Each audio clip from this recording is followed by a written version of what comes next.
Hallo. Hallo.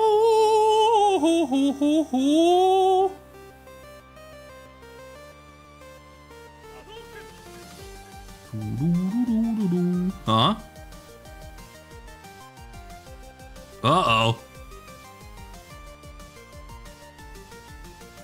Uh-oh. Just got a message from my wife. Uh-oh. Uh-oh. Hello. I might have to pick up Zoe. Uh-oh. Hold up.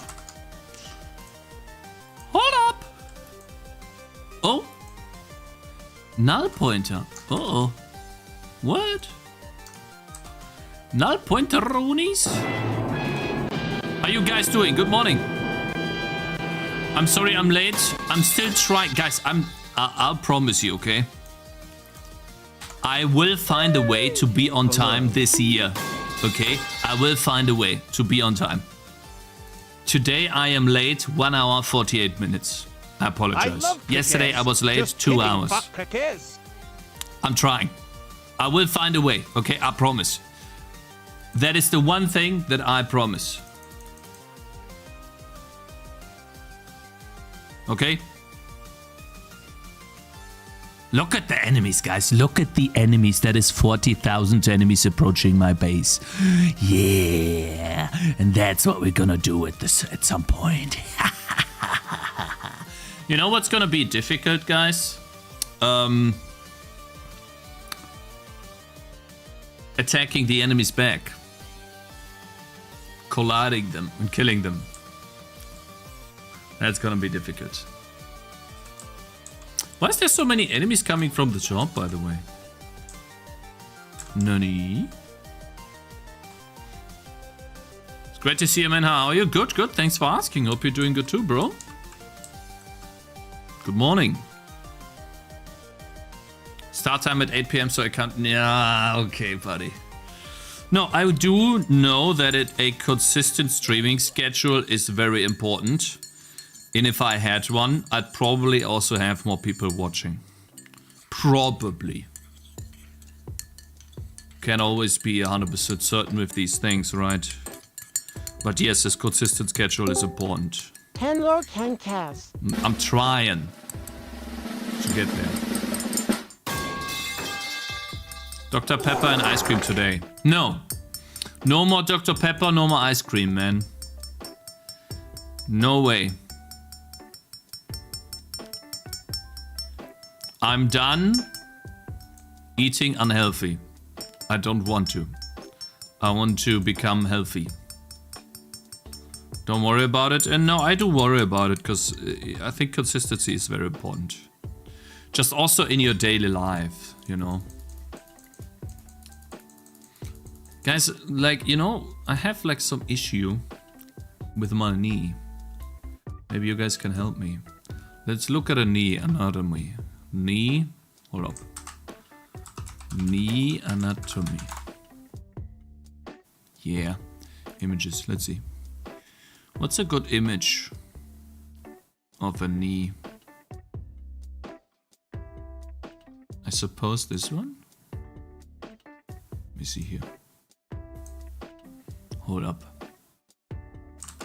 Look, guys. So, I guess this is a good image.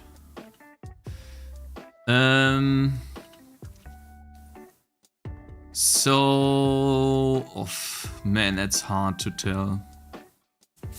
Let me just feel it. Here's a muscle. That muscle is here, right? We need to flip the image, kinda. Wait, so wait. Is this the inside and this is the outside? Guys, what is this knee? Is this a left or a right knee?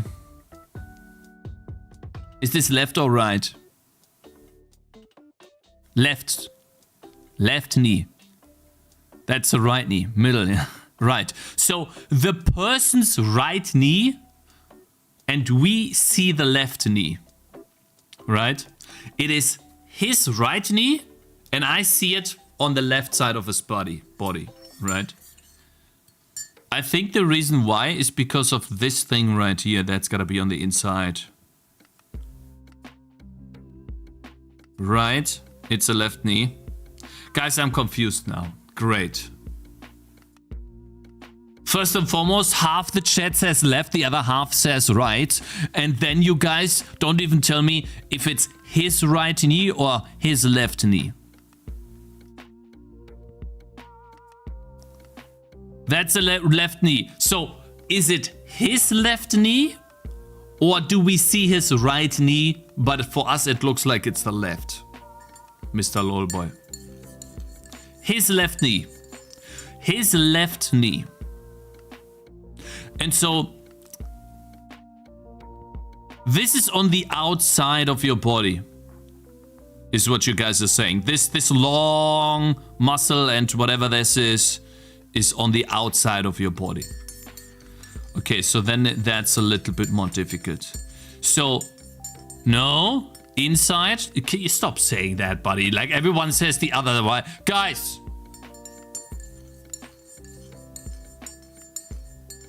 The bulge is inside. So yeah, that's what I think. That's gotta be the inside, guys. Fuck Cakez. Fuck pirate software base. Right? Fine. How about this? See, guys, you're wrong. You are wrong. This was the right knee all along. No, that was the left knee. That's on the outside, guys. No, hold up. Fuck. Hold up. That's a bit more easy to see, I guess. Hold up. I'm confused. I'm super confused. Fuck, man. I'm so confused. Ha. Hold up. God, man. Like, knees are difficult to understand, bro. See, this is why I'm not a doctor. I can't even see the knees. Hello, I can't even understand the knees. Bathroom count, please. Maybe this. I don't even know what muscle hurts me, man. See, guys, I can't even explain to you what muscle hurts me. Because I don't even understand what the knee looks like. Fuck.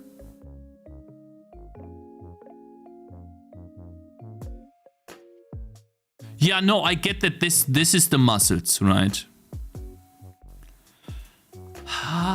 Okay, wait. We'll figure this out. Front view, side view. God, I'm so confused. It's the left knee, the bulge is on the right. The image is a calf muscle. No, wait. Wait. This is the outside, this is the inside. Correct? It has to be. That's his right knee. Yeah, this is the outside. And this is the inside of the knee. Meaning inside like towards...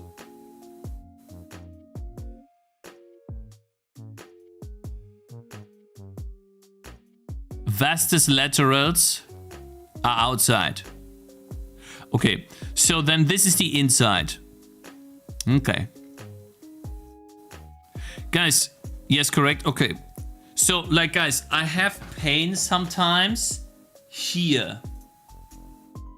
Here. Here. There's a Knochen here in English. Right? Here's a very tough bone. And I have pain here sometimes in this area. Sometimes. In some movement. How can I like pinpoint that properly? What can I do? Go to a doctor. See, like, I can play football, I can run. It just happens. Like, for example, when I go upstairs, when I climb stairs, that's when I feel it the most.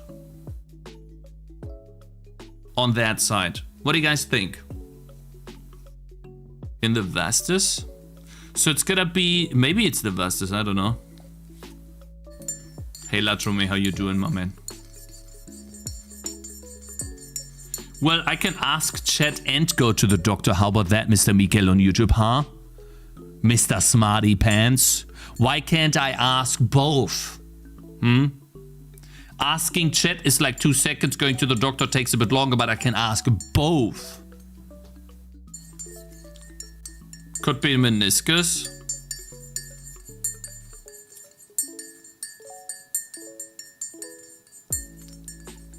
Great. Yeah, I have issues with the knee. Yeah, I guess maybe, but I can fully run. You know? If you feel something, it means the body is literally telling you body is something is not functioning. Oh, really? Something like when I have the pain is stronger or gets stronger when I go upstairs, right? I can feel it. But I can run perfectly fine, you know. I have no issues running perfectly fine. It's a bit odd. Anyways, yeah, I guess I gotta just ask a doctor. I thought that maybe someone... I'm toughing it out, it's fine. But I want to know if there's anything I can do to stretch it or maybe massage a muscle or something like that, you know. Because so far I've been able to do everything. Why is bro doing anything other than coding enemy behavior? See gamedev. Shut your mouth, bro. It's been 10 minutes. Maybe it's stress pain? It could be. It could just be stress pain. But I had it before. Might have some inflammation between the knee and the tendon connection. I've had this for a year. I got injured last year. Then obviously it went away because I stopped exercising. Now I started exercising again and I feel it again. Do yoga? Yeah, but I want to know which part of the stretch is doing it. Just being old, bro? No, I don't agree with that. I don't agree with this. Anyways, okay, fine. You guys don't know. Then you don't know. That's okay. Listen, that is okay. Guys, I have some news. We have decided that we will not be uploading videos to this channel anymore. And the reason is very simple. I don't have enough content to operate 2 YouTube channels. It's just not enough. And so what I will do is, so that you guys don't have split YouTube channels and some people, there's not a lot of people that want to watch me play games or want to watch me play Dark Souls, something like this. However, there is, and that was the cool thing, there were quite a few, as my posts, quite a few people. Where's the last post? The poll. Can I see it? Quite a few people, actually 22%, that wanted the videos on the main channel. Can you load it, YouTube, please? I'm trying to make a point here, YouTube. Today? Are you going to load? Yeah. There were actually quite a few people, over 300 votes, that wanted to put the videos on the main channel. And I just don't have enough content to operate 2 channels, guys. So... And it's too much work to maintain. And even if I have someone that helps me out and I pay him, it's just not gonna be enough. That's just the way it is. I don't stream enough and I don't do enough stuff differently on my stream. So what I will do is what I've been doing before. I will sometimes post the gameplay videos on my main channel. But for the most part, I will just do the videos that I've been doing before, right? And then sometimes there will be a Gothic Vault in between, But for the most part, it will be the videos that I've been doing before, you know. And the Gothic VODs will just be in addition to what I've been doing before. Just some additional content.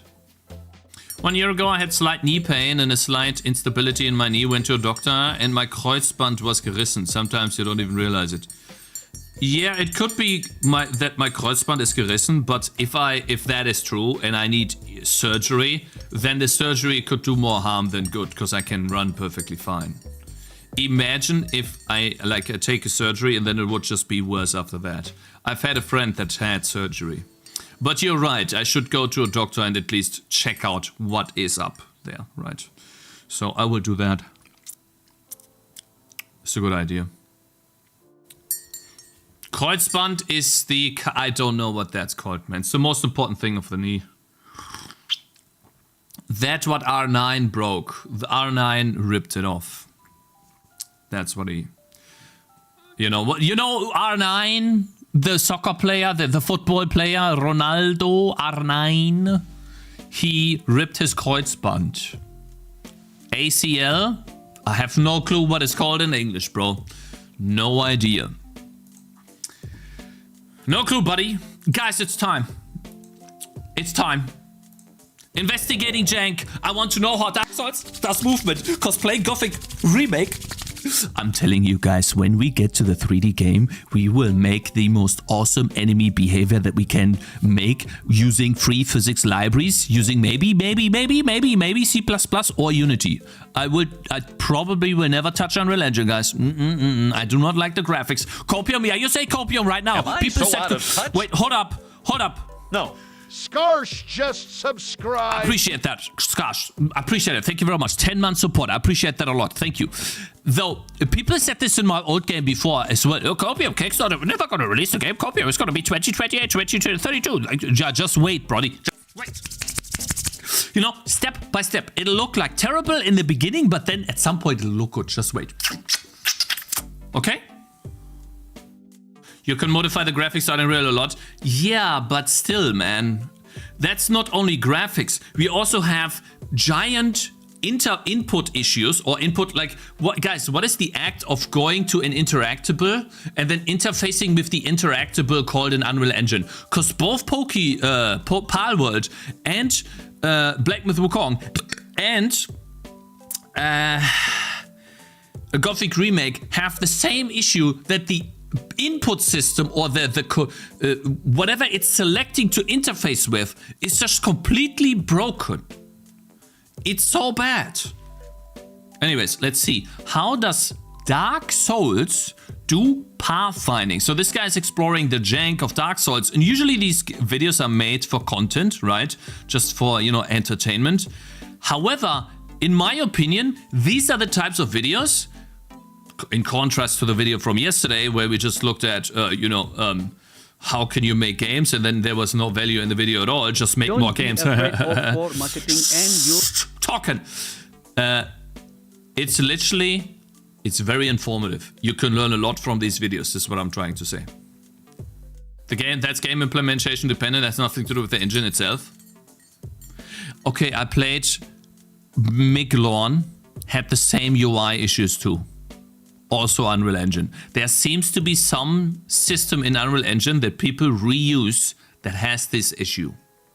I'm sorry, but that's gotta be a predefined thing in a package or something.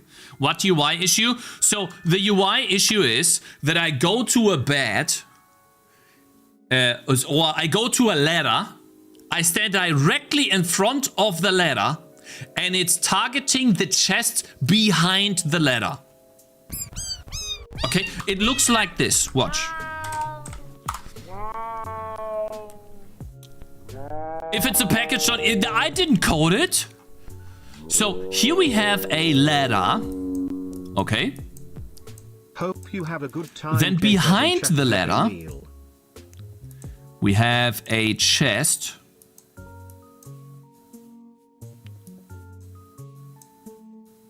That you can open. Okay. From the other side, mind you, from this side. And then guess what? The player is standing, let's make a capsule collider here. What is the player targeting? The chest. That is the problem. He is targeting the chest and not the ladder. That is the issue. For example, or you're standing here, you're standing in front of the ladder, then you have a bench right here to sit on. Guess what the player is targeting? The bench! Now I'm being called by my wife, because I think I have to pick up Zoe. Great, 1 sec.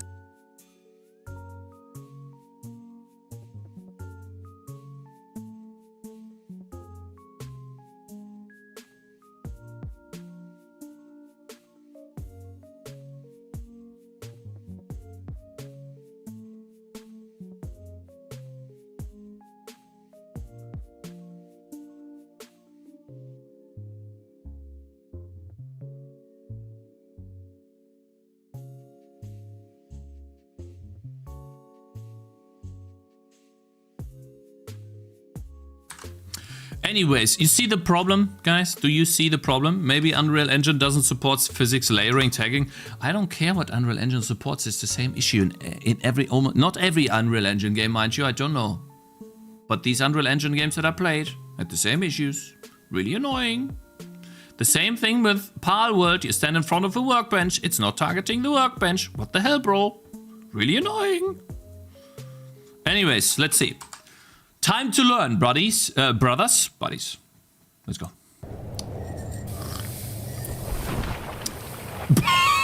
He's running away. That's some Gothic remake stuff, man.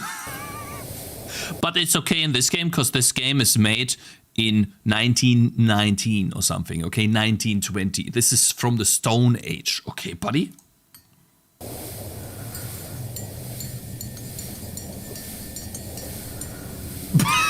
Where's he going? To be honest, for the most part in Dark Souls, I have not experienced this at all. It barely.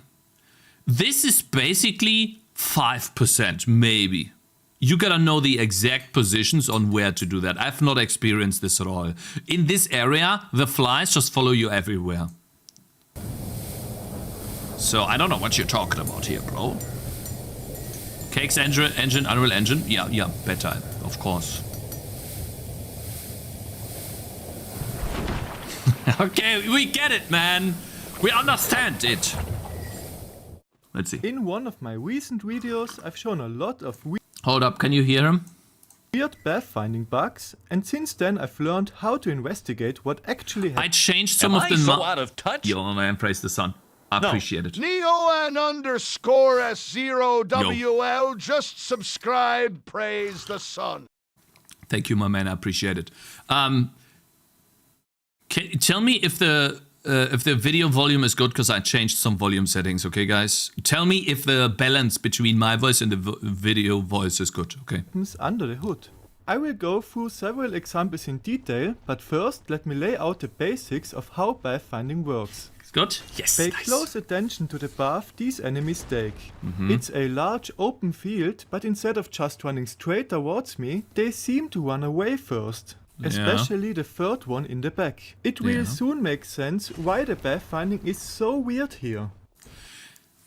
That's what you do to learn, guys. That is what you do to learn. I love these videos. You can learn so much from them, you know. They are supposed to be fun and entertaining. Guys, that's a game dev's goldmine, I'm telling you. Now they do chase Pay me, attention! but turn to the side instead of following me directly. There is a very easy explanation for that. Aha.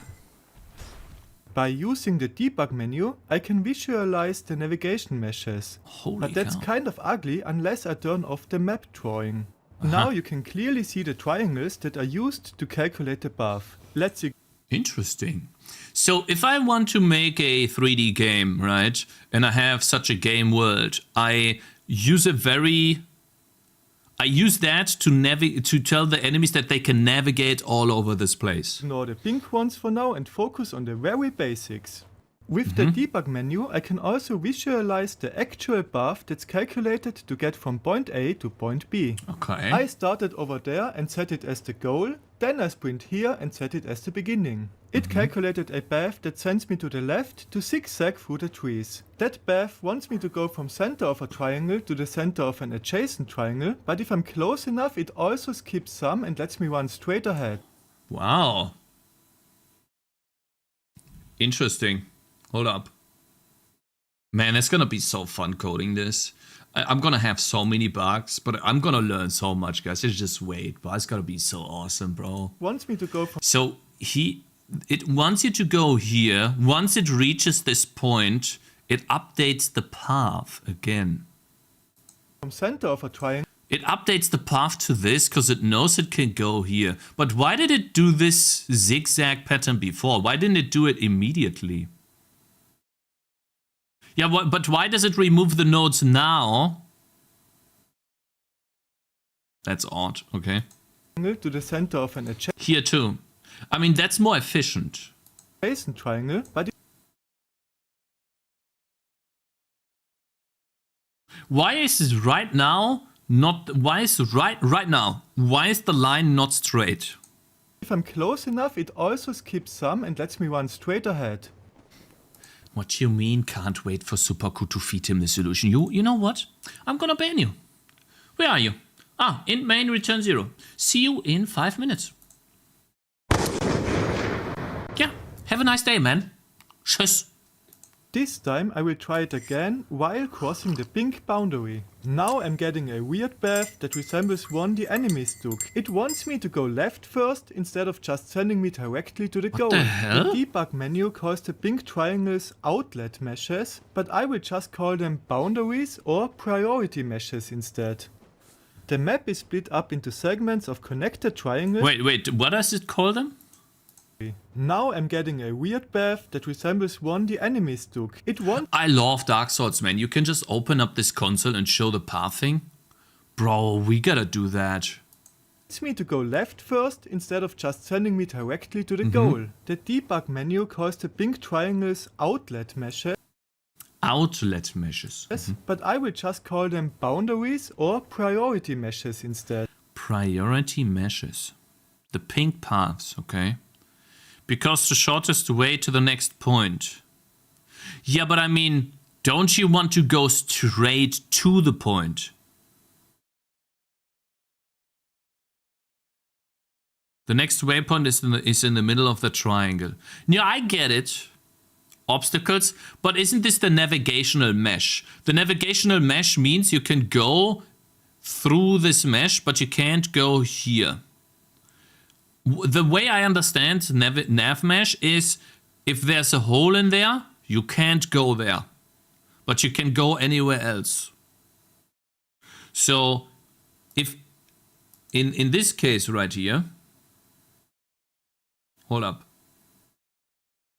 Here. Was one the enemies took. He wants to go to the right. Why is the line not straight?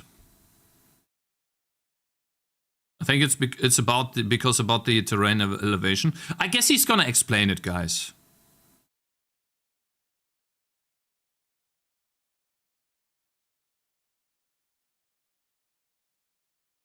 Wants me to go left first instead of just... This path makes no sense. Why is the point from here not directly to point 11? That's my question, right? That's the odd thing. Sending me directly to the goal. The debug menu calls the pink triangles outlet meshes, but I will just call them boundaries or... If you go directly, the mesh is not flat, but a small mountain, for example, you won't want to go directly through it. So he needs to put them on the trace.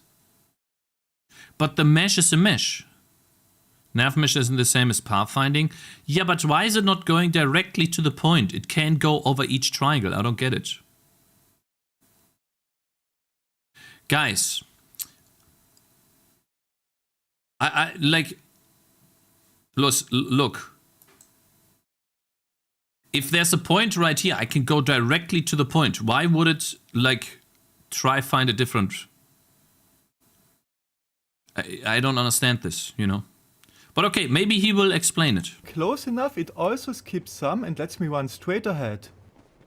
This time I will try it again while crossing the pink boundary. Now I'm getting a weird path that resembles one the enemies took. Yeah. It wants me to go left first instead of just sending me directly to the goal. The debug menu calls the pink triangles outlet meshes, but I will just call them boundaries or priority meshes instead. I don't understand why it does this. The map is split up into segments of connected triangles that are divided by those pink triangles. If an That are divided by the pink triangles, yeah. enemy wants to cross from one area to the next, they first need to get to the closest outlet mesh first, which is why they sometimes run in the other direction first. Hold up, what? A lot of janky behavior can be explained by enemies needing to cross those boundaries and getting confused. The gank forest contains great examples of a lot of jank, like there's a boundary here that makes them run left and right and up and down instead of just following me directly. Look at the bandit in the back. He seems to have no idea how to cope with it. He runs left and right, but doesn't even get any closer to me. Now, let us apply what we've learned to the janky pathfinding of this Taurus demon. Can you guess what the issue is here?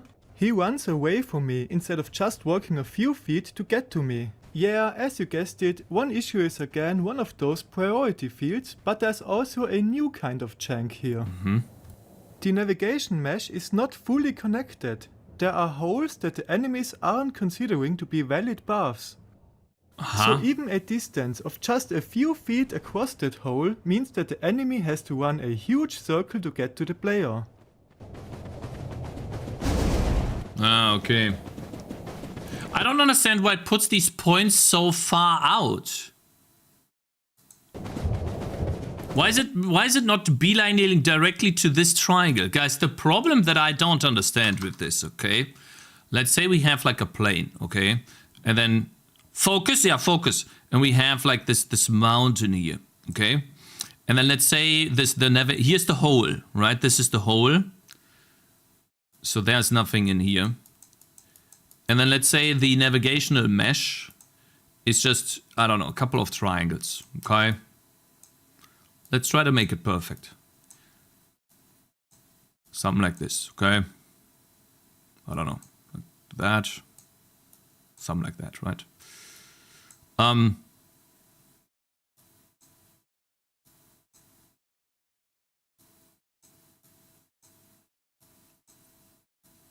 So, and it generates, and I guess I'll continue fine. I'll finish this real quickly. I will finish this. So, this is the navigational mesh, okay?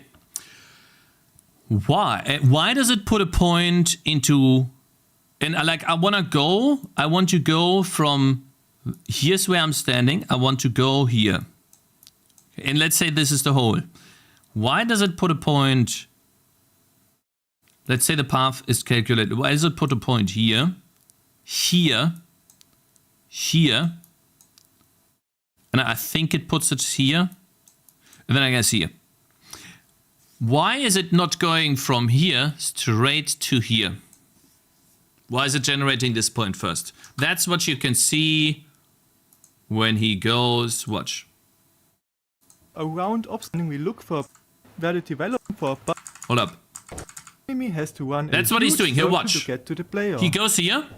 He gets sent out, fine. And then he goes all the way here, but he could be going here.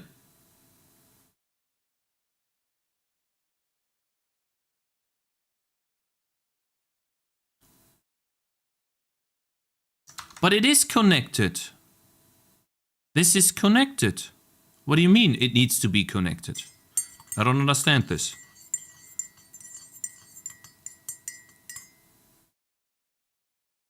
Looks like no direct line of sight. Yeah, but there is. This triangle right here is not direct line of sight. Guys. Look at 3. Yeah, no, I get it. 3 is a line of sight. What I'm saying is 4 should be here, so that 3 is here. So basically, if this is 4 and this is 3, 4 should be this point right? 4 should move here. So that 3 can be here. You know?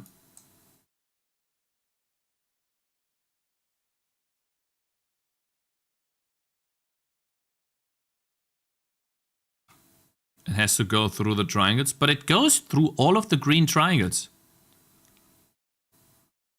I wouldn't follow Celeste Clone too much, no, because Celeste Clone is... The OpenGL part of Celeste Clone is bad.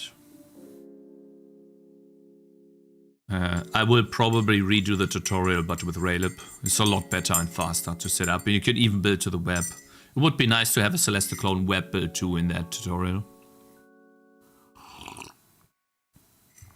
It probably checks the adjacent triangles first and then makes a connection from the midpoint to midpoint. Then checks if you can skip, let's say, up to 2 triangles and so. But it skips like multiple triangles to go to here first. It already skips triangles. That's what I don't understand, guys. You see my point, right?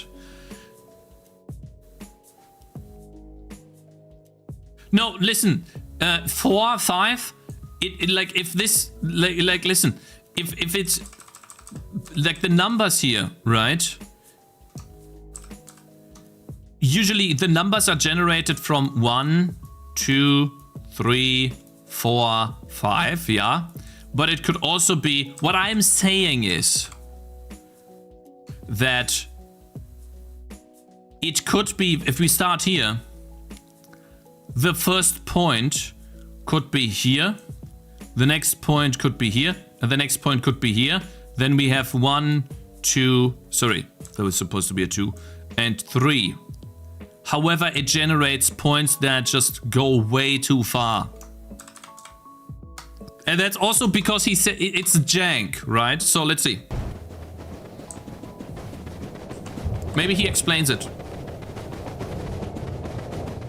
Oftentimes the holes do have a purpose. They are used to guide enemies around obstacles. Yeah. Like, it's impossible for an enemy to get caught behind this tree, as their pathfinding will look for a path to go around it, as it is cut out. There is another fallen tree close by, where the developers forgot to do this, so...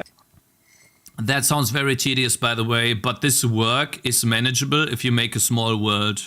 But that sounds very tedious. You forget an obstacle, you get this behavior, yeah. Enemies will just keep on running into it instead of looking Need to remember that, so if I play Dark Souls 1 again, I can for a abuse path this. to get around this obstacle. Yeah, it tells you to go through here. That makes sense. Most of the trees in this area are cut out as well, but if they missed 2 trees that are close together, enemies can easily get stuck behind them. Yeah. The same is obviously also true if they don't handle other obstructions correctly. Enemies do not see the game world like we do. They only know the direction they are supposed to be running to.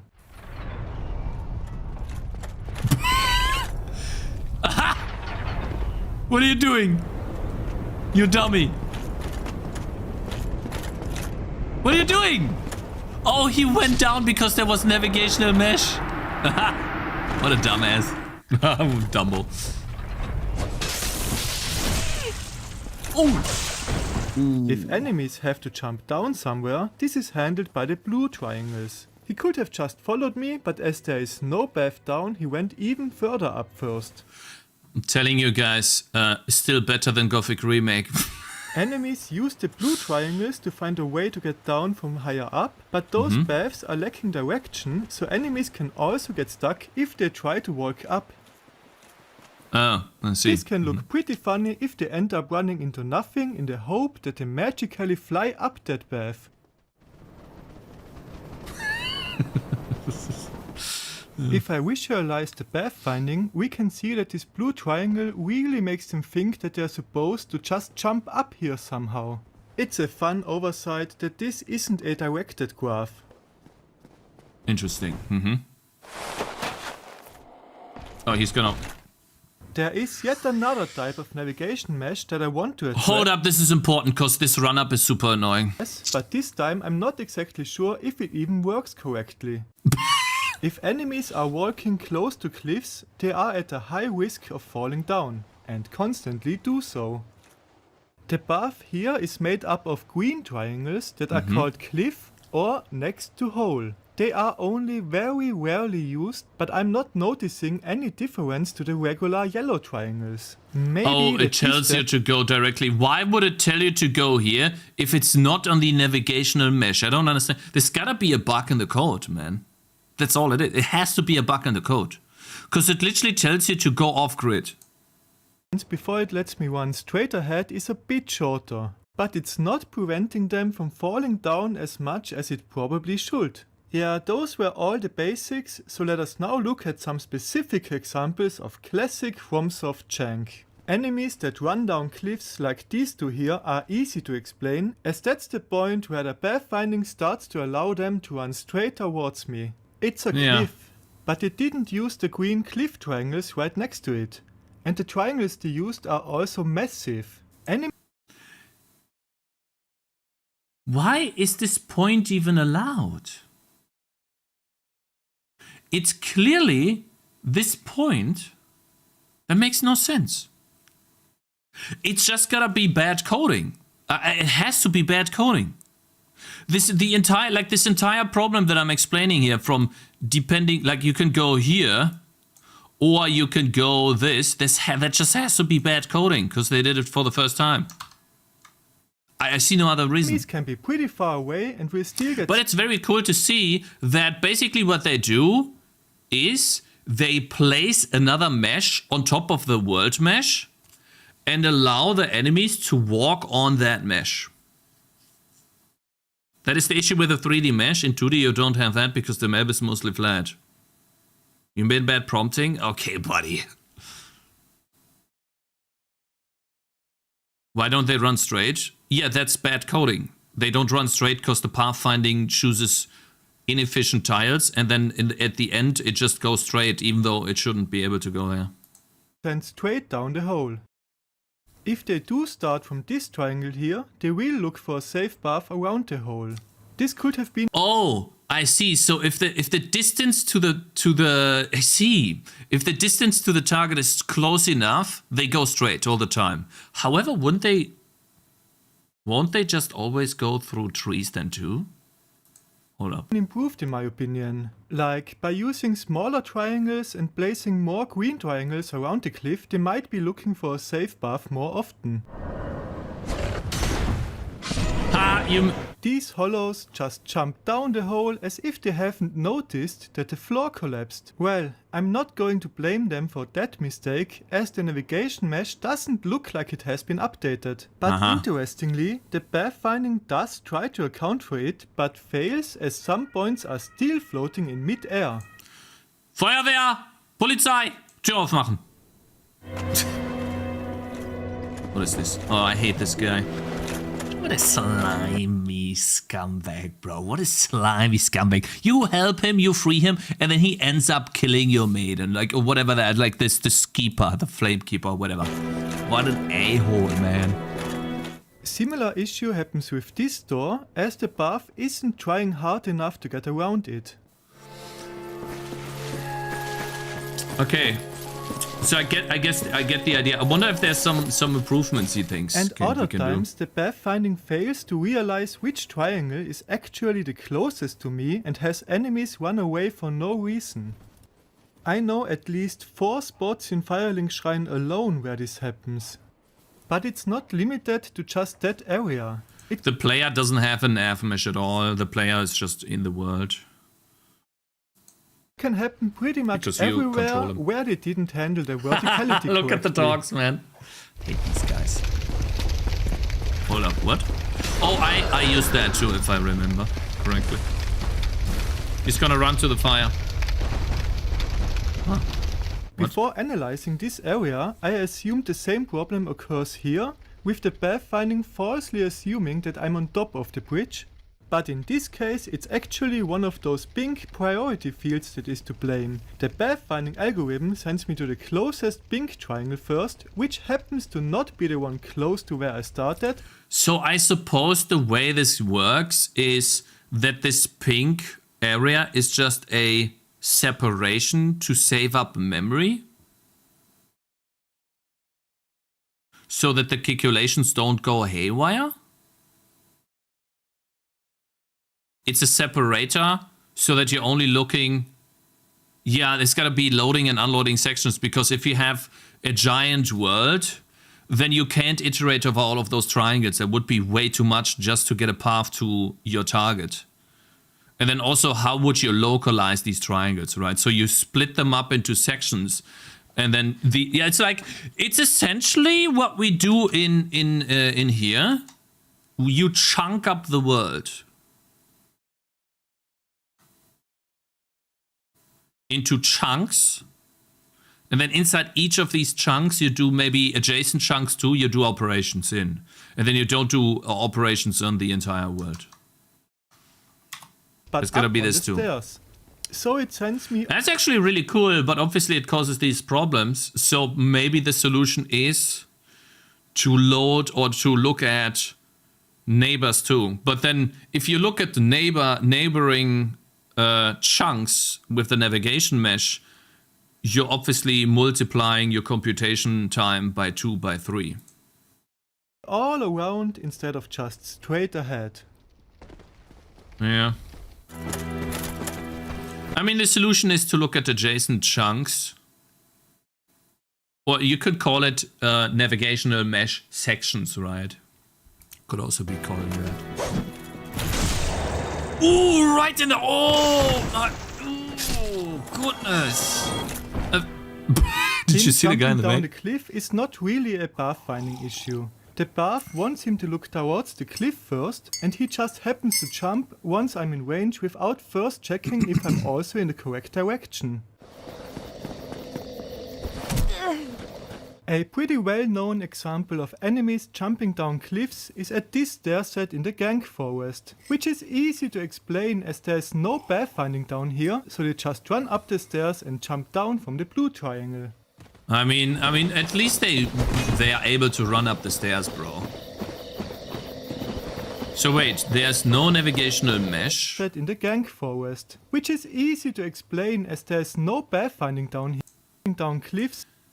Wait, I don't understand. You are standing on a tile or on a triangle that the enemy can go to. Why does it go here first? Crossing even the boundary to get to you. If the enemy is here, he should just generate a point to the left, a point here, and then maybe your point there. That's what he should do. Is at this stair set in the Gank forest, which is easy to explain as there is no pathfinding down here, so they just run up the stairs and jump down from the blue. I get it, guys. You know what we're gonna do when we make a 3D game? We have a navigational mesh. I think we do that, right? And then the mesh also stores the middle points of each triangle, and then at that point, it just becomes a vector operation using distance. Huh? And then we would have to understand how to get away from holes, though. That'd be difficult to do. Triangle. Let's code, please. I'm just gonna sit here all day and watch the video. Huh? What you gonna do? Huh? What?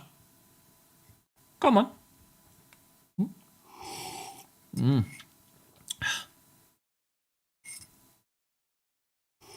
Mm.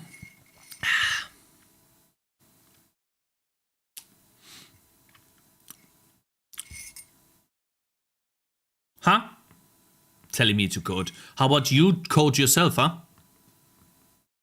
I thought I'd been coding. Have you been coding today? No? How about you code first? Oh, it would help if you press play on the video. Can we correct the mutex? Oh, I'm not gonna correct the mutex at all. No.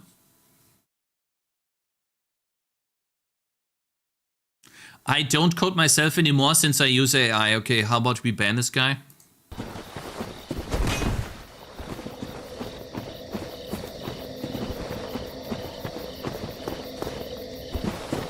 Ban him, yeah.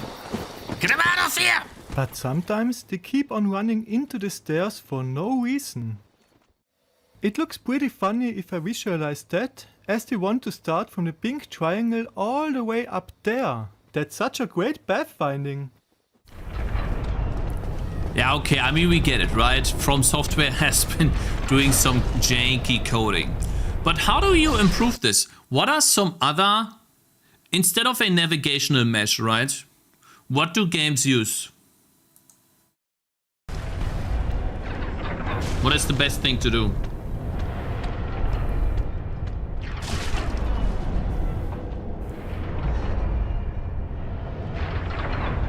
I hope he's not keeping yesterday's stuff. This is yet another case of Navigational mesh is the standard in all AAA games and 3D games. So then why is it so bad in some games, Mr. AK Elements? So for example, if I play Gothic Remake, why are the enemies running into oblivion? Sometimes. the pathfinding, falsely assuming that I'm somehow the pathfinding there, logic but is fans of my channel will know that this isn't. So what you guys mean is the issue is the developers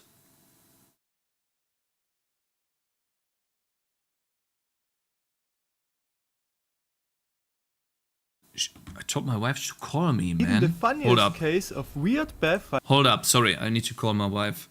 She just wrote me a message. She's supposed to call me.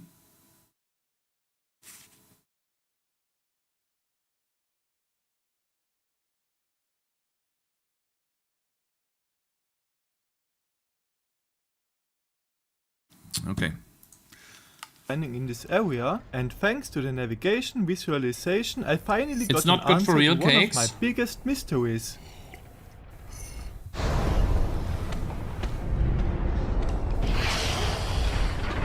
Manually placed nav mesh is better. With the nav mesh is only a mesh. What do you do with it? A star, and how you calculate paths is another thing. Okay. So essentially we shouldn't be doing what Dark Souls is doing, huh? I always wonder. I mean, the navigational mesh, I mean, the target is always changing. So you would have to calculate the... But I guess you don't have that many actors, so it should be fine.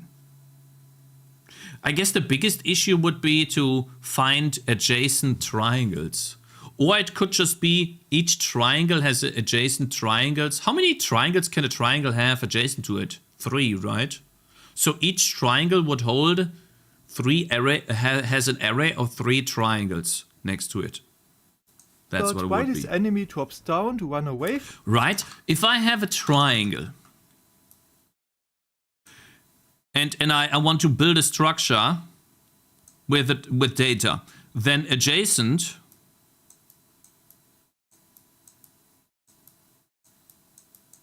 could just be in an index of 3. Directly adjacent to it. More?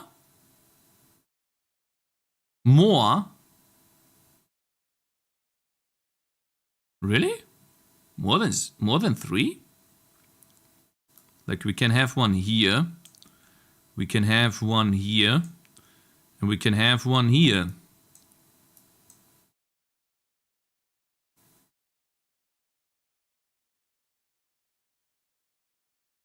So we have this, this, and this triangle.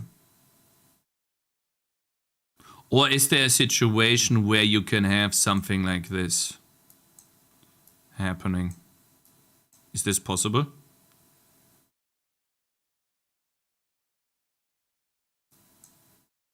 I don't think that should be possible.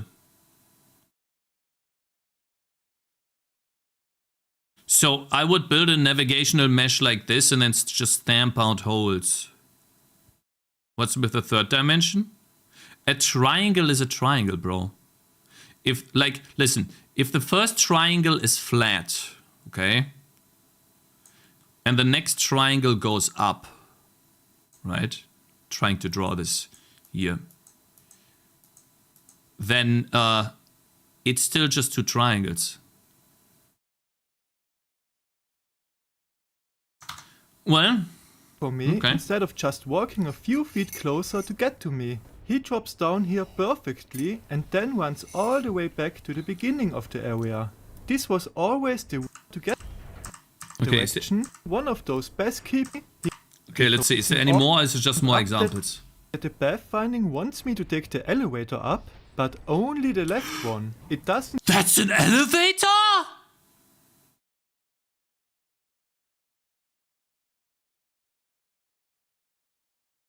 I wasted so much time. care which one is at the bottom. And now, after running all the way through Sen's Fortress, I finally reached the goal.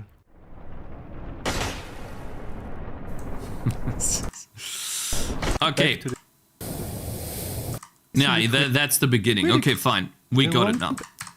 Alright, good video. No, I think this was very informative, at least for me. I have never done this before. Very nice seeing this visualization in the game world, especially the very beginning. I still think that these paths that are generated, especially here, I find this to be a bit confusing. Being completely honest. I feel like that could be better, but I suppose that's their first implementation. They've never done this before, so it could just be that it's just bad because that's the first time, huh? Anyways, if you want to support the video, I like it a lot. Here you go. Hello. Check it out. Watch the video again on 1% volume if you want to support the guy. That's the best way to do it. So just, you know, click off. Watch it again on 1% volume so he gets the full view duration. That'd be the best, right? Help him out a little bit. It's really cool.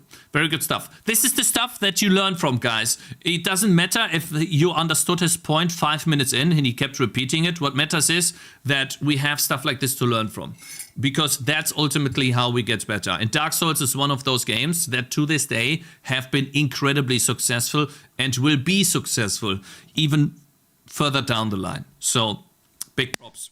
Very good game. I love Dark Souls 1. I think it's one of the best games ever made.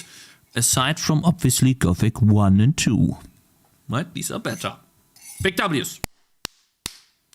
I need to call my wife now because I don't know what she wants. Let me check. Let me check here. Like, do I pick up Zoe or not?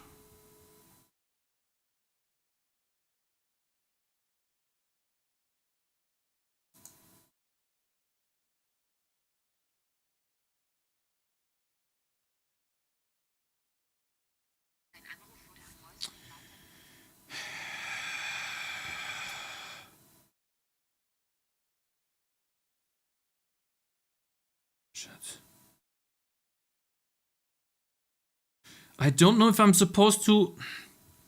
I don't know if I'm supposed to pick her up, because she's not picking up the phone. 15:23. When did we last call? 15:07. So I'm supposed to pick up Zoe? Like, she's not picking up. Like, I don't understand. She should at least... We made up that we... Oh, God damn it. Like, are you... I need to know. Just go, bro? Yeah, what if I go and she's already in the car?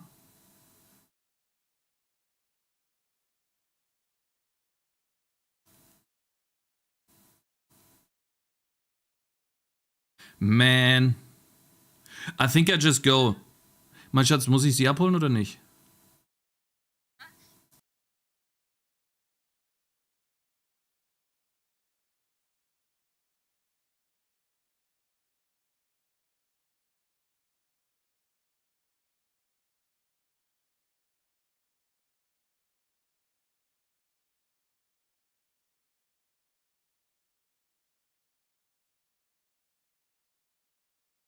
Okay, guys, I gotta pick up Zoe. I have to pick up Zoe. What do you want to watch? Hurry up. Fast. Give me something that you want to watch. Fast. Fast.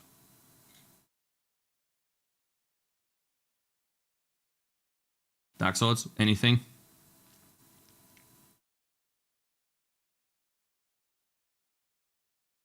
I'm just gonna make you watch this.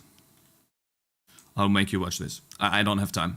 I don't have time. I don't have time. With the upgrades, there's no more progression going. There you go. Turning off.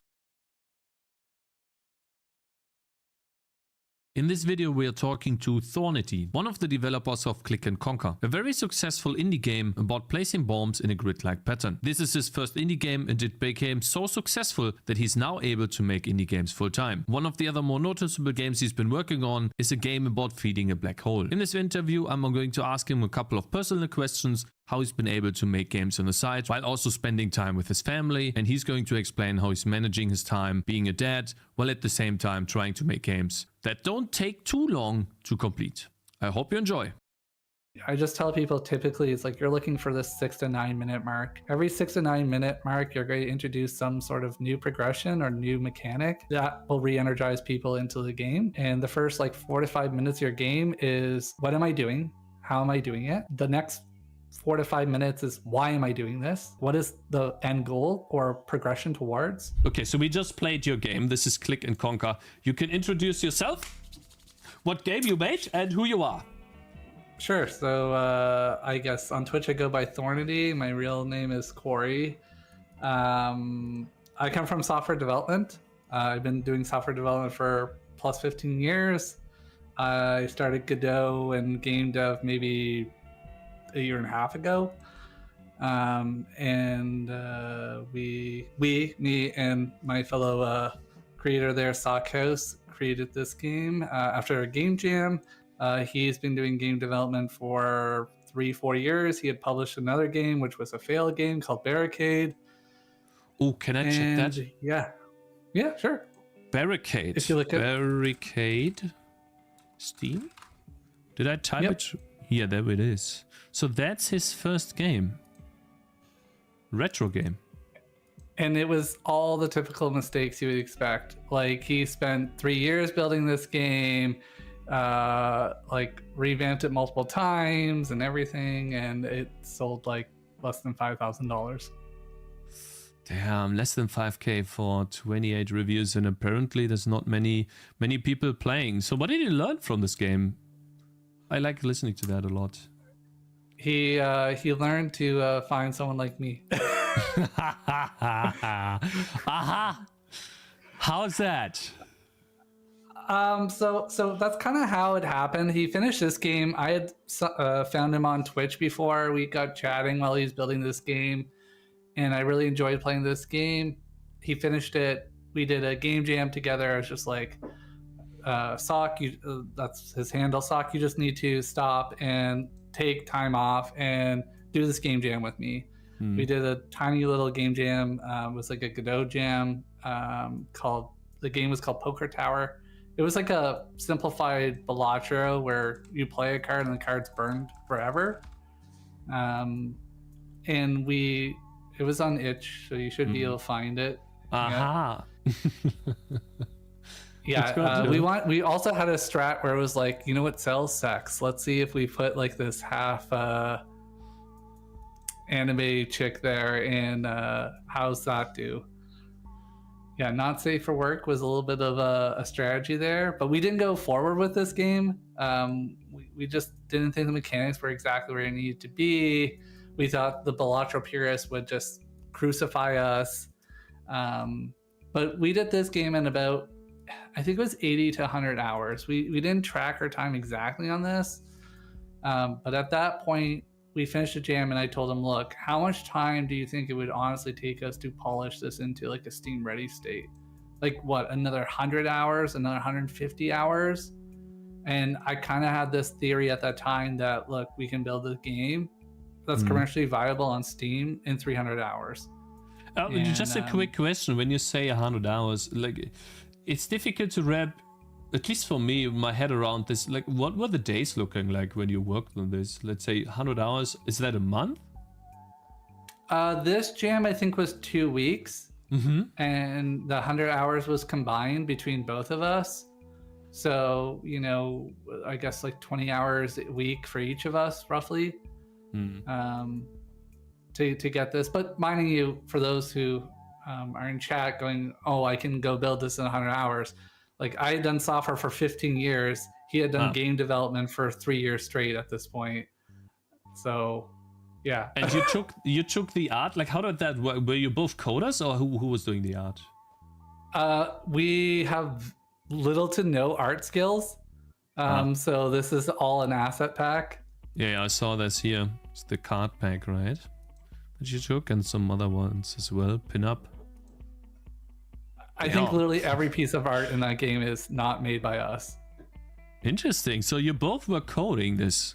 How did that work? Yeah. It worked well because he works nights, and so we would like knowledge transfer during the day, like around 7 p.m. let's say, or 7 a.m. and he would be coming off of his night shift, and he'd be like, okay, here's what I did, and then I would be able to start. So we didn't actually pair program really at all. It was kind of independent, and we were just swapping schedules. It actually kind of worked really well. We're working on another game where we're both actively doing game development kind of at the same time, and it's a bit of a more disaster. It takes way more coordination. What system are you actually working on? What am I working on? Okay, don't touch this. I'm gonna refactor this. So yeah. Cool. I want to ask a little bit more about that time, because that's before your game, which right now sits over, for those of you who don't know, sits over 1,000 reviews on Steam. So it's very successful. It's in the top, like I think 95%, like the top 5%, top 1% even, I guess. And before then, you're saying he was doing the night shifts. What does that mean? Did he have a side job? Did you have a side job? How did you guys earn money to stay alive, essentially? So he has a full-time job. It just happens to work at night. It's like a support analyst role for a company, but he works like graveyard shift. So let's say like 8 p.m. until 8 a.m. And I, at the time for that, had a full-time 9-to-5 job in software development. So we were both working when we were doing this full-time as a game jam.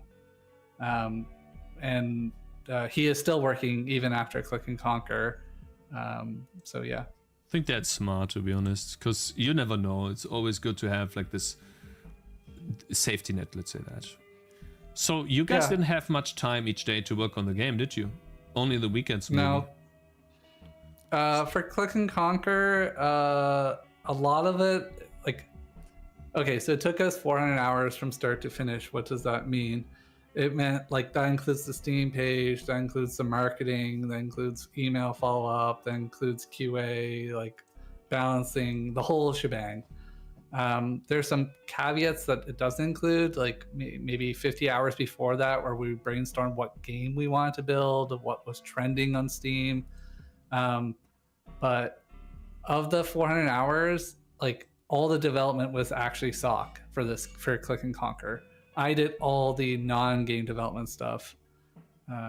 I basically was like, I don't want to do the development. I don't really like software so much. I've been doing it 15 years. I kind of want to take a break. You build game, I will do everything else. Like the pacing, the balancement stuff, the whole pricing, Steam, the trailer, all this stuff. I'll do all that, but you do the actual development. And I'd say actually a lot of the time was really the development. So he started, well, we both had started, but he started the project, the Godot project, in end of January, I think, or maybe first week of February, something like that. And we had a demo ready in, I think, less than 2 months. I have timelines somewhere. Here, I mean, I think it's April, isn't it? 2025 here. This is when it's released, the demo. You guys? Yeah, so April 25th, we did an initial demo, and then we just kicked it off on itch. So those 4 days were just like friends and family and seeing if we had something viable. The prior one, we had a early end-to-end prototype, which was literally like, can you drop a bomb? Does it kill enemy? I didn't think in the early prototype we had even the prestige or like any of the skill tree stuff. It was just kind of getting, is that game mechanic fun? Is it rewarding? How can we explore this more? But yeah, it wasn't very long. Like if you look, it's February 17th to June Next Fest, and that I think accounts for 250-ish hours. And then after Next Fest, we just added more content and more polish, and then released like a month after that. So it looks like your demo release also kicked off your wish lists. While before, it wasn't that much time. You had like 24th of April, and then a couple days later, 29th, is when you started getting a lot more wish lists. Is that the demo? Which day? It started on the 29th of April. Yeah, that's like when we launched on itch. Ah, okay. Interesting. So that popped off It did And pretty well on itch. It did, yeah. Let me pull it up here. But the main thing for itch was we actually got like, I think it's like 1/3 of all our itch traffic was incrementaldb.com, which is just a curation site for incremental games. Mm-hmm. That had a ton of traffic, and then that bumped up the game on popular and trending on itch's page. So yeah. Yeah, I think you cut out there a little bit. Oh, maybe I moved too far from the mic. Sorry. I was just saying, like, we got an incrementaldb.com. We listed it, and we were on itch, and 1/3 of the traffic on itch was incrementaldb, and then the other 2/3 was itch itself, and that would have been right around the April 29th ish mark. Okay, so it came interesting. So I wonder, did you also email YouTubers at that point, or did you reserve that for Steam Next Fest? You had your demo out at that point. We didn't at that point, but I think we emailed a handful. Actually, no. May 9th, we had a random YouTube coverage that we didn't even ask for. I don't know how they found it. It was Angry Tom. But we didn't really do any pre-launch Next Fest. We showed up at Next Fest with like, I think it was at that point 1,000 wish list. Damn. Yeah, here somewhere, I guess. Yeah. Okay. So Next Fest, we had something like 1,500 wish list, and then Next Fest itself, we got about 1,000 wish list from Next Fest, and then upcoming release was another 200 wish list. So just before our full launch, we had like 2,800 wish lists. Not a lot in the grand scheme of things, really. And it's definitely not the advice you normally get, which is like, oh, you shouldn't launch your game unless you have 7,000 wish list.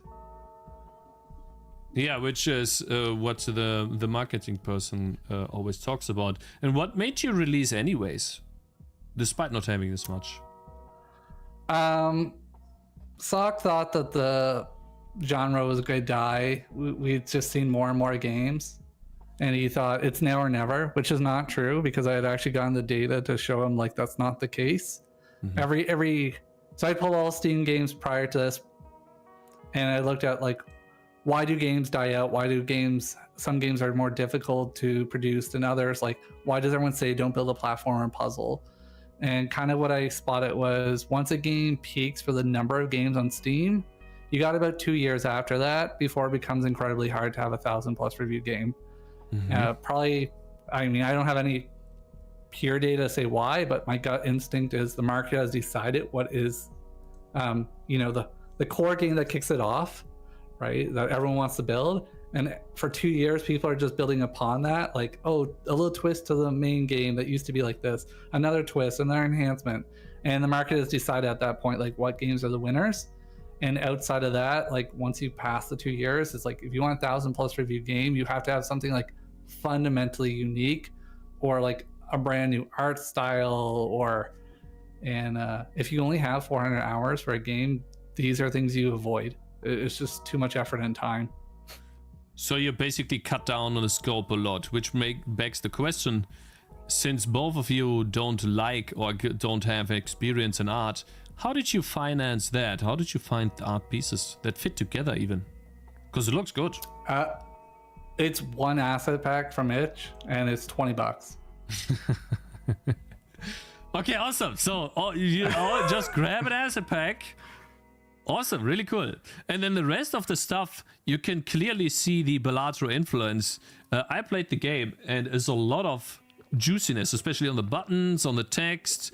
Like, almost everything that you hover over, interface with, is in some way, shape, or form juiced up. Yep. I won't hide, like, for those who have ever played this other game called Digsium, like museum, but dig in front of it. It was heavily inspired by that game. Like, we both had played this game. We both saw this game and said, hey, I think we could do this game. And there was core things we didn't like about the game. We're like, let's build that game, but ABC different and drop XYZ. and that also helps with scope. It's one of the things I always say now when people ask me, like, well, how would I do a small game like this that's even viable on Steam? I'm like, take another game and say you're doing that game, but whatever your difference is, and remove ABC, whatever is too lengthy. So like a vertical slice of a game. It also de-risks, like, is the core loop fun or not? It's not theoretical, like in your head. It's like literally you've played the game and you know if the core loop is fun or not. Interesting. So you're taking a game, you copy it, but most people would say, but then you're like, okay, instead of just making a blatant copy, so in Vampire Survivors, you would say, well, the Halls of Torment took Vampire Survivors, but they added the Diablo 2 element to it, and you can aim with your mouse. And so now they have taken that, and then maybe they remove the cards that you have in Vampire Survivors that you could choose whenever you start a level. And they remove that aspect. Interesting. I absolutely agree. And I know that there are people who played this game and said exactly what you said. Oh, it's just big CM, nothing else, and they'll refund. Sure, it's not their game, or they won't buy in the first place. But Steam is a big place. People need to remember that. There are many people, like Click and Conquer at this point has sold over 32,000 copies, and the refund rate is below 4.5%. And of that, there are many happy reviews, as you can see, of people who've just never played the other game, played this game, and loved it. Oh, you guys got so unlucky of 94%. It's actually even smaller. It's 94.7. So sometimes the recent reviews will go overwhelmingly positive, depending on the day. But it's, I don't know. Like we're happy with the game. It exceeded the expectation. It was one of the reasons why we set such low hours. Was we're like, how much will we have to break even to make this viable? And for my rule of thumb is basically like whatever your country's minimum wage is, times that by 2, and that's what you should be targeting at minimum for being a game dev, because not all your games are going to be successful, and some of them are going to be flops, so you need other games to pay for those flops. So that's how we approached it, and obviously the less hours we have, the less copies we need to sell. So when we went into the game, we thought if the game sells like, I think it was like $8,000 worth, we were like, great, we're positive, everything's good, like we can consider the game quote unquote success in our metrics. And obviously it did, well, more than 10x that actually, but crazy. It was never planned for that. So you earned almost 100, or maybe over 100,000 with this game. Yeah, lifetime Steam revenue gross is over 100,000 at this point. So minus 30% that Steam's going to take, but and the time is short. Like the long tail is going to be quite long. It still sells about 150 copies a day, plus festivals, plus the amount it does right now. Will approach Steam for a daily deal in like October, November. And for those who don't know, like the daily deal, that alone can be like, depends, like 5 to 50,000 copies in a single day, depending on your game and how well it resonates with the audience. Awesome. I had one question here. You say 400 hours. How many months in total you think that was? You might have answered that already, but yeah, how much, since you both had a job, you probably also had a job when you were doing this game, making this game. So how did that work out for you in terms of months? So when we first started, I had a job, then I had no job. So role elimination, but I was not on the development side. So, I mean, that was primarily the bottleneck. All I could do is just better optimize the business side for this game. The powers of your brain are overwhelming. Time, so, Godot project gets created February 17th, and full game goes out July 25th. So, what is that? March, April, May, June, July, 5 months. 5 months, yeah. Like calendar-wise, not hours, because we just had other stuff and whatnot. So, But that sounds like the exact advice that you see online. And both of you had the job next to your main job. Both of you had a job next to making this game while doing that. So most people say 3 months, and then obviously when you say 3 months to yourself, it's usually gonna take twice as long. So 5 months sounds about right. Sounds good.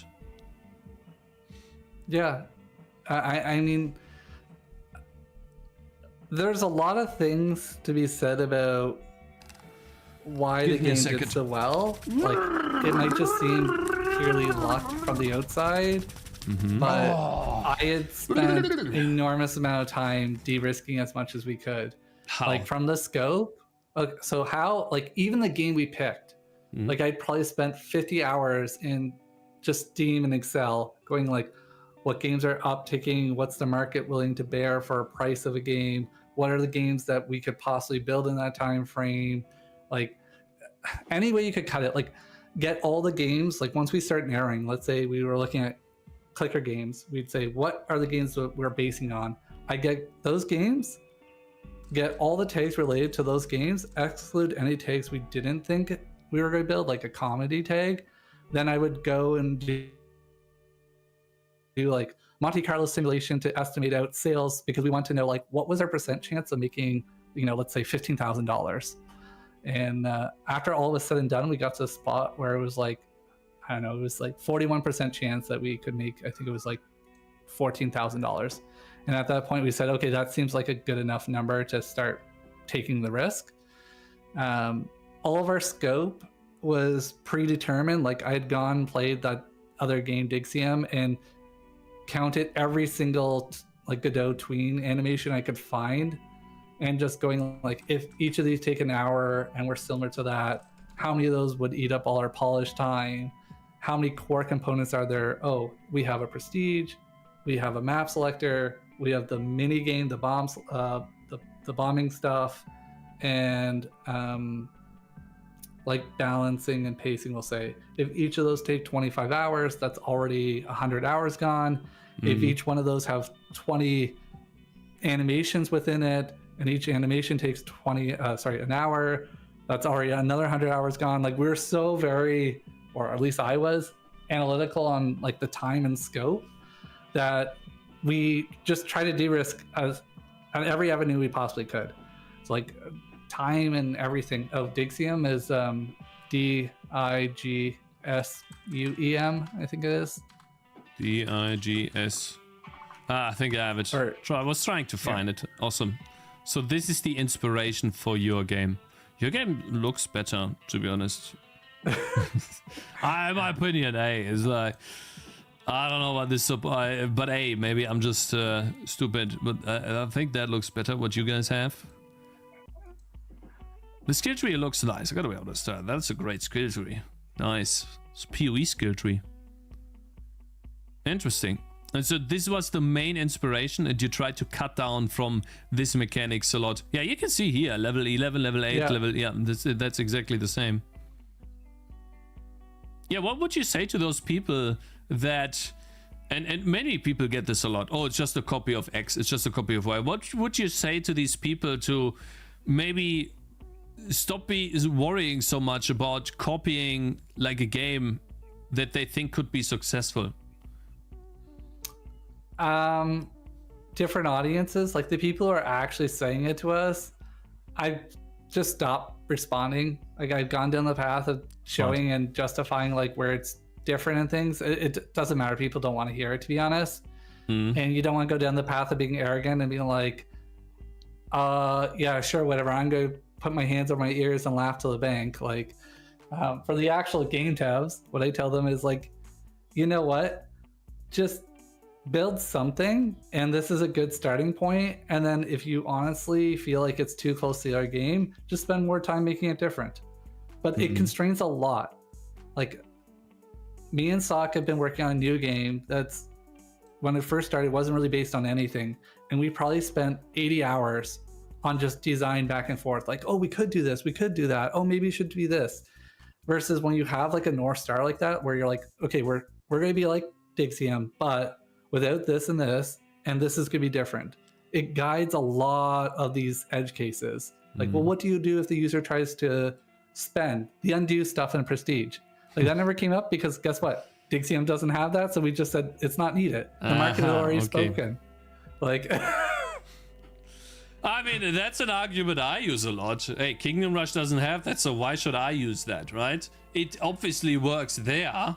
Why do I need to reinvent the wheel and make it different? Seems to not be that important, right?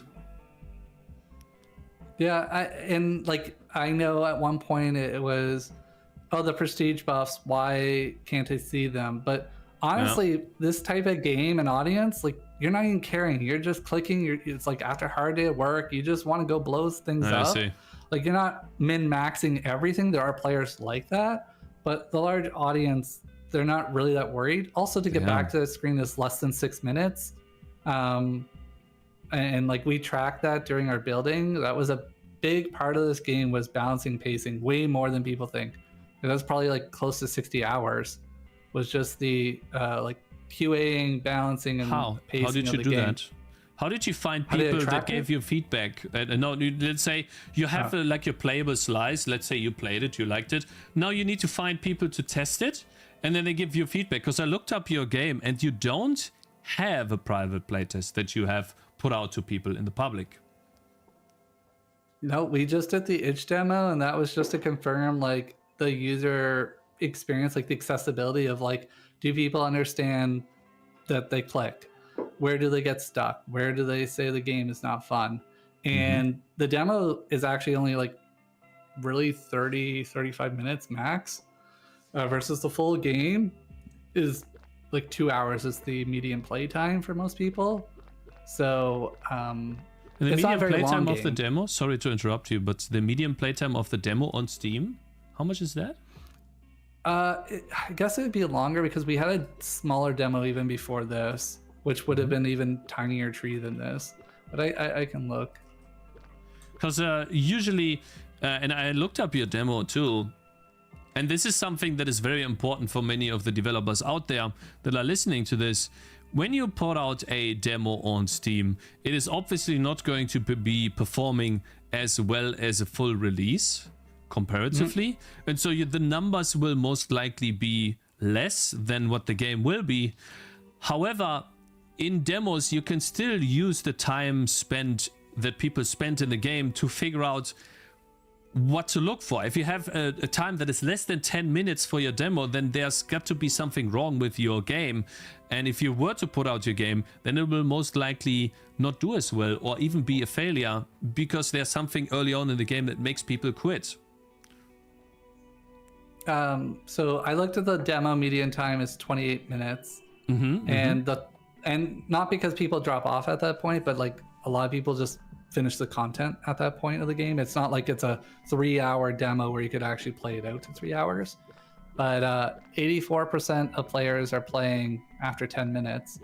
And that's typically what I say is like 80% plus for the first 10 minutes. That's what you need to be striving towards. If it's below that, like, you probably have issues early on. And since Click and Conquer, you know, I just have now had so many people approach me with different games and like consultations and things like this that I can definitely say, like, if you're looking to have a good chance of success with Steam algo and like your game, yeah, 10 minutes have got to be plus 80%. It is one metric to be careful of though, because your playtime, you can't see a snapshot over time.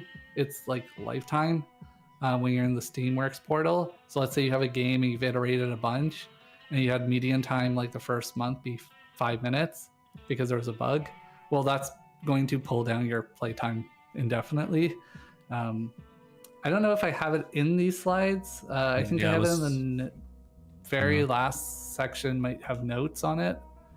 Very last slide. Yeah. Let me try.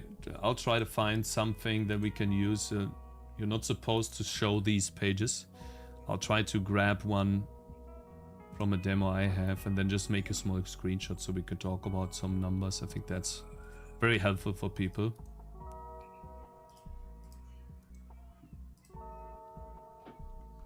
Because it's literally just, it's a graph. Yeah, the actual game though, like Click and Conquer non-demo, the median times are like 97% played a minimum of 10 minutes. 89% have played a minimum of 1 hour. And these are like really good indications. Well, full release, your game's already released, so it shouldn't be an indication, but that's why I say for the demo, like you need 80+% for the 10 minutes. Because think about it the other way.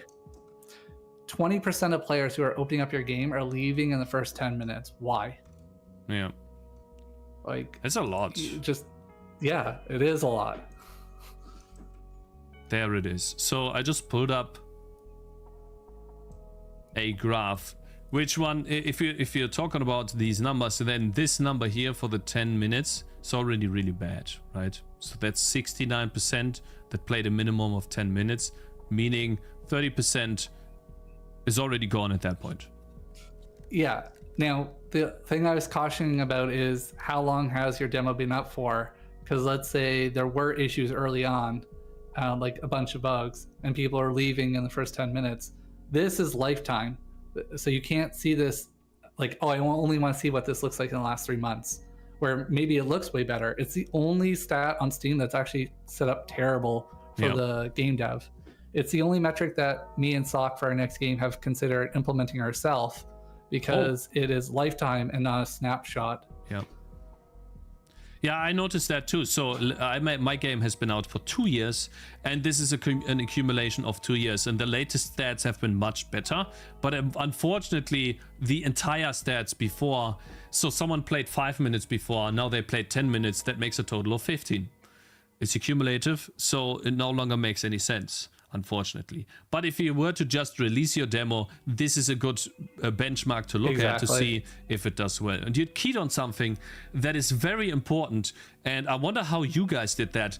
If people encounter bugs and the game crashes, or there's issues that prohibit them from continuing the game, how did you guys make sure that this won't happen when you didn't make a big playtest beforehand with a bunch of other players? You could have gotten unlucky and had like crazy bugs, right? We could have, but I had played the game like at that point more than 15 hours with more than like 10 different playthroughs from start to finish. I don't mean using dev console, I mean full start to finish. And at that point, it's pretty unlikely. I'm not saying it's impossible. Plus, we are using the Godot framework, so it's like, okay, I didn't just access, reference that wasn't really there, and everything just, crashed. I'm not drawing the graphics myself, and somehow, I don't know, draw something that wasn't supposed to be where it is. Now the game is unusable, yada yada. We just play tested a bunch, to be honest, ourselves. Okay. Like I said, that's why I said 60 hours between pacing and balance and just like quality assurance. It's a lot of time. Like if you say we spent 400 hours and you're like, okay, almost 1/4 of your total time was just balancing the game and playing it. It's important. I think you did a good job there. It didn't feel, the game felt very balanced. You could see the progression unfolding as you played it. Like I think I've gotten to the end of the demo now. I could play a couple more maps, but for the most part, once you lock the upgrades, there's no more progression going on. And then that's the demo. That's about 30 minutes worth of playtime right there. 25. One of the funny things I thought when I was watching the stream you were playing, and you mentioned like, oh, these types of games, there's so much exploration of paths. We actually kind of do the opposite. Yeah. Like we're creating an illusion of choice, but we actually are pigeonholing you kind of in the direction we want you to go. The premise was like, even if you kind of pick a bad choice, we don't want you to spend more than 5 minutes to get back to like the happy path. Just having played other games where it's like, oh, if you went the left way instead of the right way, like that's going to add on like 40 minutes of your playtime because you just picked the suboptimal way. Or you could do reset skill tree. Yeah, I mean, it's hard on the infinite stuff, right? I mean, okay, you could just get back all the points and let them restart wherever they want. But then it just creates this another feature another thing of like, can they break it? Why do they want it? Like, are the upgrades they're getting not good enough that they shouldn't be really making this mistake? Look, you learned not to sink all your points in the infinite $20 income one. Awesome. Okay, I think it would be great if we still go over some of the slides you guys have made. I think. Sure. Maybe I'll just let you talk, and whatever works. Chime in. Exactly. Like, this is the case study of Click and Conquer, and you have gathered some data to share with us. Let me test. Okay, so this is the next slide here, right? I think it is. I think dark theme might be not the best choice, but anyways. Is it bad? Is the theme bad? I don't know. Some of it looks pretty bright, but at least the title page. It doesn't matter. We'll get through it. Flashbang, guys, be prepared. So what I was saying on this was just like, look, I spent a ton of time. I wrote, I think, 15 different Python scripts for various things like reviewing games, trends, how much do we think each game can make, how many games there are the uptick of these types of games, like money by tag, money by genre. We use like sentiment analysis on like word weights in the descriptions to see if like any of these incremental games, do they say a particular thing in all of them and things like this. That's positive. Look at all the reviews. Like, I really tried to de-scope. Like, I just want people to understand this was not on the whim. One day we just looked at the game and was like, let's do that. This was as calculated as we possibly could go.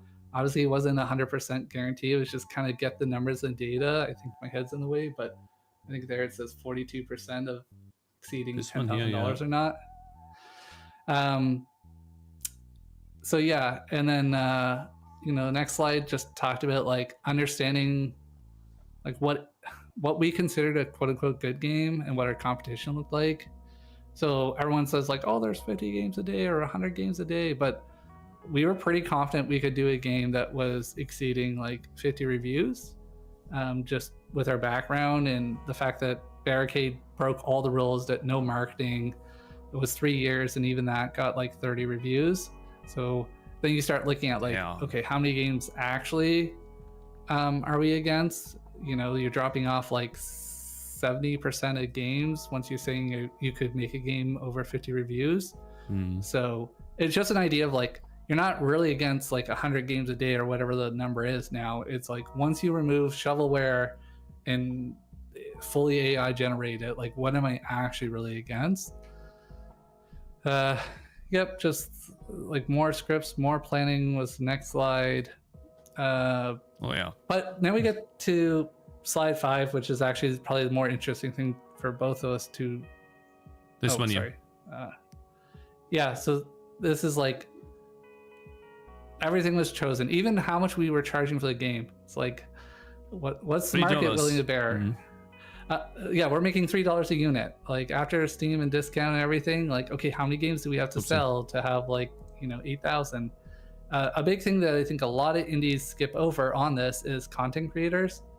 Like we also picked this game because we could identify 50 content creators on YouTube that were over like 5,000 subs, let's say. How did you find these? What did you use there? We just scraped YouTube. So you would go into YouTube and you type in clicker games or incremental games, YouTuber or gameplay or something. Well, because we had done the research of games that were similar to what we were going to make, we would just go and look for anyone who made a review about those games. Okay. Nice, smart. Mm-hmm. Yeah. Again, why it's good to not try and be the most creative and original person. If you're making a game that's fully unique and you have nothing to compare to, like you don't know anyone who's even going to maybe cover your game. Mm-hmm. Versus if I'm like, oh, this game is like a Nodebuster and Dixium. Okay, what's every content creator who covered those games? Mm-hmm. Oh, I just got a huge list. Nice. By the way, just a quick question on that. Obviously, the way this works is you go to YouTube and then you find a content creator that plays this. I mean, we can use Splattercat. I'm pretty sure you try to contact him too. Yeah, right? We had contact with Splattercat. And then you go here. Actually, you can't. I wonder where you can find his email. Not sure where you can find his email, but you gotta unveil the email here for some of these creators. There's a limit on this, right? You can only do how many per day or something? I think it's 25 a day, I believe it is. That's a lot, actually. Yeah. And there was 2 of us, so even if it was 10, you would just time this out. Like, you're like, all right, I do 10 today, I do 10 tomorrow, 10 the next day. That's 110 days. It's actually really good. Yeah, exactly. So. And you send out 50 emails, correct? Yeah, I think it was around that. Awesome. Good. Yeah. So, and how important would you think this type of marketing is, as opposed to, let's say, oh, let's make a Reddit post. I've made a game in 400 hours. Play my game, please, or something like that. That you see all the time on Reddit. It depends on what stage. So, like, in the earlier days, like, your demo looks like garbage or you don't have a demo, nobody's going to, like, a content creator is not going to cover your game. We even had some content creators tell us straight up, I won't cover your game until it's full release. The larger ones typically won't until the game is either about to literally come out or has already come out for the full release. So then it's like, okay, what are your other avenues? It's like itch and Reddit posts and I don't know, other socials. We didn't do any other socials. All we had was literally some Reddit post, and none of them went super viral. Like, when I look back, can we pull up one, please? Like, where you think that one was okay? Yeah. So all the Reddit posts where I put in chat on that user Cakez Studios, and just go under post, and you can scroll down. You'll see 2 months ago there was a small one. Scroll past that, 3 months ago there was a game dev one. This one obsessing over stats, right? Yeah, and this was after the fact, but like if you scroll down further, you'll see, I think the highest we got was 400 upvotes in our game dev. Challenge myself to bet. I think we read this. I think I read. Yeah, we read that. This is the one that went like super good for you. But this is, I think, post-released, right? Was it? I think it was. Before that, we had the splash screen. You only get one first impression. That's 342 on our Godot. I think if you scroll down further. Yeah, let me find that. But what was I too fast? I'll find it. You only get a first impression. Yeah. That one was before the release. And I think these ones are... I would say, man, these are 300 upvotes is actually really good. I'm gotta say. It's more views than you think.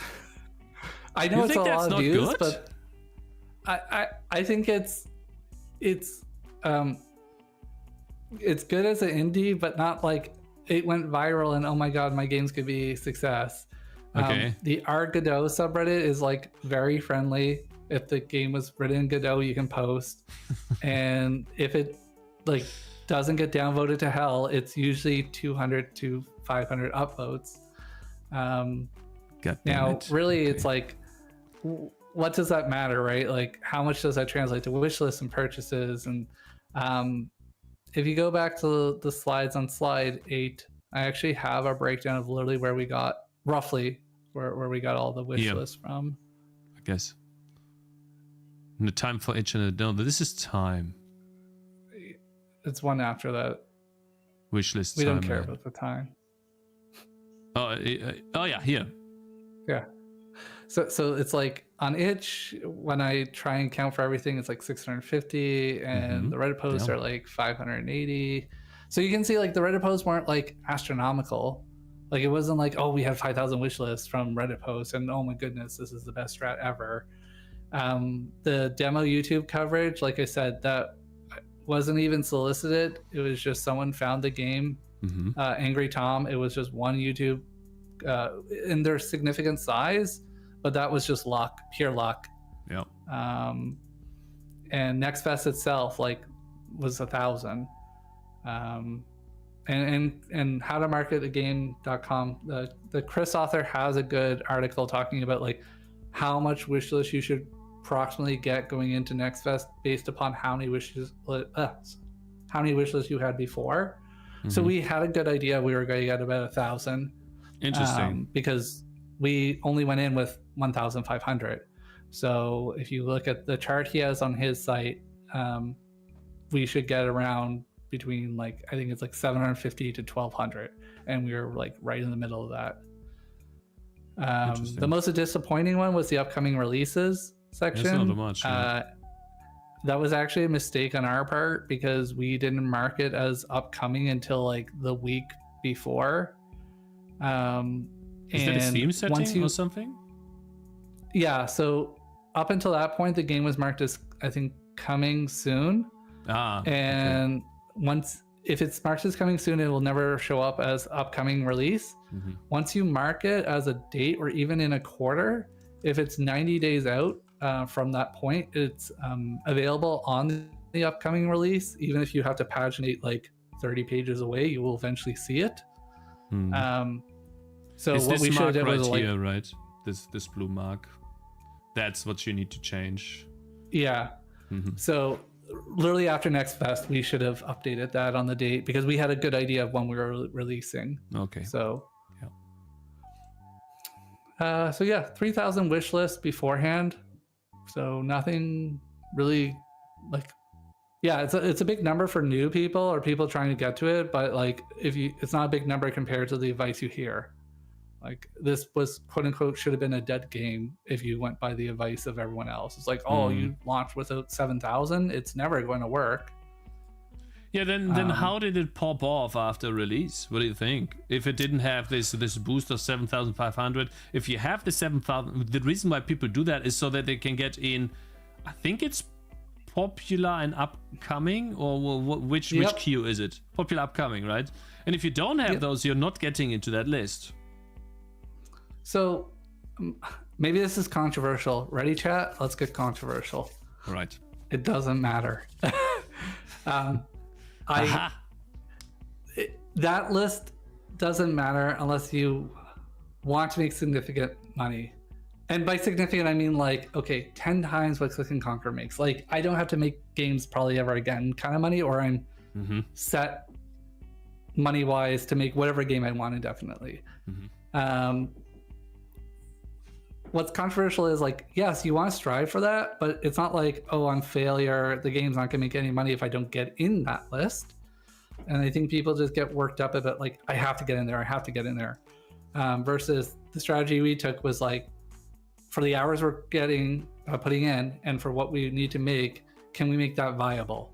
Because for me, it was always about, can we come back and pull the slot machine handle again and again and again and again, instead of these one big bangs I need to be in the popular upcoming list or game fail. Now, obviously we can optimize for that, but Click and Conquer actually does break a lot of rules in that. We are never in the popular upcoming list. That list is solely based off of concurrent players. It looks, but you had 300 players. That's a lot. At that week, the lowest game on that list had 380. So we were whatever 20% lower, and highest during the week we launched was 5,000 or something like that. And so then what gave you this buff at the beginning, the spike? If you weren't in the list, the most valuable thing ever. Discovery queue. Aha. No. Okay, discovery queue. So you still get into the discovery queue even if you don't have 7.5k. Yeah, you just need the 10 reviews. Once your game gets 10 reviews, you're enabled for discovery queue. And Click and Conquer was also a good case study because the first 3 days we didn't have any YouTube coverage, like at all. Why? Again, we made the mistake of emailing all the content creators like 6 days before the release date. Oh. And they need 3 weeks. They have a schedule planned. Yeah.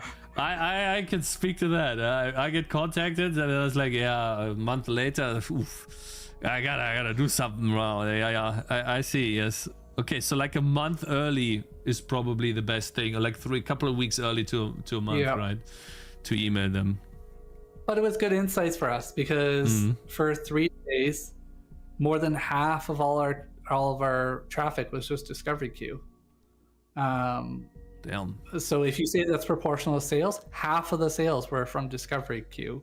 Crazy. Now, was there some from the wish list? Yeah, like we had some of the wish list convert, but we only had 3,000 wish lists when we first launched. Do you know the conversion rate for the wish lists? Like you had 2.8k.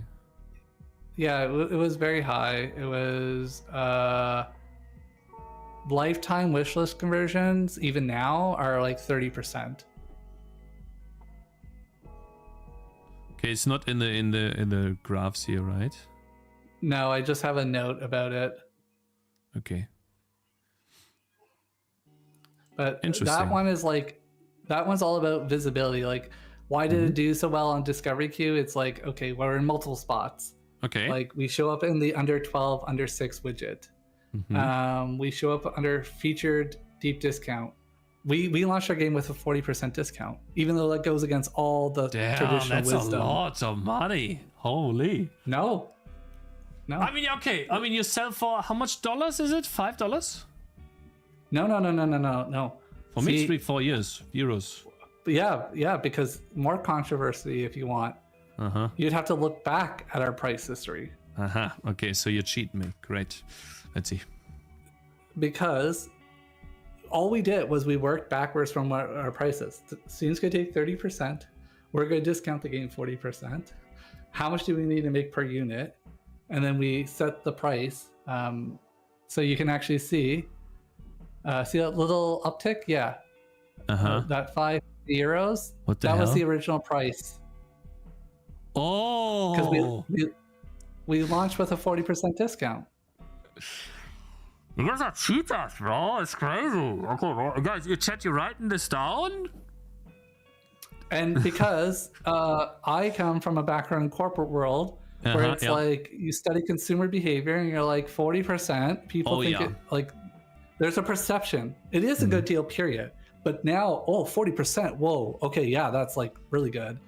And the pricing is like €3.99. People are like, I'll just buy it.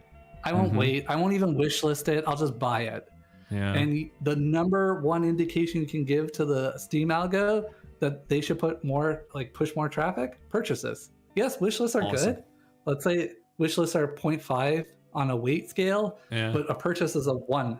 Like it's the most good indication to Steam, minus out refunds. But if you have a game that's relatively affordable for what it is, and it provides enough value, your refunds are also going to be low. I want to ask a question. Yeah. Because Tim says illegal in Europe. Is that legal? Like I set my game to $5, then I do minus 40%. I get to like down to $3 or something like that, $3.99. So it's like perfectly calculated in a way where it's like $3.95, $3.99. So it's not 4, which makes it a bigger number, but it's still 3. But it's basically the price you want to sell it at, but discounted because you make it higher initially, and then once your discount runs out, which how long was that? It's actually quite long, like a week or two. And you set it to $3.99, so the price actually almost never changes, right? Is that legal? But like the people who bought the game got it cheaper than the base price, even after we dropped it. $3.99 after we drop it. What's it actually? €3.29? $3.24, yeah, at least for me. Yeah. Like people want to say like, I don't know if that's ethical or moral. And then I look at their graphs. It's like, now your game is 80% off after 2 years. So people should never buy your game and just wait 2 years. Like, that's actually true. Yeah, you're right.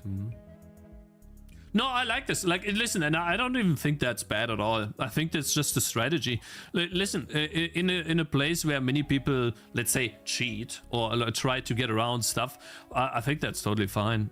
At the end of the day, if you can, let's say, feed your family, do what you love doing, hey, more power to you. Well, and the min-max there is like, why you want to do that right away at this higher price is, let's say we put the price too low, right? And then we realize it's too low. Like we're not going to make any money.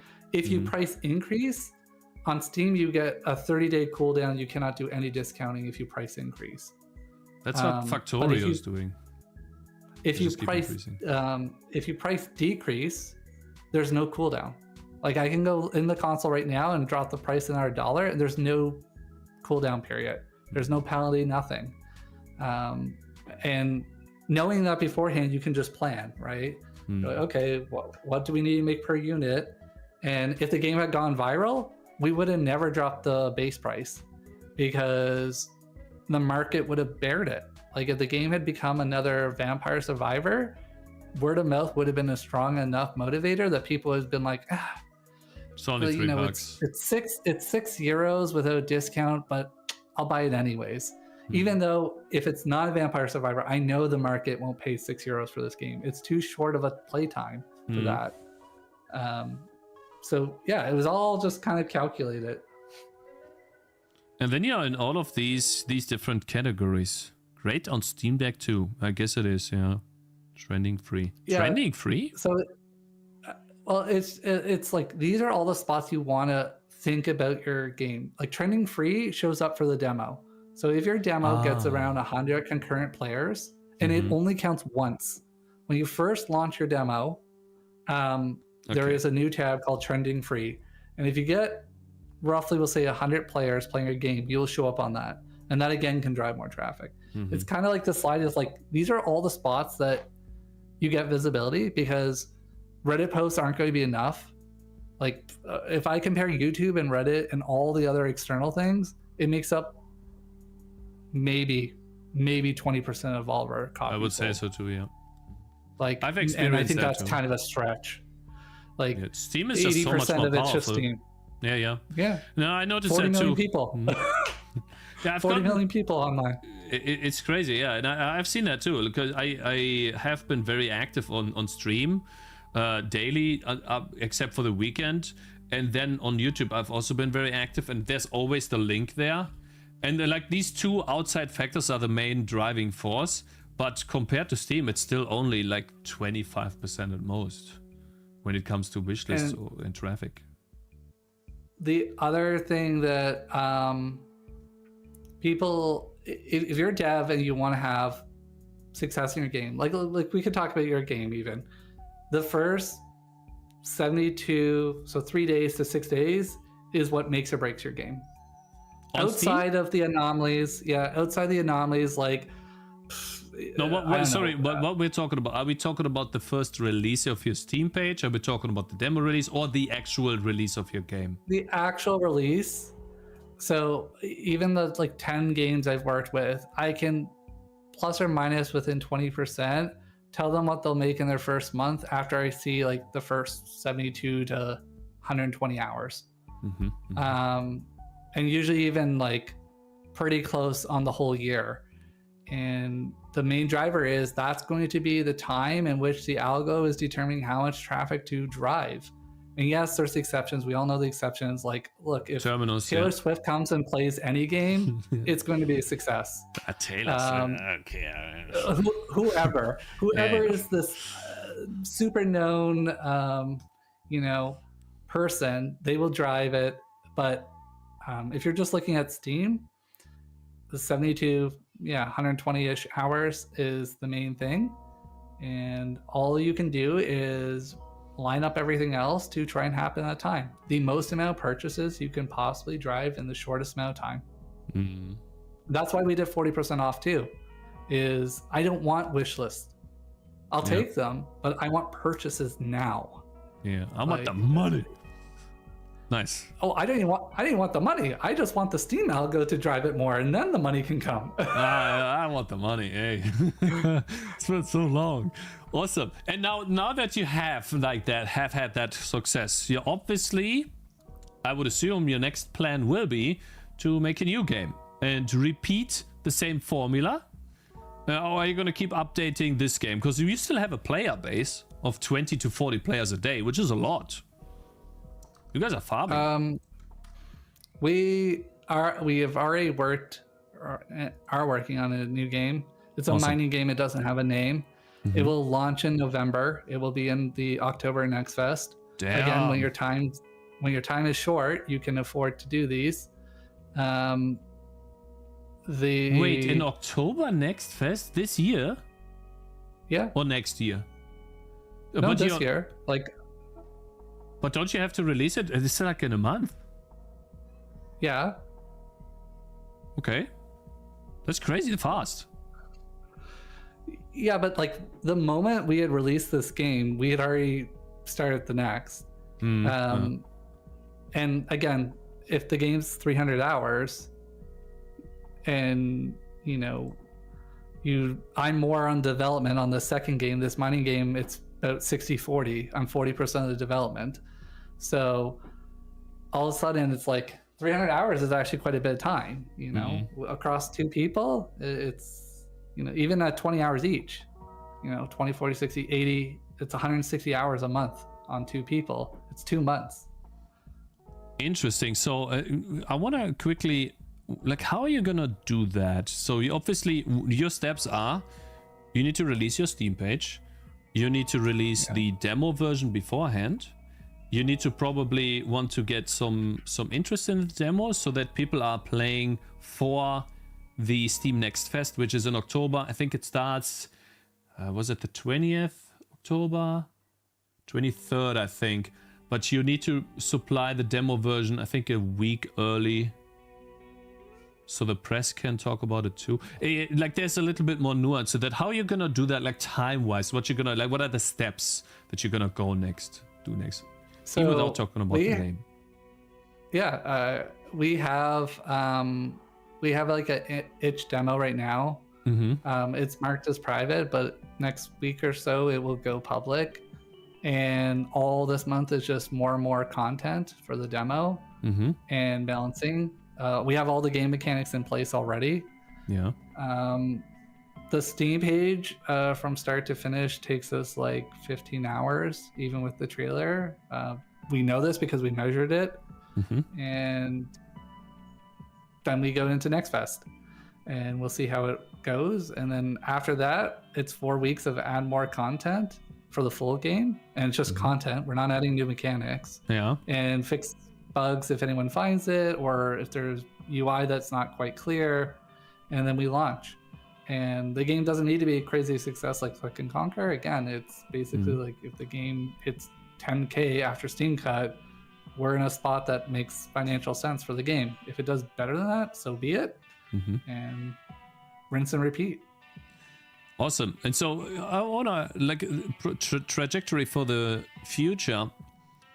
Do you still want to do this in 5 years, let's say? Or are you going to, at some point, you've done this so many times and you've gotten so used to the ecosystem that you want to tackle, let's say, maybe a bit longer type of game to see if you cannot make a bigger impact with the knowledge that you gained?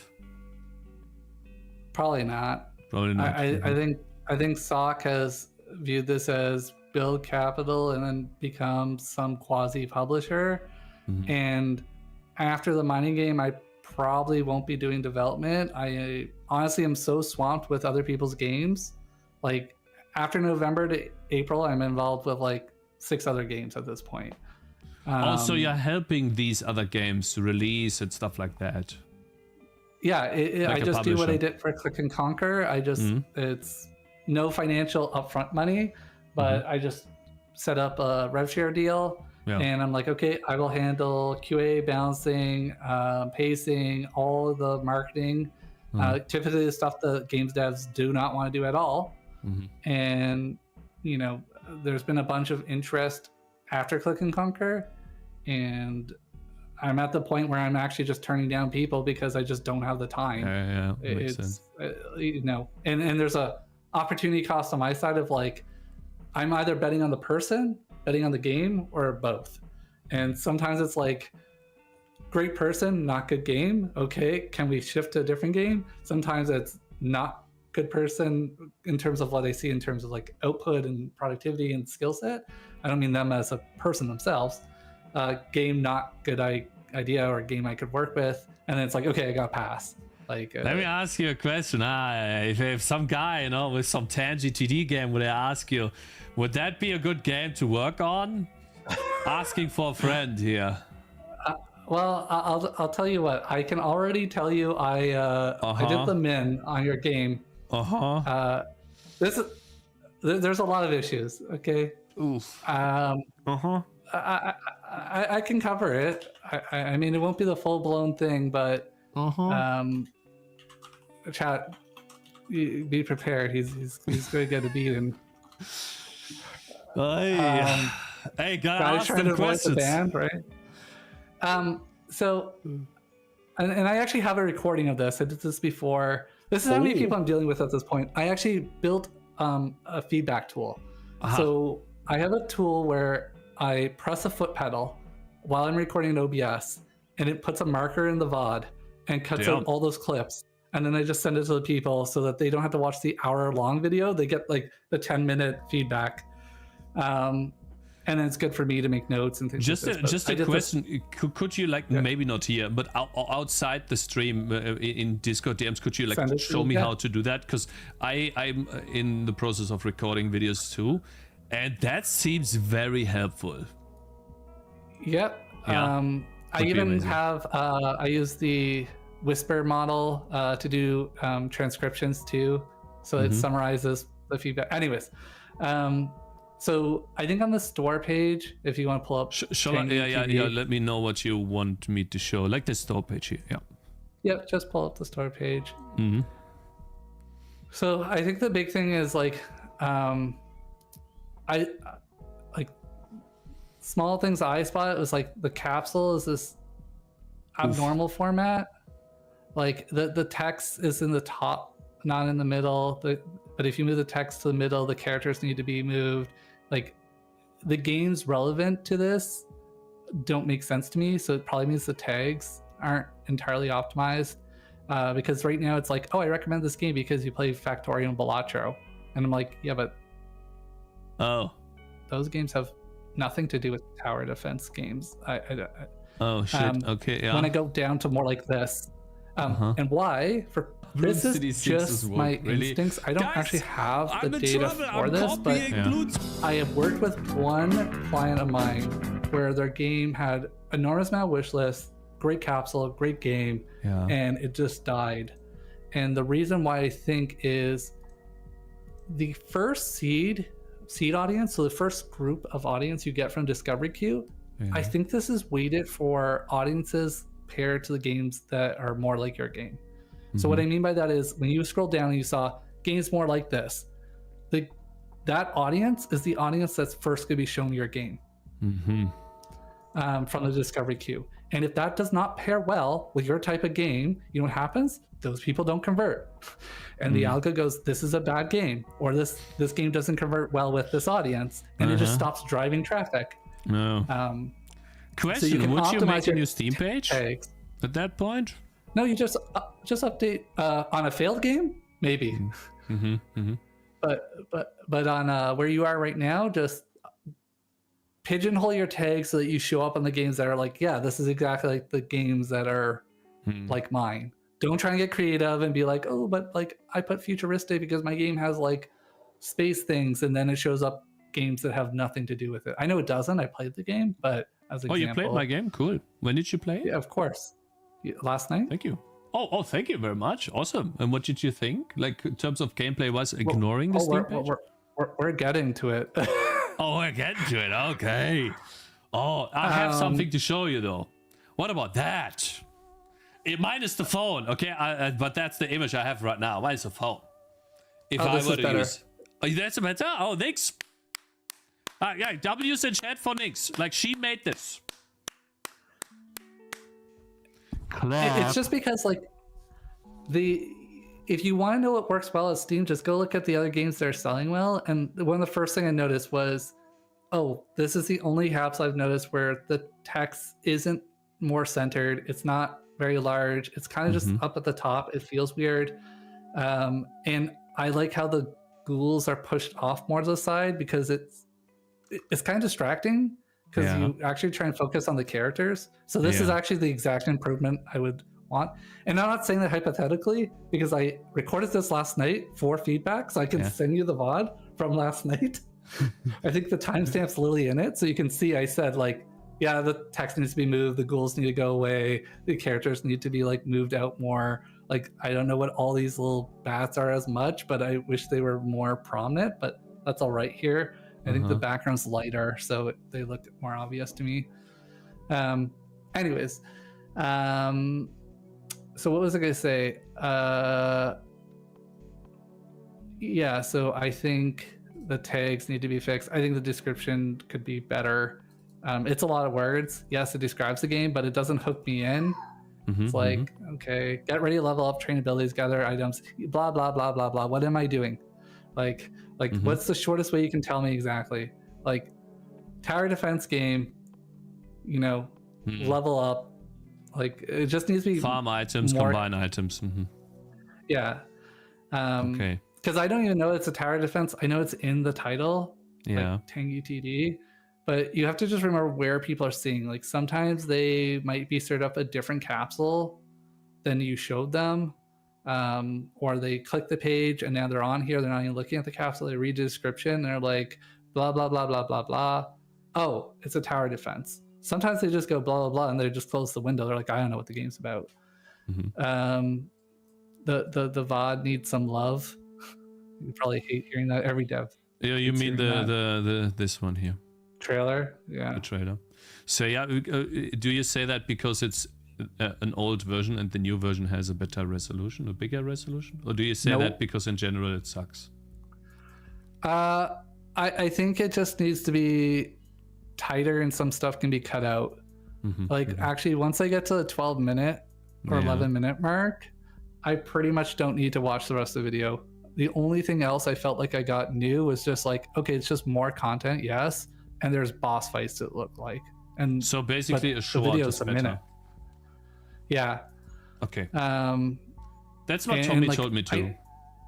I know it seems very like nuanced, but you have to realize like when you're asking for money, people have zero patience, zero time. It's like the YouTube algo. Like, you have to have a good thumbnail, a good hook, or people they're just gonna click away. Okay. And so like cutting down the trailer, like even when I watched the first like 10 seconds, I'm like, there's a spot right at 3 seconds where you click the chest, but it's like, it just feels slow. It's like there's this pause because you're doing things on the screen. So basically it's like just yeah. I see what you mean. I get it. Yeah. Just tighter. Yeah, okay, I'll try. Thank you very much. Gameplay wise, so when I played the game, there was love and hate to it. I first hated that each character gets their own little skill assignment. So like, oh fuck, I have to manage all this, and I could just maybe not be your audience. So that's, you have to take everything with a grain of salt. Like, I was like, wow, this could be a lot of work, a lot of management. But then I kind of thought, oh, this is interesting because I can build different things on each of the different characters. I did maybe have a bug or didn't understand how enemies got past my warrior sometimes. Like, is it max per units on the warrior and then they just bypass him? I just always had rats passing me, even when I had the warrior in the path. Like, maybe 2 or 3 of them would get stuck and then a bunch would get past. It's not that that's a bad mechanic. I just didn't understand what the limits were. You didn't understand it because I didn't communicate it, Yeah, I was like, is there a max per that user, that unit, and then they just bypass? Yeah. Because I think it might be 4. I don't know. Yeah. But it just felt bad because the first time it happened, it was like, oh, fuck, I just lost the game. Like, the contract was broken with the user, like the expectation. There was just other things I had mentioned that were like minor. I'm trying to remember. I don't know. It's one of those games where you just have to watch the VOD because I just play it for the first time, and those are like the best experiences because you get the nuance of like, I don't understand what I'm doing. Why is this UI here? How do I place things? How do I do this? Oh, that's what this means. And just reducing the friction. And then the big thing I can say to devs is like, whatever your store page is communicating, absolutely the same thing has to be communicated in your game. Like, do not make a trailer that shows a very, very fast-paced game, and then you get in and it's a super slow game. Because like you'll just get astronomical high refunds. Like people just feel like they got somewhat conned in what they bought. But I don't know. I think I played the game 10 minutes. And then I was like, okay, I've seen what I need to see. I don't feel like I want to grind out for more stuff. And was it too difficult for you? I don't think it was too difficult. I did forget that I could put items from the shop. Like I think I played 3 times before I realized again, oh yeah, the shop, I can get another bow and upgrade the bow within the unit itself. I think one time I felt scammed by the game because it was like the arrows show you the path, but then like the rats went through the trees one time, and I was like, what the fuck? Like why this time? And wait, I thought there were a path on where the arrows are. What's this? So I don't know if that gets me banned. No, that's fine. Listen, this is honest feedback, okay? This is not toxic. This is exactly the type of feedback I'm looking for. Chat gets banned when they say, you suck. You don't know what you're doing. You didn't do that, okay? So I can understand the frustration because I tried to indicate that rats can go that way, but I'm not doing a good job. Yeah, or like, I actually, the first time it happened, literally thought, oh, maybe there were trees there and the trees got destroyed and I just missed the event. But I don't think that was the case. I actually think they were always gone and the rats can just go that way. If the trees did get removed, I didn't notice. I literally was so focused on doing stuff that I didn't even see the trees get mowed down or anything. So I don't know. And again, it's just a bad behavior when you don't know how something happened and you're just kind of stuck in limbo of like, wait, did I miss something? Did I not understand the game? Is the contract changed? Do these units always path that way or do only sometimes? Because now it's like, is it wave 5 they do that or is it every wave? And yeah, the player's learning, but you just try and reduce some of the friction. I understand. So it's probably, okay, fine, let the players learn that, but maybe not in the first level. That's another good lesson. Trimming down how much you introduce to the player is, I think, an OP skill. Like, I know you're already doing it on the units, which is a good thing, but like having level 1, like just a very quick stupid proof where it's like not even multipath, like great. Just set the time really small. Like, oh, it's so boring. Yeah, but it's only going to be 2 minutes. It's the intro to the game for them to understand how to play. That's it. It's a very, very quick map. No, thank you the very next much. level, you introduce more and more. Because I think a lot of people think, oh, I need to show the content. It's like, bro, I don't need to know that there's a shop and a skill tree right away, and there's units and multipath, and units do different things, and then there's a boss. It's like, I need some pacing. And I think that's where the incremental games do it well. It's all about this novelty and pacing, so you're not overwhelmed. And I just tell people typically it's like you're looking for this 6 to 9 minute mark.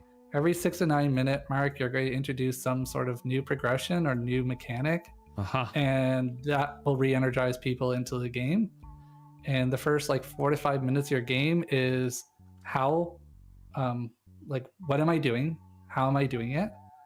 The next 4 to 5 minutes is why am I doing this? Like, what is the end goal or progression towards? I think in your game, it's the map to get to the end. But one of the things, I don't think it does it. I can't recall. It's like, it doesn't show me maybe it does, but I can't recall the path of what I want to do. It's like, here's your marker, here's the next marker. No, show me the question mark ones. Like, or show me like the end one with like 5 boss skulls. And it's like, oh fuck, okay, that's what I'm trying to kill. That's where I'm going. Because in the game, I don't know what the next thing is until I think I beat the level, and then it's like, oh, there's a new marker. What's that? I don't know what my end goal is in the game. Is it 1 hour? Is it 5 hours? Is it 20 things on the map? Is it endless mode? And I'll never know because I closed the game at the 10-minute mark, and that was not enough. So that was a little bit much for me to take in, but I'll definitely rewatch the VOD. And first and foremost, I really appreciate you even I didn't know that you were gonna play the game and give me this extensive feedback. Really appreciate that a lot. It does help a lot. And I have written down some stuff here, which is like 6 to 9 minutes new mechanic and then no multipaths. Oh, thank you very much for the raid, TCAP. Sorry, I did not see that. Thank you, I appreciate that. Hope you had a good stream, and welcome everyone. Good morning, guys. We are interviewing the developer of Click and Conquer, recently released June 25th game on Steam. Already over 1,000 reviews, guys. Very successful, and currently sitting at a player base of 41 players 24 hours. And he just gave an interview, and now he's looking at he's giving me some tips on my game. And he talked about being overwhelmed in the very first level. And so I've written this down, and then with the new mechanic, do you think that like the core mechanic of my game is the shop, mostly the shop and the items. You think it's too early for me to show that to you? Or like, did you get bombarded? The shop, no, but then I would delay the tree. The tree, like, okay. On the first level, you get I think everything. I don't know how much more there is. Yeah. There's like, okay, I have the shop. That's a new mechanic of upgrading the items itself. There's a mechanic that each unit is its own little entity. It's not like I apply the bow upgrade and all the archers get it. It's like each unit has their own thing. Okay, then it's like skill tree is introduced. It's like, holy fuck, one more thing. I don't even know what this does. Click, click. I think I did stuff. Oh, you have to assign things to the unit. Okay, that's new. I thought it would just auto apply across everyone. Plus, you're like, if you're not a tower defense player, you're like, okay, what kind of units are there? What it's multipath? Okay. Oh, my units take damage if they're on the path. Holy shit! There's a healing ability. Oh, there's also player skills that I now need to know about. Okay. Okay. Yeah. Like, it's good because that's what the end should be for the players. Yeah. But immediately, like, someone new is probably, I'm not gonna say they're gonna be overwhelmed. It's just gonna be a lot of things, and you don't get rewarded as much. See, like, the dirty secret of incremental is a lot of the skills when we first built Click and Conquer were available from the get-go, and all we did was just hide them behind unlocks. So what would be a skill that you hide behind unlocks? This is the skill tree of Click and Conquer, guys. We've gotten to the demo to the end. So in here, it's like, originally the bomb was a 3x3, and the maps were just bigger. Originally the maps were all the same size, but the units were difficulty. It's like, no, let's start them with a small map, 1 unit type. They don't need to know about tanks or tier 3 tanks or any of the other units. We'll just have them with basic bomb, 1 square, just 1 map, the tiny map. You know, and then it's like you don't even have the you call them scrolls, but they're actually intel. The intel doesn't even show up on the UI until you actually unlock it. Smart, for the first time. The intel here on the bottom right when you go to research. Yeah, that's 7 out of 9. That doesn't even show up when you first launch the game because you just don't need to know what it is. Okay. So all these minor things, it's like, and then there's cold coffee. 2 hours almost cold. Coffee. Hello. I'm back.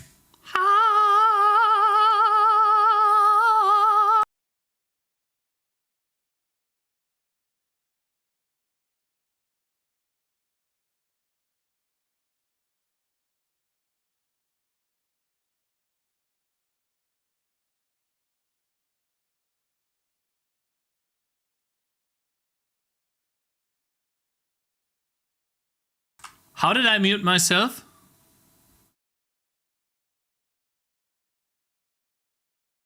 Was I muted the entire time? Hello. Self-mute. I thought the video was live. I fooled them all. Incredible. Anyways, yes, I had to pick up Zoe, and then my wife also came here to pick up Zoe from here. And then while we did that, we bought some water. I have water. Hold up. One sec. I have water. I bought this, guys. So according to this entire bottle has 16 calories times 7.5. Hold up. 16 calories times 7.5. 120 calories in a bottle like that. It's called O2 Active. Someone drank this before? Is this good? Is this good to drink? And my wife bought one of these. Focus. Focus! I have the rest. Sugar-free. Why would you drink that? I don't know. Tastes good, I guess. Maybe. Anyways, guys, thank you very much for waiting. We are now going to program some code. What about the Celeste clone engine architecture? Should I use it to build my game based on it? Like when you made a game DLL for reloading and cleaner logic, I guess. If not, what would you recommend me do? I recommend doing that. Yes, I do this to this day. The hot code reloading feature is really good. I would do that, brother. Because the engine part, loading the game DLL is very, very... this helps a lot. Like, I'll show you. Actually, wait. Copy this. Let me put that on YouTube, right, guys? Hold up. You don't even see it. You don't even see what I'm doing. Hold up. Did I? Was this? Is this message pinned? Huh? Who pinned this message? Hold up.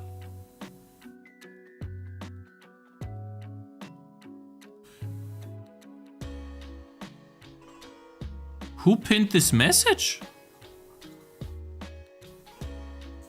Who pinned this?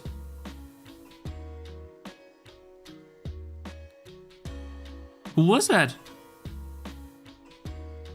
I didn't pin this in the beginning, did I? That's interesting. Me? You don't have... Maybe it was the person that's helping me edit videos. Huh, interesting. Well... Alright, guys, your mom. What you talking about? What you talking about, my mom?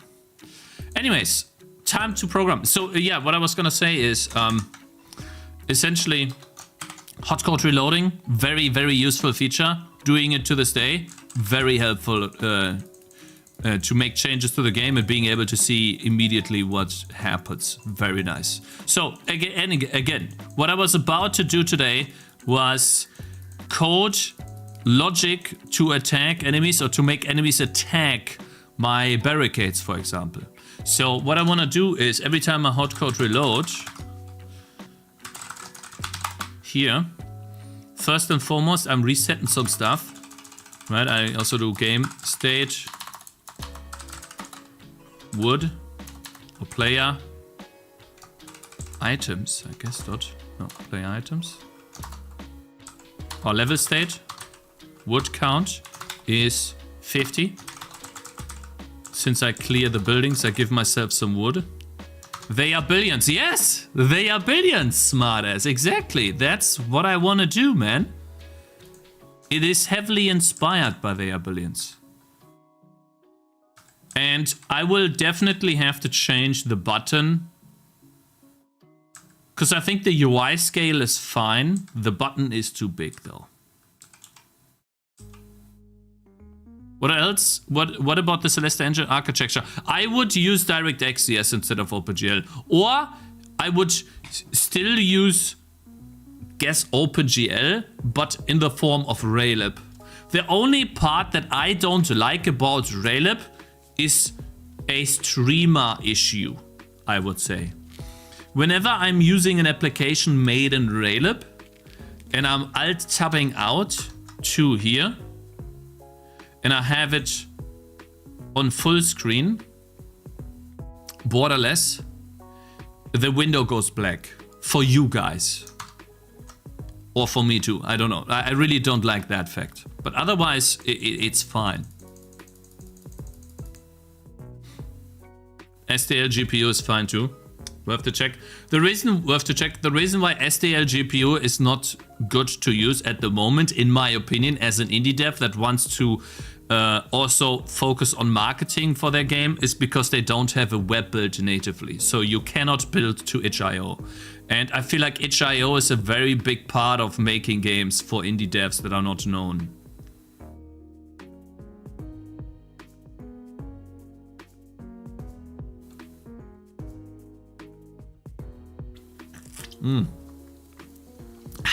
Okay, guys.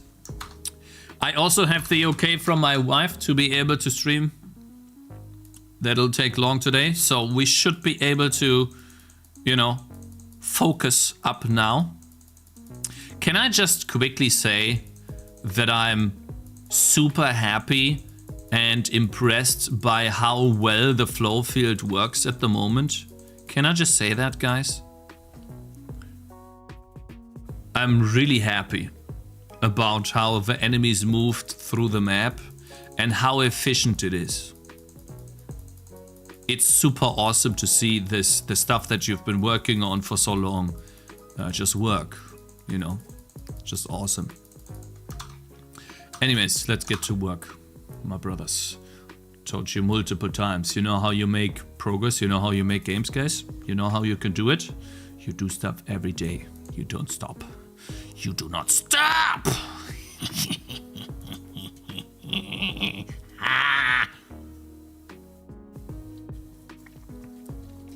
You have to chat. You have chat to thank for that. We are smarter than you. Oh, so I didn't figure out and learn anything. Nothing at all. So I couldn't have coded this at all. Like the stuff that I coded in yesterday and trialed and errored the thread separately by literally doing all the mistakes you can do to set up an SDL thread. That was not me, that was you. You typed the code and I just sat here and talked, right? That's what happened? Yes? Okay, let me ban this guy. This guy is toxic. Lazy dev? Yeah, you are lazy, in fact. Let's see him for 5 minutes. Poof. Be gone, fiend. Tschüss. Anyways, now that that dummy is gone, we can focus. Focus up, my brothers. We can focus up.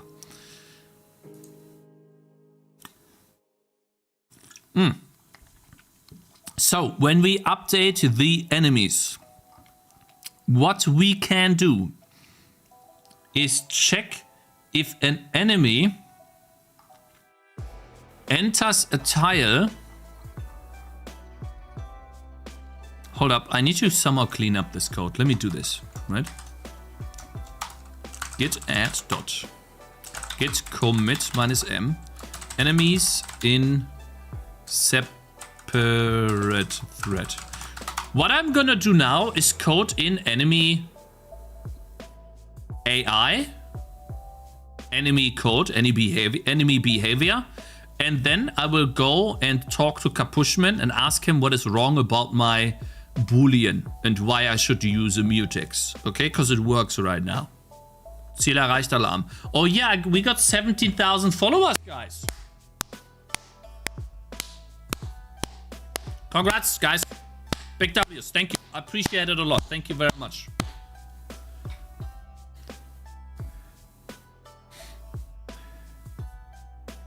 It's not me who talked about the mutex. Should I pull you up, bro?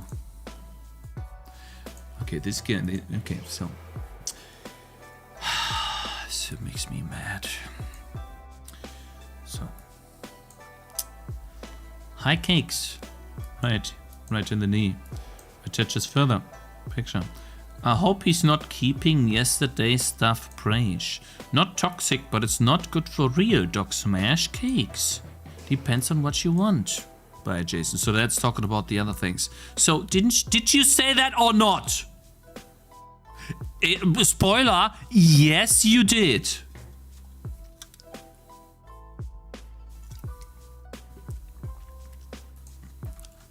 Get push. Chat's mom is nice lady. There you go.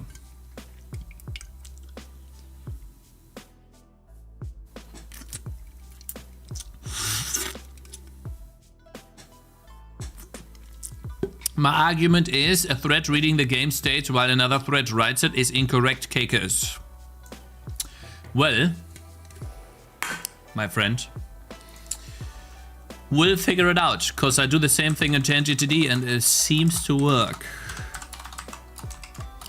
Doesn't mean it's correct, okay? Don't misunderstand. You know what? These functions should be outside global functions. How about that? Get enemy and get enemy position. Cause, and you put some code in my DMs, Mr. Capuchman.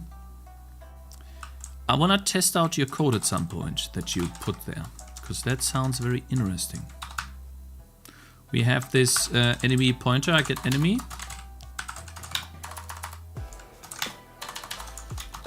Though right now it's not something I want to look at too deeply.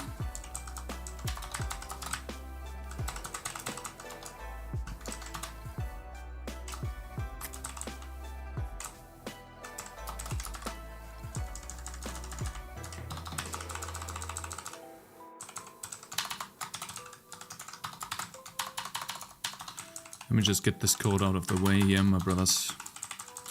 And we're good to go. There you go. That'll always return the null pointer. There you go. Good stuff. Yeah. Cool. Now, update enemies while true. If we're supposed to stop the thread, we return. This is cleaning up enemies. This is updating chunks. And then this is updating the enemies. So just walk to base, ignore everything can go away, because we now have git new movement if true. So this if check can go away. We don't have new movement, we just have movement now. Then new movement could go away. And the thing is, current tile, yes. So here's two ways. When the next tile is blocked, I need to check what happens, because a tile can also reference a building now. So, can a tile reference a building at the moment? I don't think it can. So let me check what happens when we place buildings. Is it literally just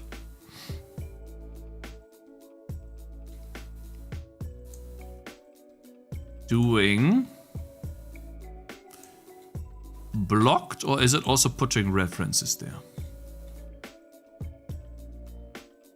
Building position, tile position, draw sprite, draw preview. Here, so we place the building and we just block it. Okay, here is the thing. Number one, we need a spawn building function, because then we get a building back that is referencing the building in the array.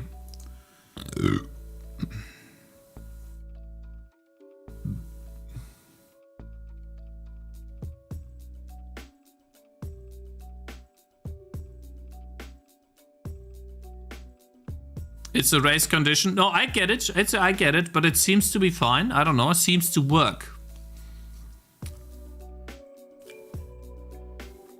Bye-bye dollars.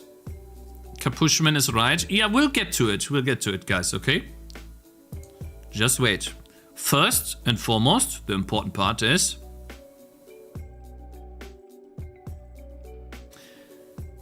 we need a reference on the tile to the building, because then we can check the tile that we are walking on if there's a building, and if there's a building, we are going to start attacking that building. And so there's two things. Number one, an enemy needs a target, which is something that we need to put here. How can we target something? Let me see what we have right now. We have a position, we have a direction, a push, target X and Y. This could be... Oh, that could be the target tile. And then if the target tile contains a building, then we look up the building. Sure, we get the target tile, check if it's a building. That's okay, so that's nice because we can reuse this blocked to turn this into an enum. That is then tile flags, I guess, which is a U8. And then we have, I don't know how we call this, but tile building or something.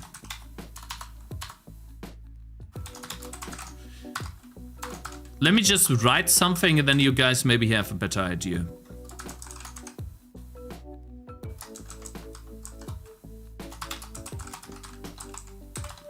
We could also say wall is 0 and building is 1.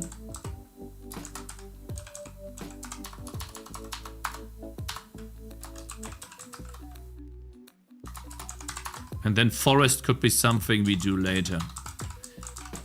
And then instead of saying it's blocked, we have the tile, we look at the tile flags. And then we reuse this blocked. And instead we do tile flags. Flags, we look at the flags. What do you guys think? The thing about this is that now if the tile is occupied by a building, we need to know what building it is. So, and that's where this foliage index comes in, I suppose. For this building index.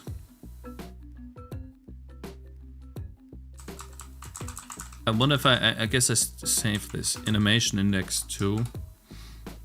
Wait, let's see, 8 bits. Another 8 bits, another 8 and 16 number foliage index, and then we do a union. Because it can either be a foliage or a building. Building index. Is it just a building index? 16,000 buildings, we can't do more, should be fine.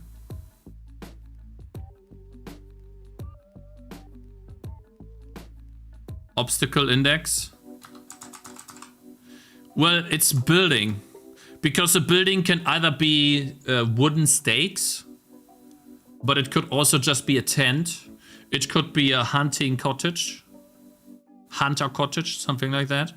It could be many different things. So I guess the easiest would be to just have it be a building index. And we need to make sure that whenever we destroy a building, we need to update all the tiles whose building indices change. That's not that simple to do. I think a building index is better than a pointer here.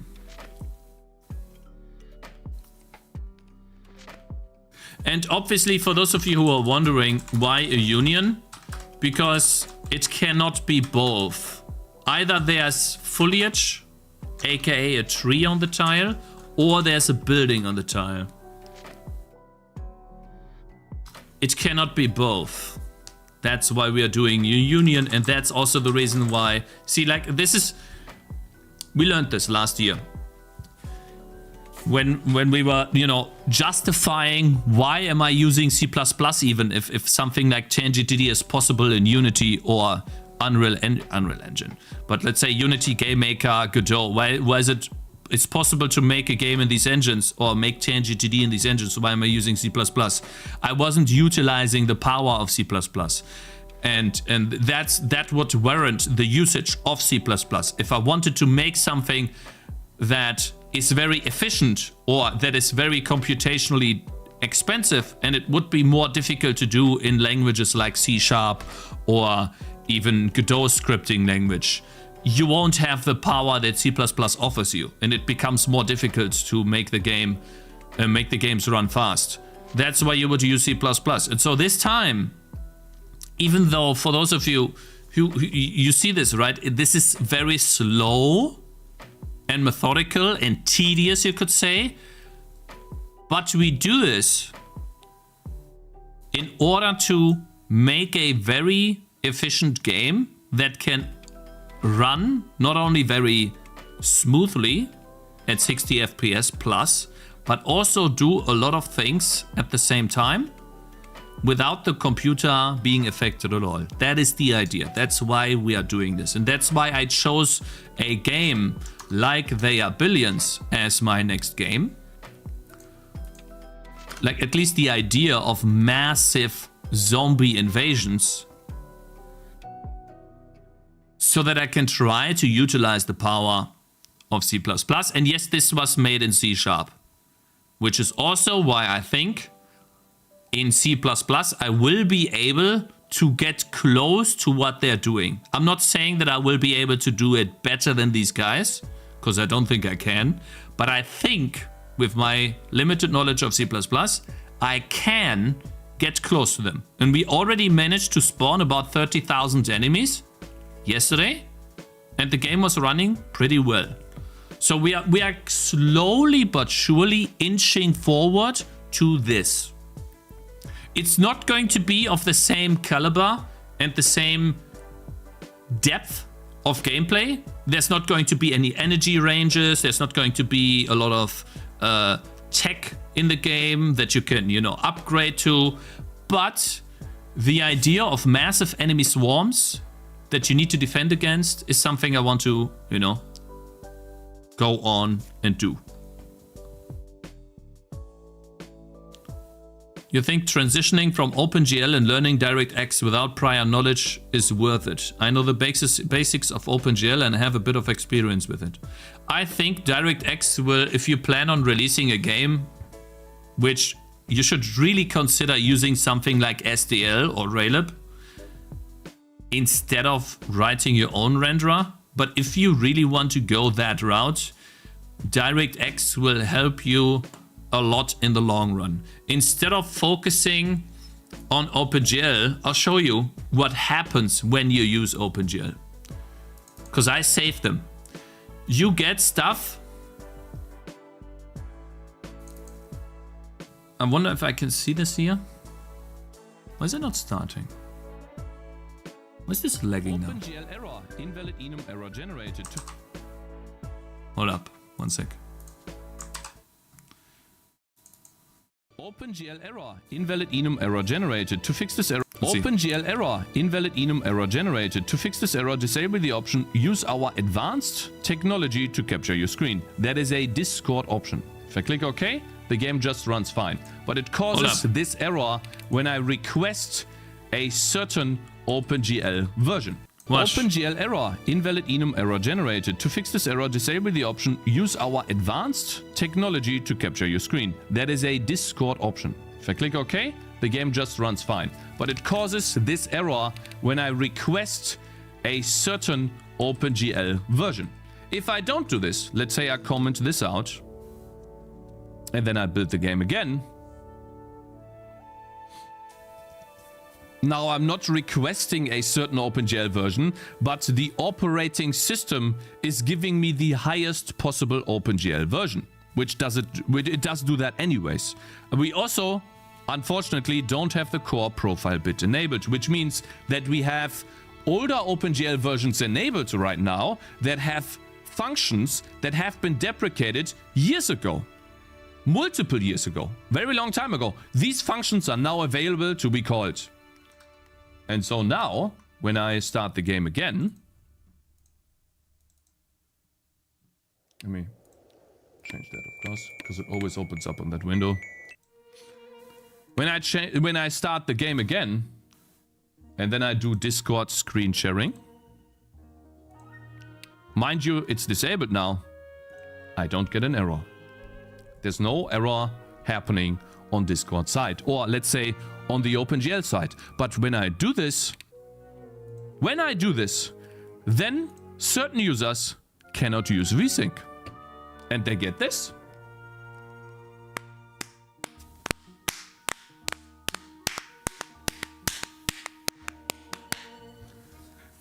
I'm basically fucked. That's what it is. I'm basically fucked in the ass. I can't do anything. Like, I can't make it right. It's impossible. It's GG's. We lost, guys. We have lost. OpenGL error. That's just one part, guys. That is just one part, okay? There's more OpenGL issues, yeah? There is more OpenGL issues. So, yeah. I would literally go with something like Raylib or something. Okay. I would do something else, buddy. That's just one part, okay? I've been going through the old vaults and found. Alright, never mind. I'll go with DirectX. DirectX, I had a couple of issues. No issues so far after that. The only issue I had one time, mind you, it was one time, I had someone using SLI GPUs, so 2 GPUs right next to each other, SLI, which is no longer very well supported, and this person had, I think, flickering or stuttering when starting Tangy TD. Disabling SLI fixed the issue for him. I couldn't do anything about that, but that was one problem ever since switching to DirectX. Nothing else. I could fix every single other DirectX error and issue by looking at the error messages that DirectX would give me and then doing exactly what they told me to do. And that took a week. 1 week to fix all the errors. 1 week. And I had 100,000 people play my game. And not a single one of them had issues. That's why DirectX is better. I'm telling you. It is just better. It is easier to manage. The reason why it's better is because it's easier to manage than OpenGL. OpenGL has too many confusing error messages and too much setup where it can go wrong. And like I told you or showed you with this clip here, the problem is this type of... Shut up. The problem is this type of setup. You need to do so many different things when setting up OpenGL, depending on what you are targeting, what your target machine looks like. Library you use. Oh, I see. I have written my own code to do that. Oh wait, hold up. Followed this principle here. Hold up. Not this one. I see. Here you go. I disabled dev bot.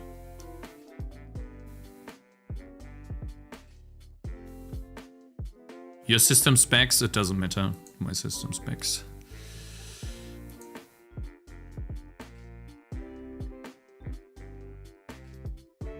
DirectX plus Wine is more stable on Linux. I had 0 graphic errors. You want me to check how many Linux users I had? There's just no way that anything like it. Listen, let me see how many lifetime. Can you see lifetime Linux? I need to sign in. Never mind. Whatever. I'm not checking it right now. It'll take like 10 years. Let's just code, guys. Let's just code. Now that's the issue, and that's why I heavily suggest not writing your own OpenGL renderer, but instead use something like Raylib if you have to, or SDL if you want to. With SDL, you can't use web builds. For me, that's a big downside, but maybe you can live with it. I don't know. Yeah. Okay, we need a spawn building function.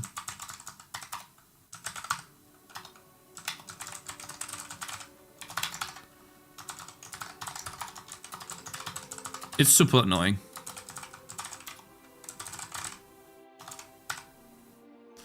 How did I do the spawn enemy function?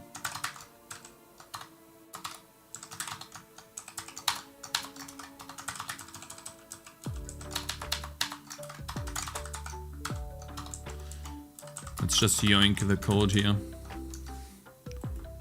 Mono game, hey bro, mono game is super good.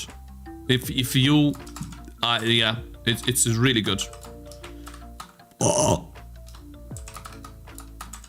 I have nothing against mono. It's super. It's amazing. I would use it.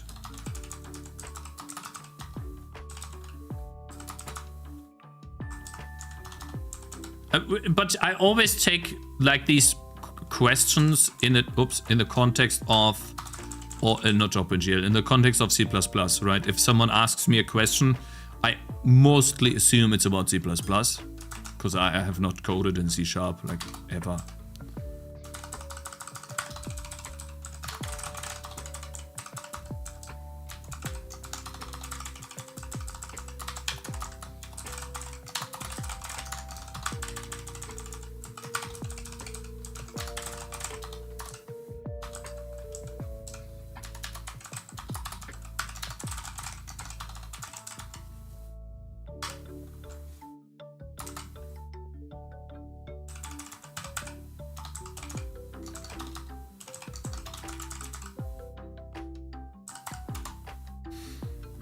Each building. Do we need a unique ID on a building? That's the question. I have no idea.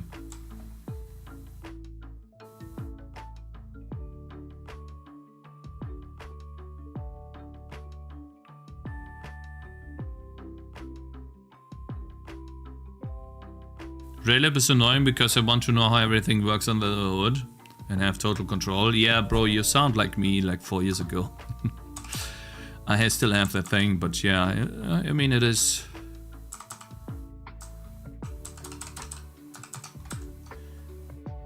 I don't have a unique ID on the building, so I don't know which building is what. Is that important? If I select a building, then the selected building could be an index. If a building is destroyed, then obviously the selected building needs to change. The index of the selected building needs to change. Tried coding in Rust? No, that'll be a sub goal. Because I don't want to code in Rust. It'll be a 300 sub goal at some point, but not today. Not this week, not next week, not in the next 2 weeks. I'm trying to relax here, not get angry. I really don't know about the ID part, we'll have to see. I could see this being important, but I don't know yet. Think about IDs. Use them. It's unique IDs. And then that would be a UID. The reason why this could be important is it makes it easier to select buildings, and then the selected building is just a unique ID. However, if I delete a building, I need to also update. I mean, it can work with indexes too. Because the moment I delete a building, I just check the game state selected building index. If it's the same index, then I just merge that. Or if the selected building index is the last, then I'm swapping in there. Saw the video about Tangy tutorials, maybe I saw the revenue. Even though it was a while ago, as a developer, I'm really happy for you. Makes me want to cry right along. My man, I appreciate it. I appreciate it a lot. Thank you, bro. Big W is my man. Mr. Tech Jungle Dev, bro. I appreciate it. No, for real, man. Thank you. Active building can just be a pointer. Pointer is difficult because a pointer has no unique properties. A building itself doesn't have a unique identifier. So the moment I change data on the pointer, the moment I change something where the pointer points to, I lost the value. But if I have an index is unique. In a sense where, let's say I have 100 buildings, my index is 97. I delete a building in the middle, now I have 99. I delete another 2 buildings, the last building now is 97. I'm pointing to that. Now I delete another building before 97. What I do is, when I delete, let me just show you. when I delete something in the array of buildings, I delete something here, and let's say this is 97, then I move this part here. Therefore, the selected building index is no longer 97, but maybe 54.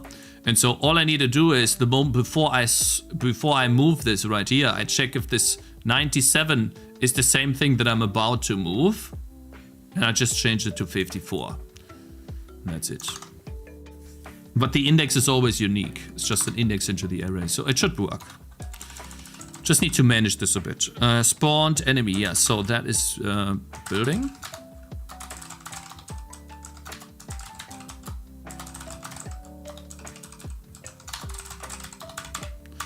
And I do nothing with the building itself, I just return it.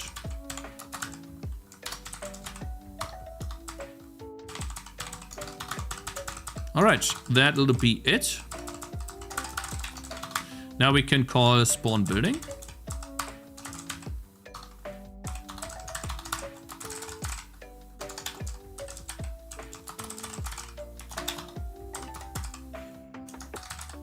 If we manage to spawn one, because it could be that maybe something didn't work or whatever, we didn't have enough money, or you know, the array was full, we can no longer spawn something. We only decrease the wood count if we actually spawn a building, so otherwise there would be a bug. And then we need to block each tile, but instead of blocking it now, we are giving the tiles that are blocked, we're giving them flags, and that would be tile building.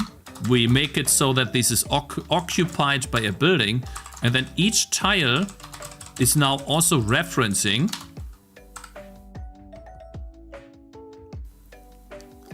well, that's a bit annoying. Spawning a building does not return us the index. Maybe it should return us just the index instead of the pointer. And if it's not an invalid index, yeah, I think that's a bit easier. Dot building index is the building, the spawn index. Let's call it building index. Yeah, let's do that. Let's make spawn building different. It returns an int. Invalid. Return the index. Don't need to do anything with this, but maybe later. Good. And then over here we do a const int spawned building index. Let's just call it building index. And then if the building index is unequal to invalid index, we know that we have successfully spawned a building. And the cool thing is, that's something that usually many people get, and I too, get hung up on. The way to program this and the way to make this right, I don't know yet. Will this function change in the future? Will a building hold an ID in the future? Or contain an ID? I have no idea. But right now, I'm just going to make it work and then program more of the gameplay to get to the point where I know what I need from the game. And maybe if I spawn one of those buildings, now I know, oh, I actually need IDs or something else. So then I'm going to change this function again. But for now, this is all I need. Make it work, make it right, make it good. Exactly. So first, now we make it work. We have now occupied tiles using buildings. We're spawning a building. We are occupying the tiles properly. We are referencing the building that we spawned the tiles on. That we spawned on the tiles.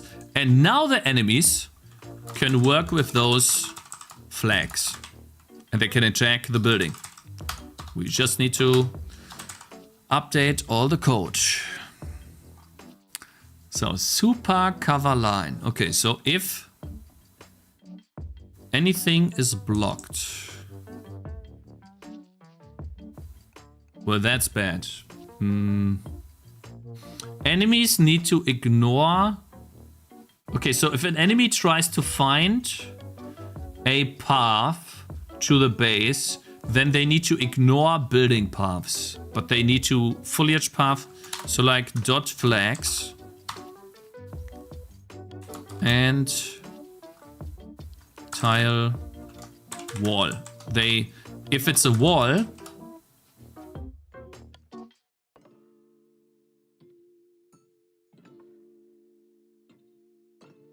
by the way, do we need flags? This is exclusive. These don't need to be bits at all. I don't even need to put them on bits because it can either be a building, forest or wall.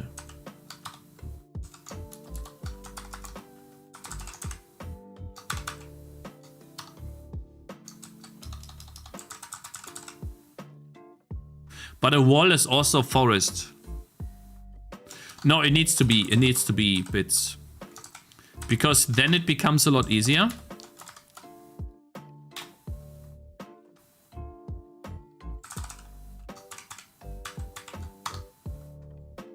The moment it's a wall, we need to ignore it. Ignore walls.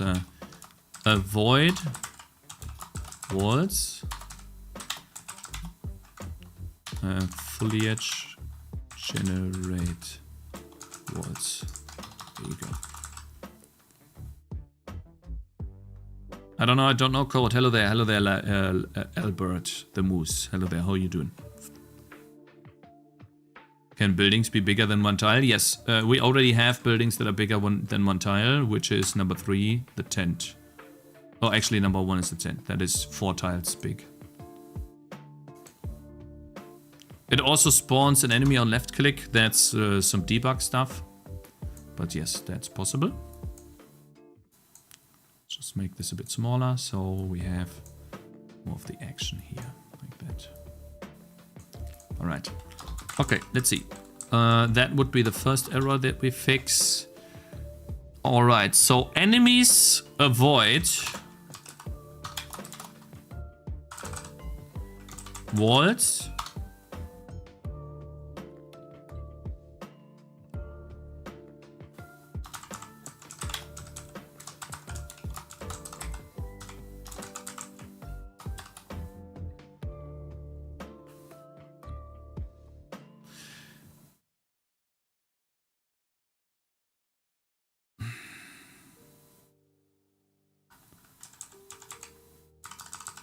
I wonder if this else if is fine.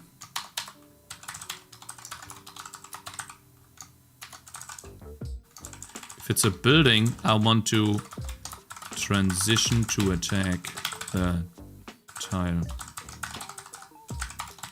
Right, and then we have an if check if we are running.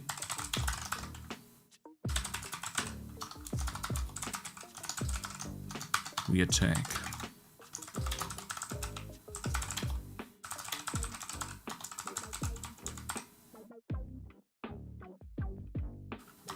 That's when we can get the current tile, not the current tile, the target tile, which is fine.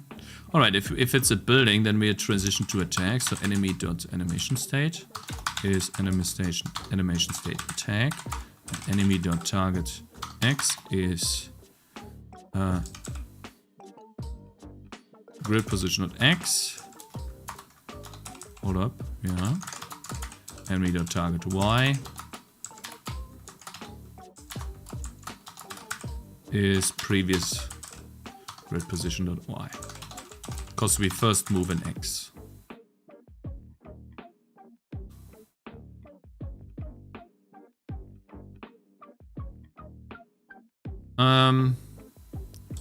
But then this is how about we do this if check before.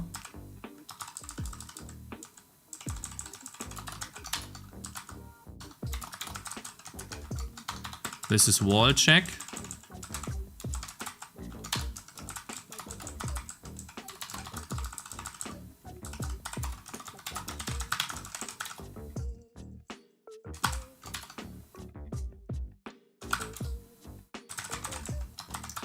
This would be the target for buildings. And then the else case would be the movement code.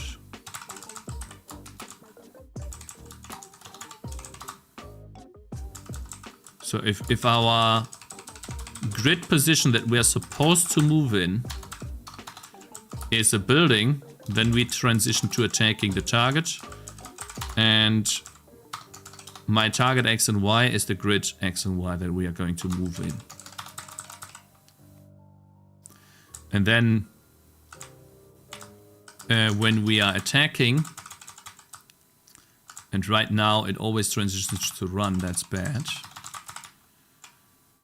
So spawn enemy. Should always make the game state, the spawned enemy animation state is run. There you go. When we are attacking, we get the target tile. Get tile. Takes in vector 2 of coordinates or in integer vector 2 of coordinates. Okay.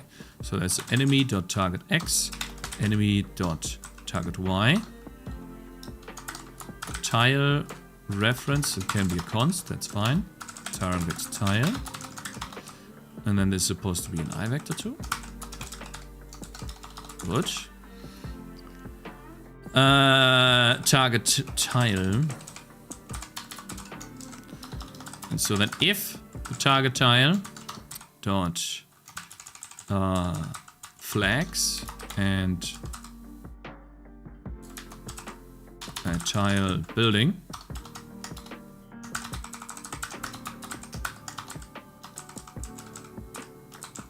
if it's not, I mean, we can do if check here, and then the else is the transition back. Transition back to running.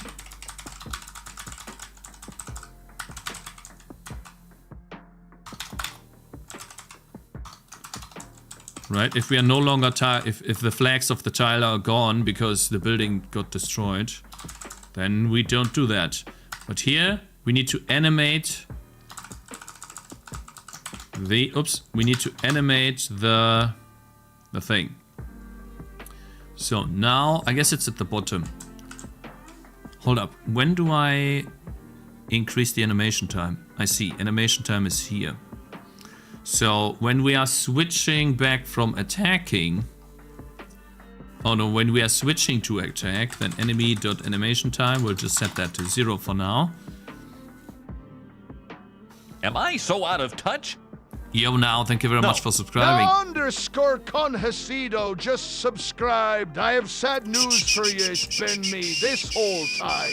It's been me. I was your only viewer for these past 5 years. I created multiple accounts to make it. Look like you had lots of viewers, but in reality it was always me to prove that. I'm gonna send this message in chat from all my accounts. How do I do that? You lion. Okay, so this is animating the enemy, but we need the animation index here. So, and we're not drawing it. I mean,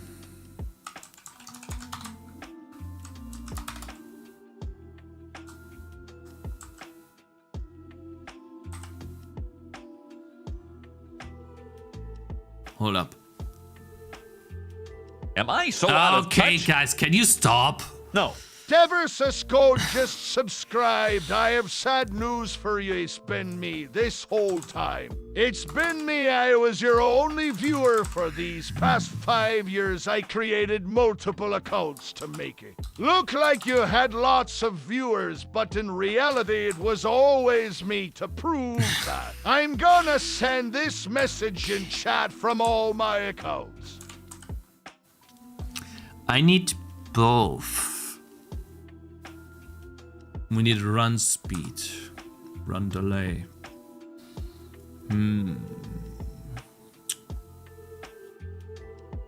Appreciate the support. Thank you guys very much. Yeah, you are breaking my focus right now, so not paying attention to it. But thank you very much. I appreciate the support.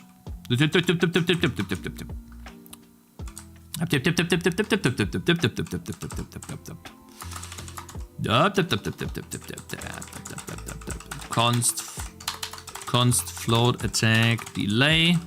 Am I so out of touch? Actually 2.0 F. No. Trotcha07 just subscribed. Hey. Good morning, good sir. Thank you very much. I appreciate it, bro. Thank you so much for the support. Thank you for subscribing. Cakez, please tell me what's the name of the current song that is playing. Exclamation mark song, I think. Or wait, I don't know. The current song is called... I'm just gonna show it on stream. Here you go. Check it out. Oh. All right. So this is obviously a lot of code that is reused here. Code repetition with the getting the sprite and animation index. It's a bit annoying, but it's easier to separate this for now. Animation index and now sprite dot. I don't have an attack frame. I see. Well, that's a bit annoying. Const int attack frame is... Well, in terms of the attack frame for the skeleton, I guess I have to check the sprite. Man, it's been a while since I booted up a sprite, guys. That's crazy. Where is this? There you go. So the attack is a 4-frame animation on the index 2. So I don't have the previous index, which means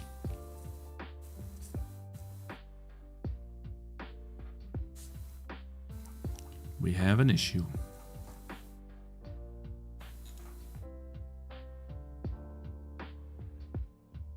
We do have an issue here. Great.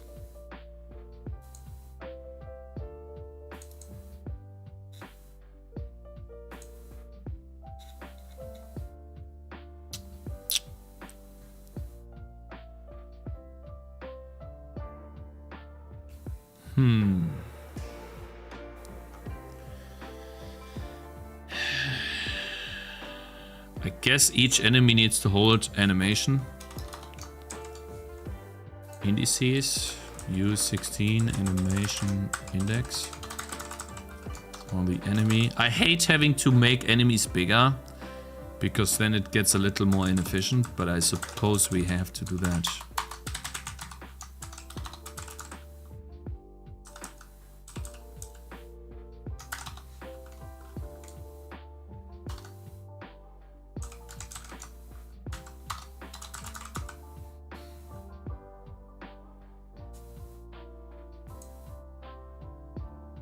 What's being worked on right now, I'll show you in a second, okay? Let me finish this. I'm basically making a new game. And currently I'm working on enemies attacking buildings.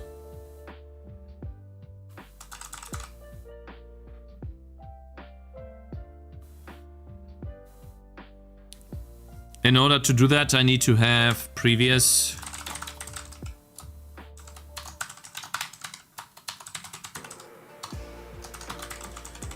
Then if previous index, this needs to be baked into the enemy.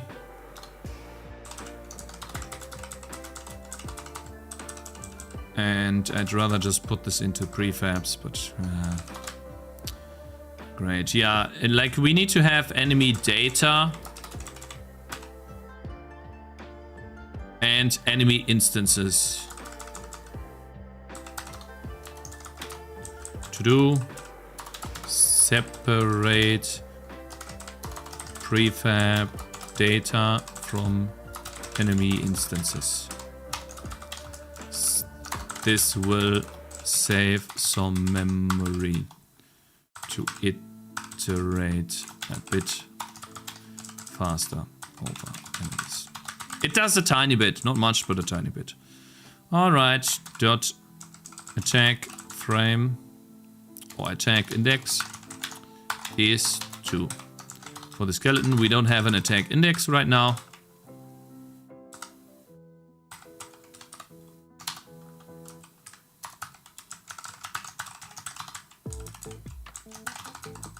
Good thing is we can do this. Alright, cool. Now, we know if the previous index is less than the enemy.attack index and the enemy.animation index is greater or equals than the enemy.attack index. That means we have just reached the index to attack. That's when we want to do the attack. Do attack. Now, the thing is, we can only really do that if the target tile is a building, but also we need to actually get the building reference. And in order to get the building reference, bro,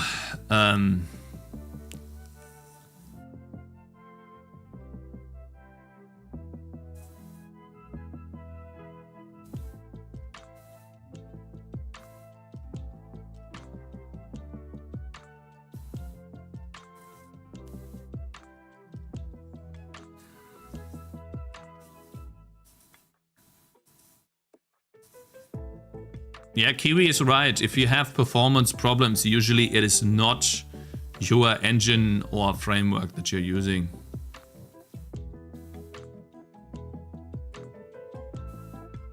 Cakez, is there like some route that we should follow for the game dev and making our first game engine, except for starting with triangle thing? Any good roadmap? Well, if you want to make a game, I wouldn't do a game engine. You really sure you want to make a game engine? Because that'll take like 1 to 2 years of time away, maybe more. Some people spend all their lives just making game engines, but never games. And you can't really use the example of the Minecraft developer, because he was using Java and a framework, as far as I understand. I don't remember the name of the framework, but it was a framework. Can you show the output? Yeah, I can't right now because the game's not compiling, but currently it looks like this. That's what the game looks like right now.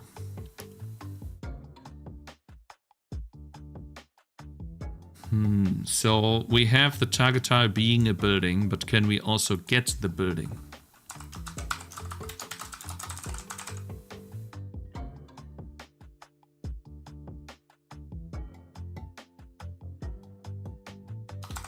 So if game state buildings dot count is less than target tile dot building index. Wait, if we are the building that we're targeting, if that is less than game state buildings dot count, then we are targeting a valid building, and then we can do all of that.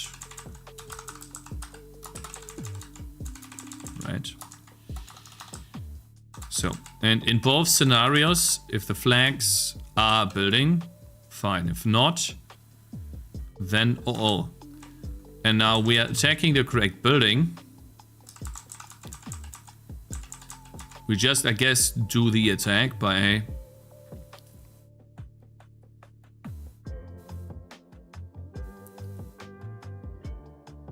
animating, and then this is attack. We need to get the building. In order to do that is building reference building is game state buildings on target tile dot building index.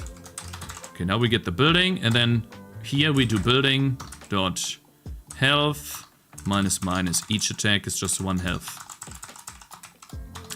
Now that means we can now infinitely attack buildings, but we also want to make the building kinda rotate and stuff, like we do with the trees. And in order to do that, I need to look at foliage. I think a foliage has a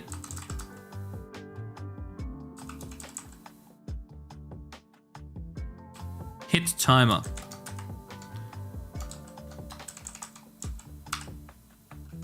That's what we need. And I think what I will do is also change buildings to have instances and data. A building instance will hold different data than the building prefab. Yeah, we'll do this here too. To do. Separate into instance data and prefab data. Whatever. Capitalizing stuff. Okay, so now that we do building health minus minus, we also do building dot hit timer is, and then here's where I want to check hit timer. Is this okay? Because now when I'm updating the buildings, I can make them rotate just like the trees. Look, I'll just explain to you. I'll show you. If I hit a tree, they rotate like this. You see this? That's what I want to do with the buildings too, to give the impression that the enemies are attacking the obstacles of buildings. All right, let's see. We have that hit timer. And I think at this point, we are not killing the building right now. We'll do that later. The enemy code is mostly done. Apart from, obviously now that we have a building, I will probably extract this code out into a get building function that takes a target tile in. And if it returns me a building from the target tile, I actually code this right now. Const auto get building. That's a lot easier to code then I don't have that many if checks. It takes in a const tile reference tile. And then all it does is check if it has the flags. Return null pointer. Right, if it doesn't have that flag, this flag doesn't exist. Another one is, and here we return the building. If the tiles index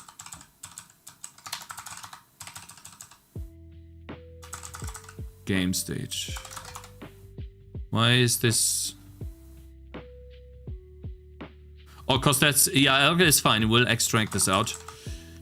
If the building index is greater or equals, we also return null pointer. Then it's out of bounds.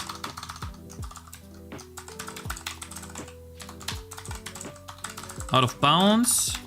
No building on tile.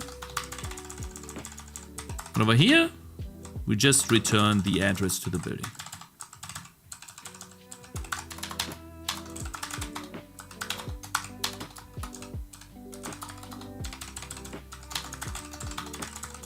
And then this function right here will be extracted out. God, I love coding, guys. I just love coding. I love coding!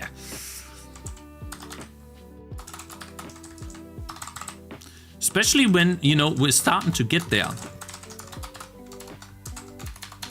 When stuff just comes together. It's cool. What stuff? Over here? We're not running. If we are attacking, then we go get a building pointer, target building.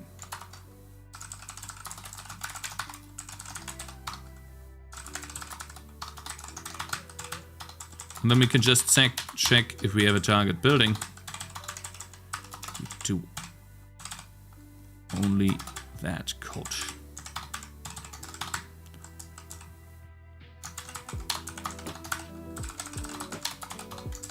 Oh, so much better, guys. I'm pretty sure I want to make an engine. Pretty sure. I mean, are you really sure? Because this is a lot of work, you know. If you want to make an engine, it's important the way we do it. True. But you never, yeah, okay. Then I would, I guess I would still suggest doing Raylib, man. Or if you don't like Raylib, then at least do SDL for window opening. And do DirectX. But still, I would start with Raylib, bro. Excuse me. Alright, that's a lot better. Okay, cool. Next. So here is trees. We are not blocking each tile. We are doing flags. Is tile forest together with tile wall. What? These are 2 bits. Huh?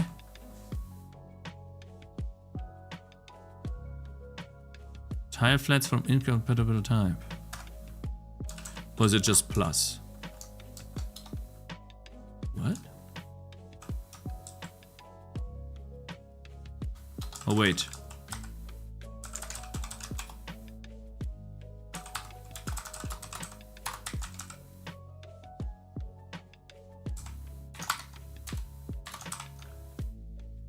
Oh, wait.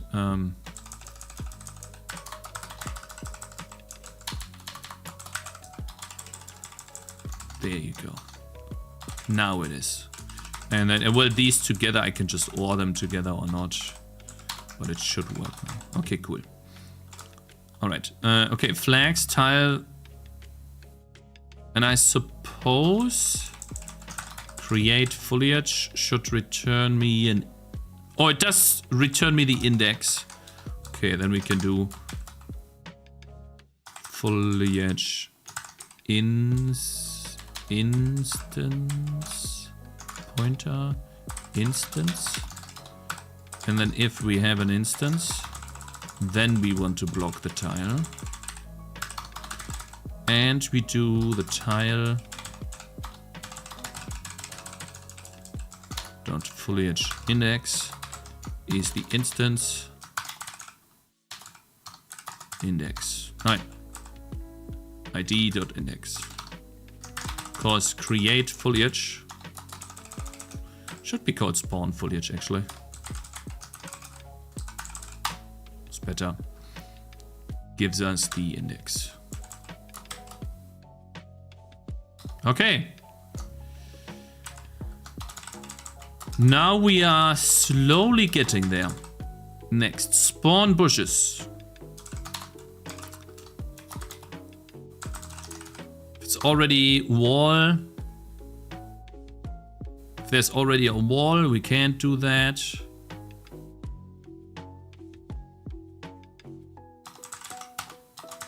What is this? Check if any tile is blocked. Foliage type. So I suppose the moment something is walled, block tiles. What is this now? Spawn bushes. Which bush type? It spawns a foliage. Okay, so we do the same if check that we do up here.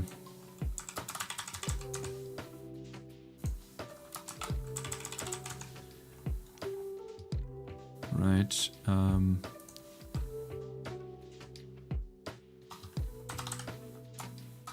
Hold up. Yeah, for each tile, we need to get... First we need to spawn the instance, and then we need to check if the instance is there. Then we need to do the for loop.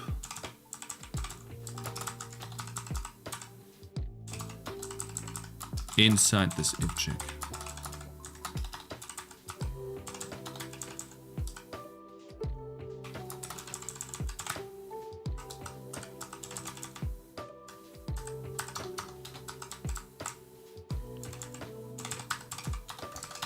Okay, I think we're good now. This code belongs to the together.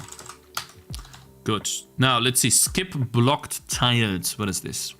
Frontier calculation. Okay, so tile.flags and tile wall. Skip wall tiles. Find furthest visible tile. Find shortest path. Yeah, flags and tile wall.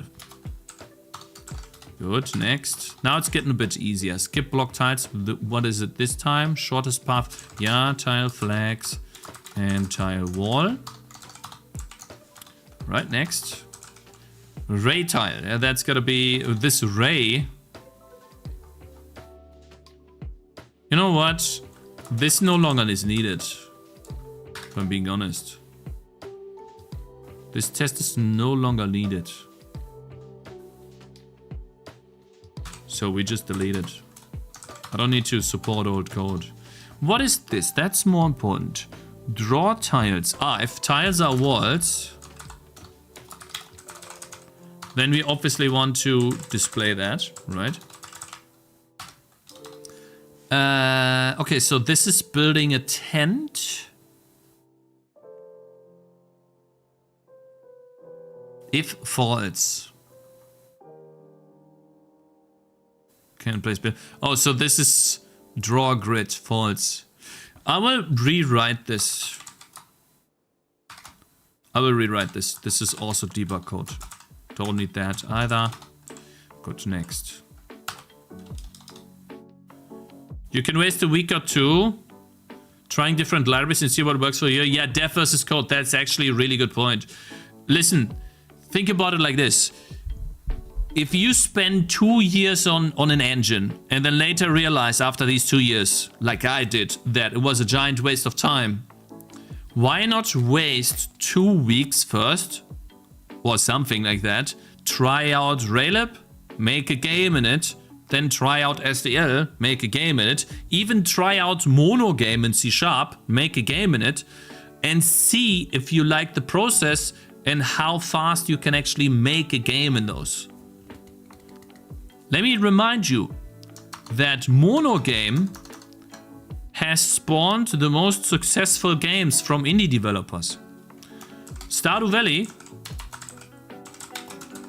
is made in Mono game.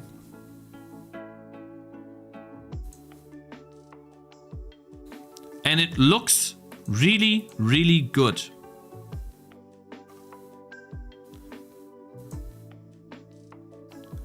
Look how many people are playing Stardew Valley right now. So you can focus more on making the game rather than the engine. If the end goal is the game. And the same thing, you wouldn't believe it, but Terraria is also made in Mono game.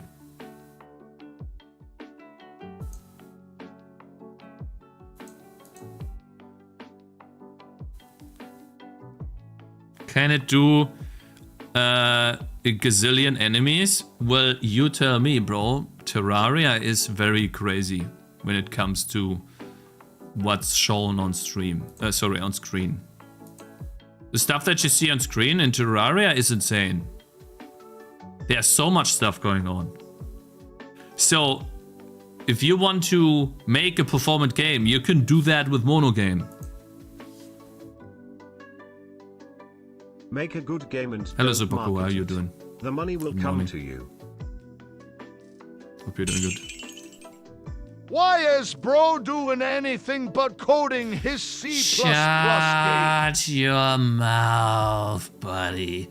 Shut up. I literally spent 2 minutes just now talking about this. If even. It might be just a minute, bro. And you're complaining about me. Oh, this guy's not coding at all. I've spent more time coding already today than anything else. Eric Barone had his girlfriend take care of him. You say it like he didn't do anything. He worked part-time, bro. So that is not true. Alright, so this is spawning a building. If A tile is blocked. Alright, so right now, if there's anything on the tile...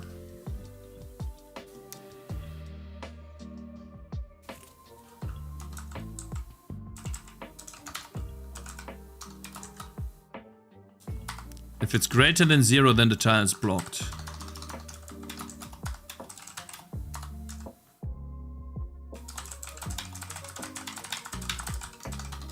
Okay.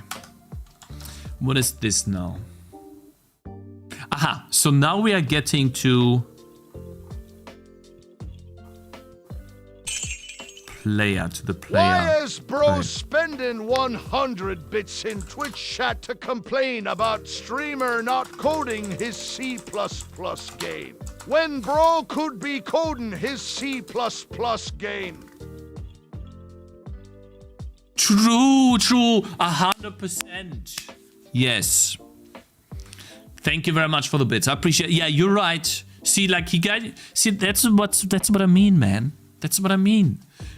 Bro is complaining about me not coding, but instead he should be the one coding. He's the keyboard warrior. Exactly, man. He is the keyboard warrior that just sits there, complains about people not coding, not doing stuff all day, while he's not doing anything himself. 100%. Why don't you put out your Notepad++ or whatever you're coding, you know, goober, and how about you do some coding yourself, huh? This if check means...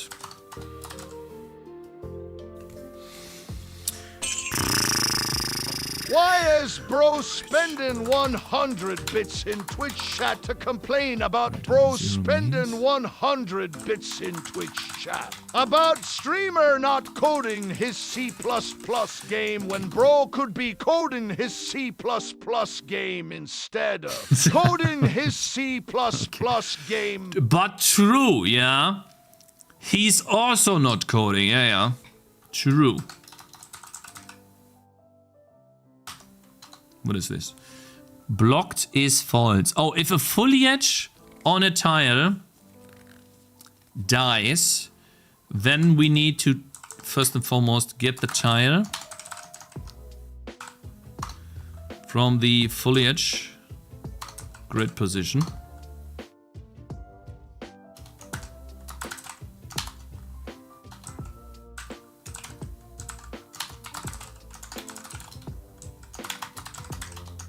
What does it return?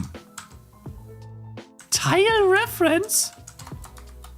Oh no, that's bad. It should be a pointer. Why would I do a reference? Hold up, is it always a tile? Am I so out of touch? It's clamped, so it's always a tile. Okay. Actonate1 just subscribe. Pogo despair.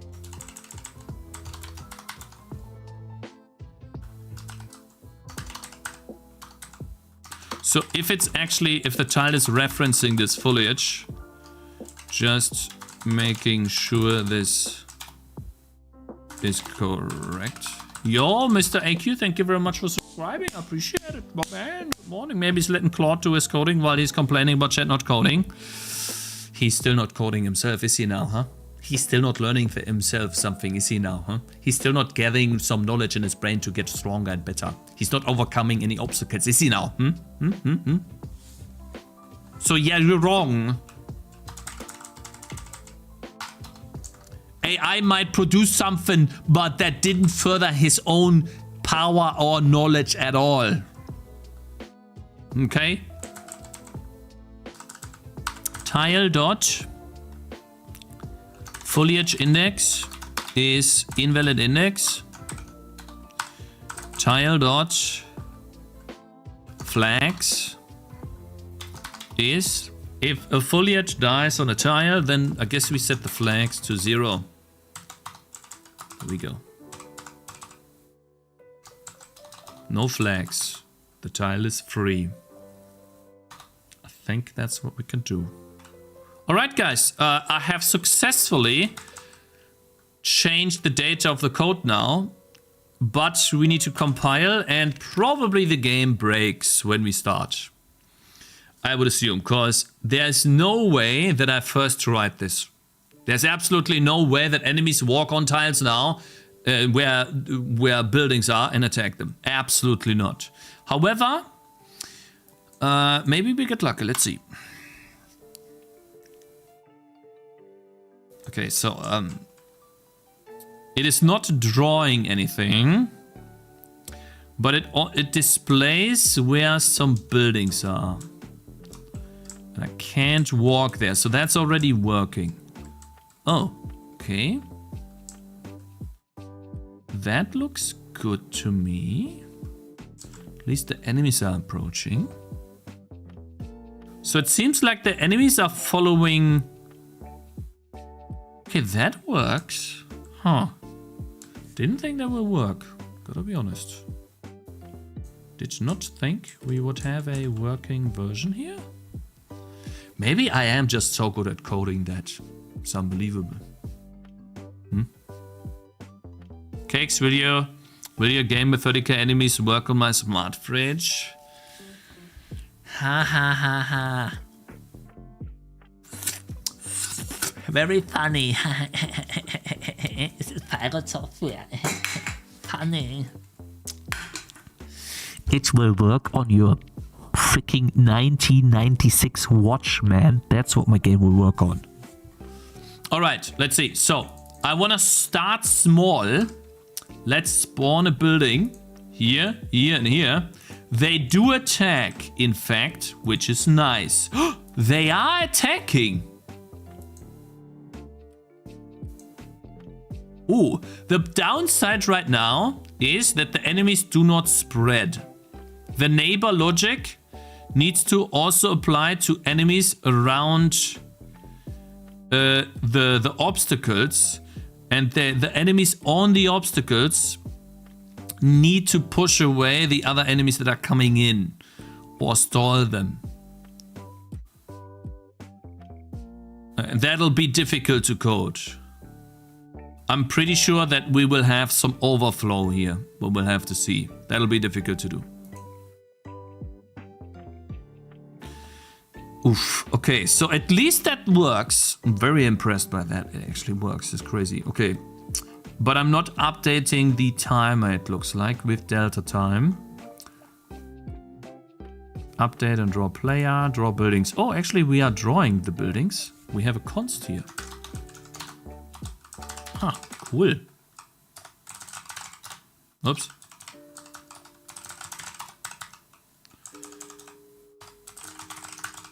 Building and next building. So here, I'm just gonna literally copy the code from the foliage.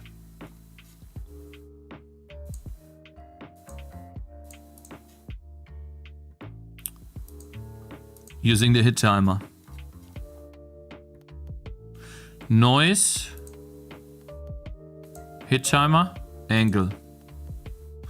That's literally all we need to do. Sharp animation. There you go.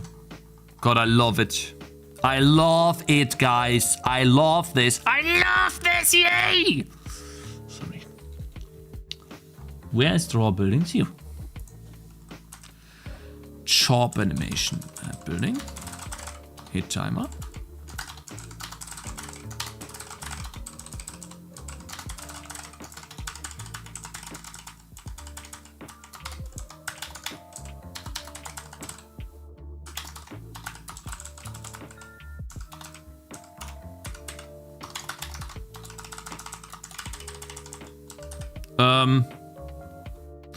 That'll be later.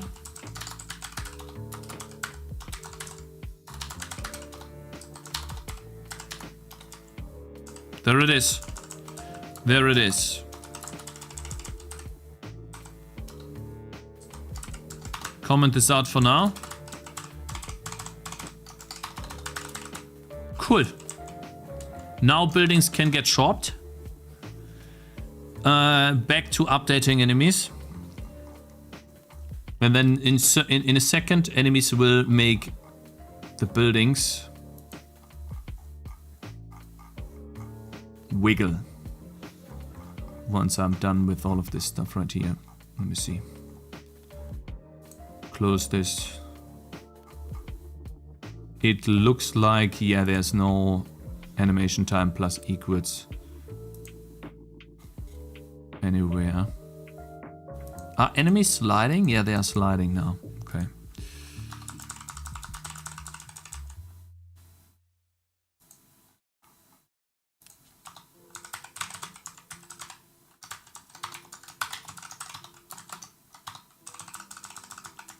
Let's just do this up here. All right, now they attack. Master, the calculations are in, and Let's see. the let's block powers some- of your brain are overwhelming. Wait, is that the enemies already attacking? Yes, they are.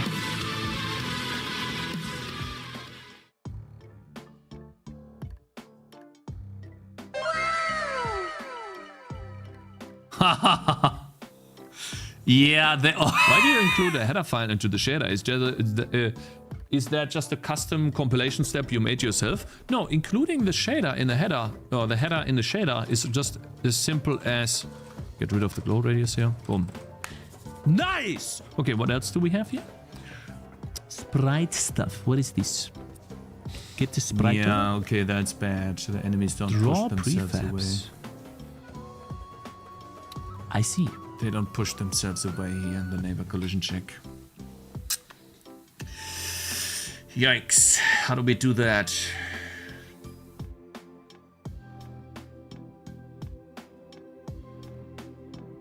The clip's audio is delayed, really?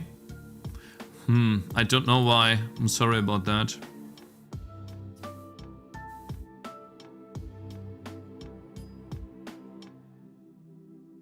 Someday I'll win you over. Yeah, when SDL GPU has support for web, maybe then you'll win me over. As long as it doesn't have that, then nope. Okay, guys, so that's obviously bad. That is a strong palisade, yeah.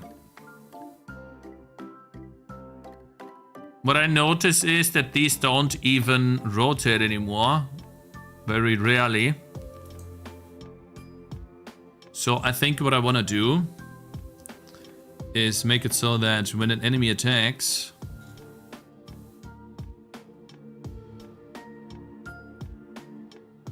we only set the hit timer. Oh, hit timer is 1.1. That should be 0.1.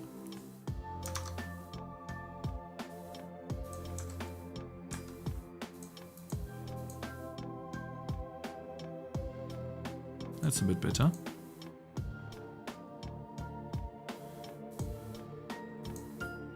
Now we have some strong palisades.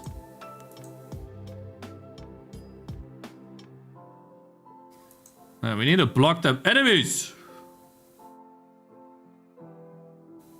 They still get through here. They get through it. No. Block the enemies.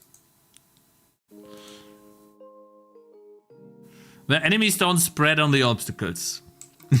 We have like 15,000 enemies blocking. Look at this. Goodness. So that's now...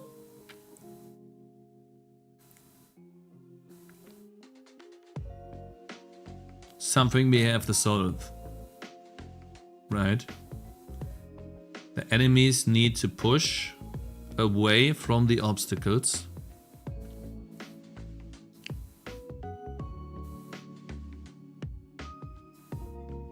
And not move in the direction any further.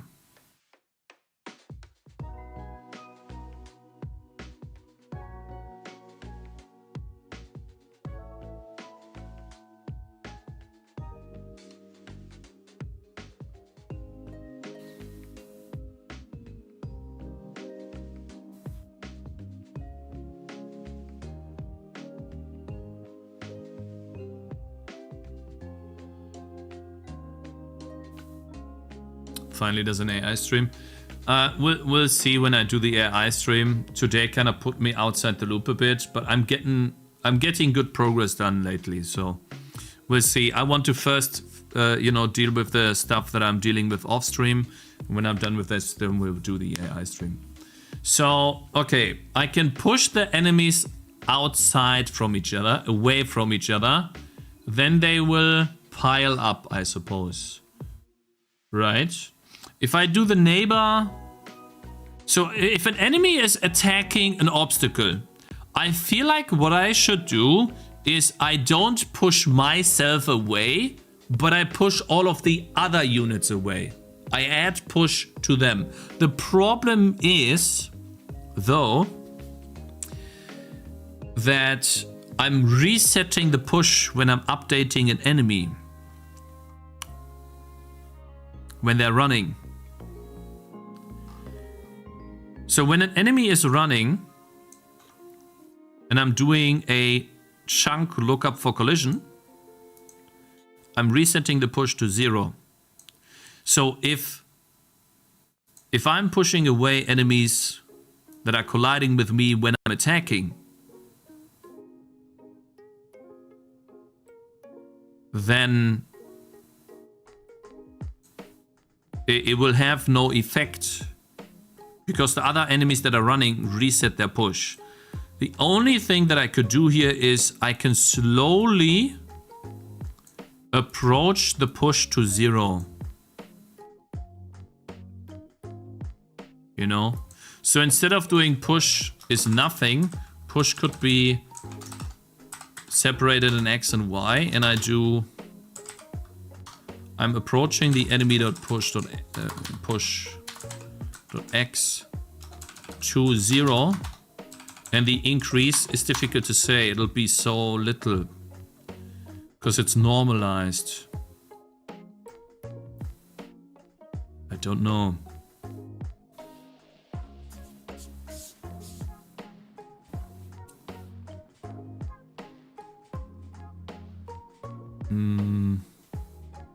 Well, I can just add to the push on the enemy when I'm attacking, right? So I'm pushing out.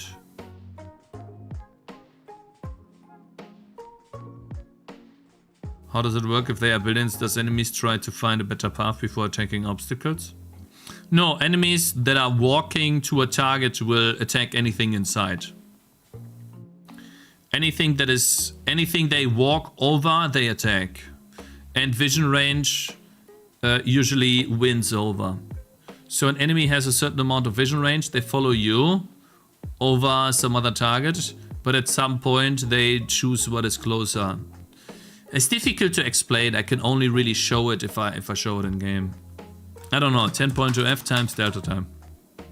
Let's do this.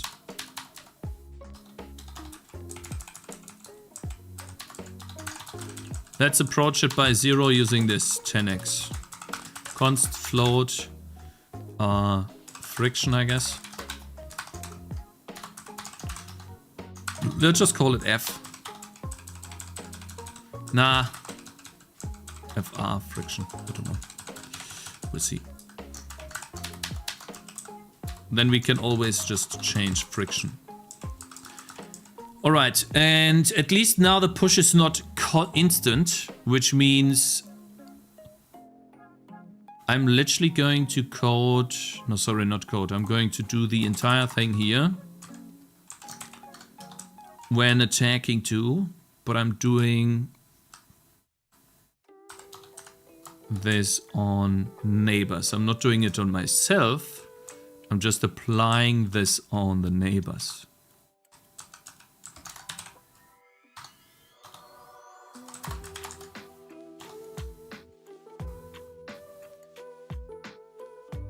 That's what I do. And then I don't normalize because there's nothing to normalize here. And then we just say push neighbor away.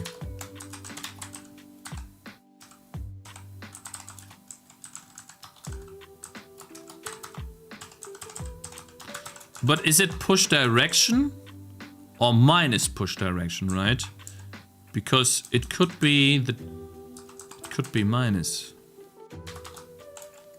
Really, maybe it's pushing the neighbors now to me.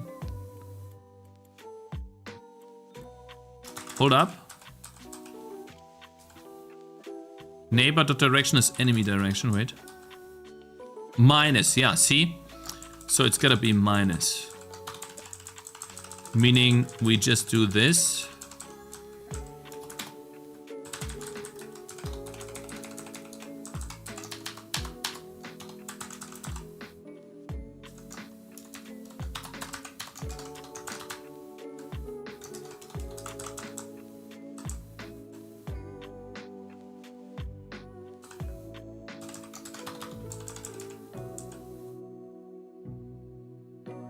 Shouldn't they push each other? No, I should not move because I'm already attacking. I'm standing there attacking an obstacle. An enemy comes in. I'm pushing him away and I keep on attacking. If I push myself, I clip through the obstacle.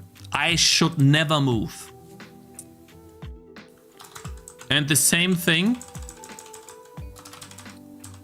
Yeah, and enemies that are running push themselves away, but they never push others away. So I push myself away if I'm running, and attackers push others away. I think that can work. Let's just see.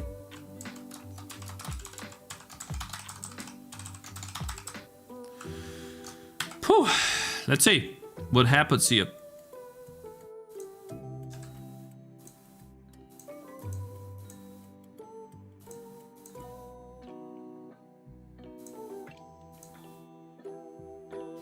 Oh, we need to wait for enemies to pass through.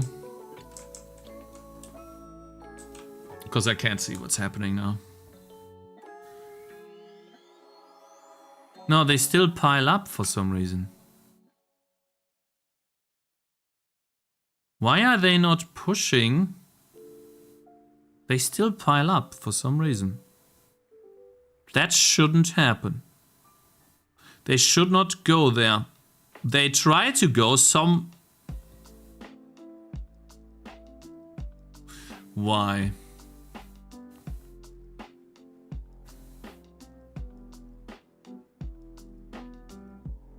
Man.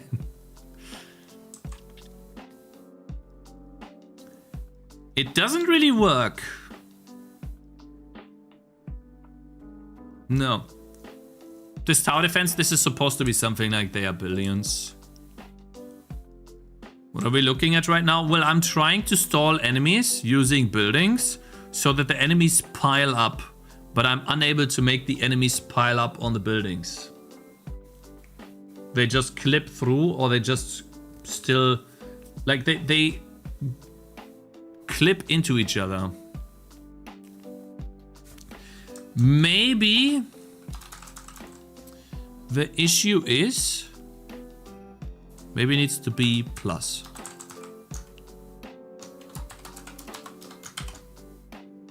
Maybe I need to invert this push direction. Shit. There's some... Whatever that is, why I'm getting a... null pointer exception, I don't know. Do you still think that making your own art and animation is a waste of time? Or did you design only the characters and animate them? I took the characters from my old game. From my other game, from Tangy TD. To speed up the process. And I think that making your own animations is fine as long as you don't spend too much time on it. And if you want to do it, like it always depends. You wanna do it? Why not? Sure, do it. They don't pile up. It's unable to keep the enemies from approaching. They still don't push stuff away. It's annoying.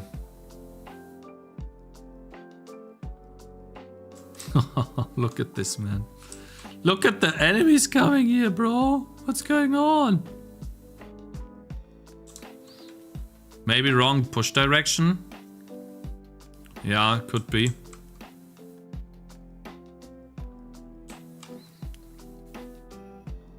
I don't know what these are doing. Why are they stopping? Why do they get stuck all of a sudden? That's a bit interesting. I don't think I had that before.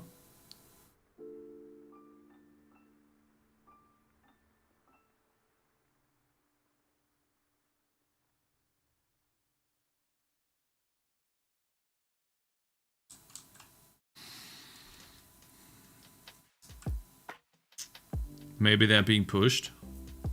Don't think so. Where are these guys coming from?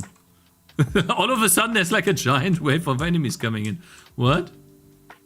They definitely stopped behaving so smoothly like they did before. Need to calculate the penetration depth, normalize the direction, and push the units apart by the amount they overlap, I guess. I'm trying to push away already, but I guess... Let me just see one thing. Alright? What if I do if false? Is this the reason why this happens? Why is this happening here? Game state was null pointer. Why do I get this now? It worked yesterday.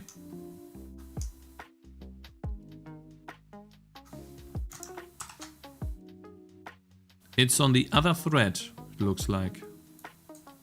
In update enemies. But I'm reloading the code. So how come game state is null pointer in the other thread?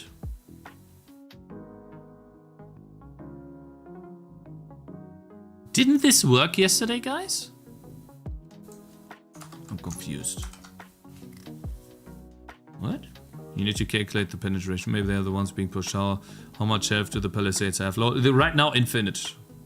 They don't die. Because I want to see what happens when there's a lot of enemies approaching palisades.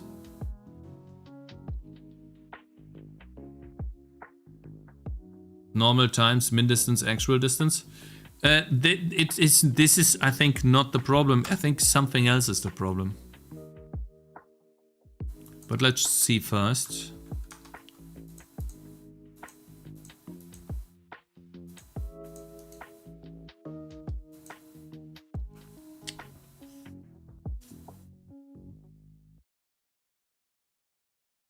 Okay, so they are a bit laggy right now.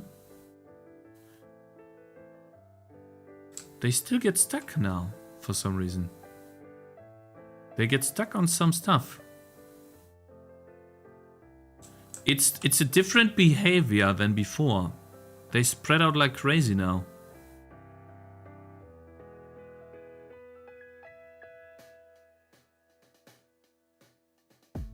Maybe it's my flow field that's different?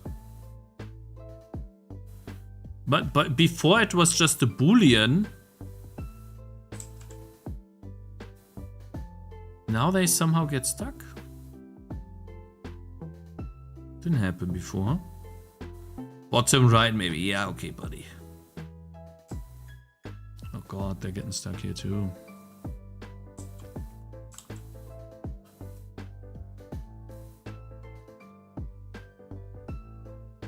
I want to know why that happens.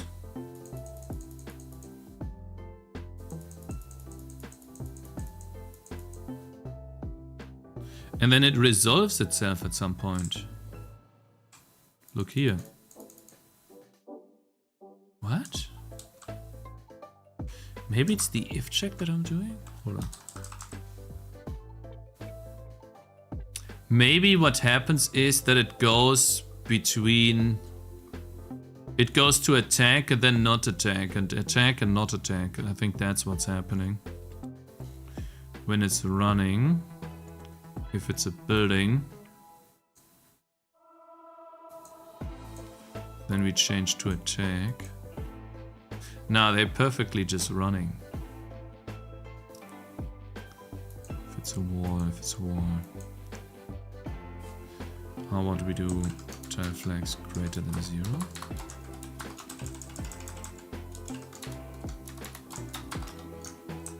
What if I do that?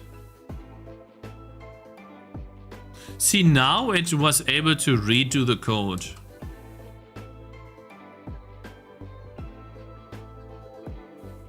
I already replied to that, yeah. Let's see. Do they still get stuck? They still get stuck? I don't understand why they would get stuck now. To me it makes no sense. They behave so much differently now. Why are they behaving like this? They should not get stuck. Huh. They push themselves into the foliage. But I did not change the push code at all. The only thing that I changed was how the tiles represent how they are blocked, if that makes sense. What I changed was a boolean to an integer value on the tile. That's all. How can I go back 10 minutes? You can go to YouTube. That makes no sense. Look how many enemies are blocked. Here too. Like what? So odd. Yeah, guys, that's an odd behavior, I'm not gonna lie. I know the answer, but I won't tell you. Oh, since you won't tell me, how about you just wait 5 minutes? In the other room in the corner. I appreciate that, man. Thank you. Yeah. Hey, why do they get blocked? Don't understand this. What a dummy. Let me see. Update enemies. I'm going to spawn no enemies. Other than 10,000. And I'll just spawn enemies with my mouse. Let's see if they get stuck.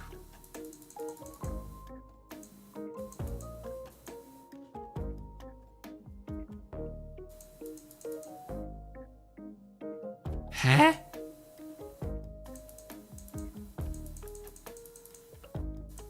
Why do they get stuck?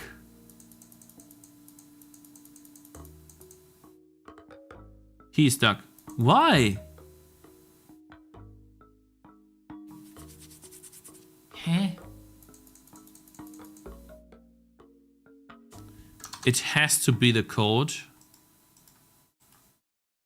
that switches them into another. Okay, how about this? I think it's the code that makes them attack.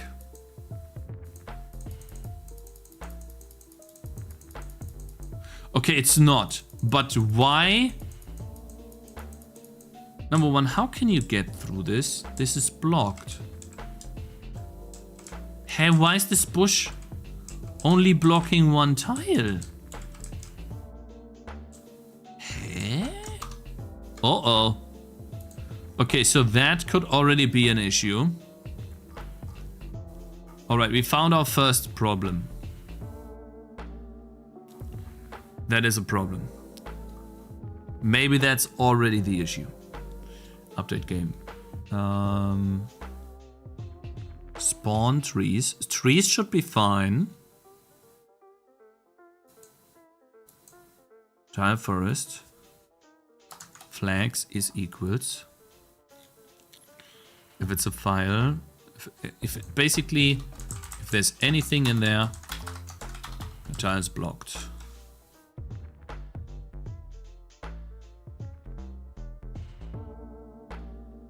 Coordinate offsets. Tiles, flags. Check if any tile is blocked. Otherwise... Ha! Here's the problem. X1, Y1.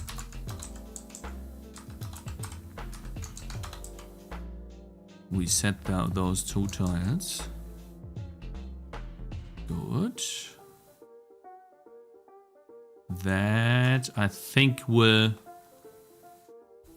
for the most part, that I think will fix it.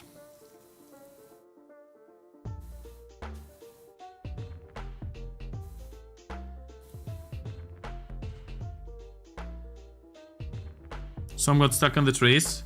Yes. That's true. But let's see now. They still get...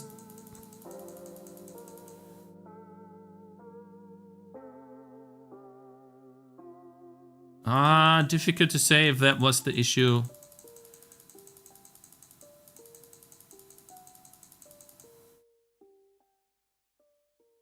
Okay, why are these guys blocked? Why do these guys not move? I need to look at what the game shows me here. Debug testing. Draw tiles. Let's see. Why don't we draw each tile?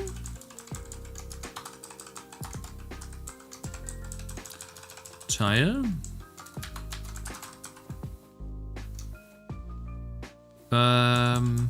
Yeah, let's draw each tile number first.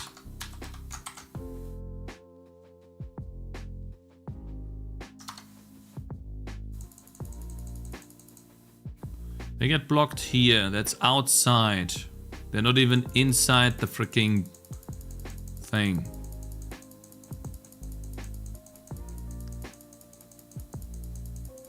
So this one enemy gets blocked by the others that are trying to move. Okay. Does make sense.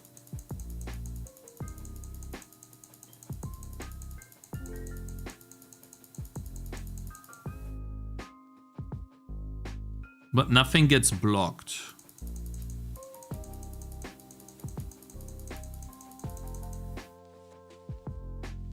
This guy just gets blocked by the other ones. It's spaghetti bolognese. There's stuff to eat, yeah. No. Footlongistical just subscribed. Jackapapack Kappa Jackie is talking about your. Hey! So I won't check out the Steam page in 3 days or something? No. That's not nice. No, no Steam page arenas. Nah. No. So Jackie, can Jackie ask her, can she spawn 20,000 enemies? No, of course not, because Godot can't do that. Watch, I'll spawn. I will spawn 20,000 enemies. C++. Watch. It'll blow your mind. Watch. It'll blow your socks off. Actually, no, don't actually me right now. There's no way it can happen. How does the light map work? Well, my brother. Actually, hold on. Yeah, sure, buddy. It's gonna be some dog, terrible code that doesn't even properly calculate how enemies can move and stuff. Yeah, sure, bro. So can Godot do this? No? Then how about you stop talking? Huh? Oh, I understand now. I understand why the enemies walk this way. Because the push factor is not reset every frame. I'm not resetting it every frame. I'm approaching it to 0, but it's not able to approach it to 0 fast enough. That's why it looks this way. Ah, that's why some enemies get stuck. Though why do they get stuck here? Nothing should push them. Why are they being pushed? Who's pushing this guy? No one. Huh? So guys, definitely not something we can do here. Yeah, the approach is not good. It looks like it's unable to do that properly. And no one is going to attack, so that's not it. That is not it, my brothers. Where is it? Here. Oh wait, what if we do 60? Let's check 60. The enemy's in the wrong chunk. No, it's something else. It has to do with push, I think. I think push and approach. Maybe it doesn't work correctly.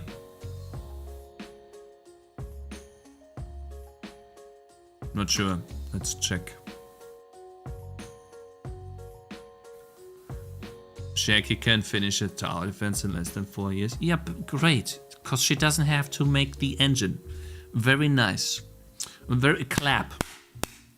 Godot. Yeah, you can make a tower defense game in Godot. Nice. Yes. Awesome. Okay, so now it's pushing the enemies a bit better. However, we are still... Okay, so now we're back to enemies don't get stuck. And it looks better. I like that a lot. Interesting. So, depending on how much I change this number, the enemies behave differently. That's kind of cool.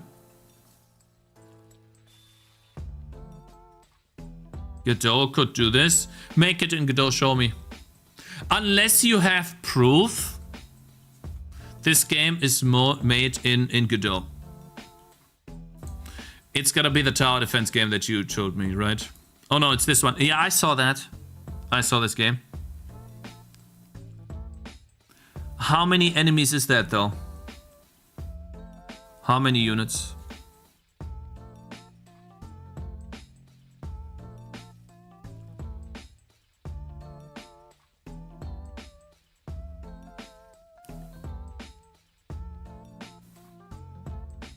Does someone know? It can run at 60 FPS on your PC, I'm sure. I mean, that's great. Let's see. So, this entire thing here has quite a lot of units. It's 20,000 units. How do you know it's 20,000?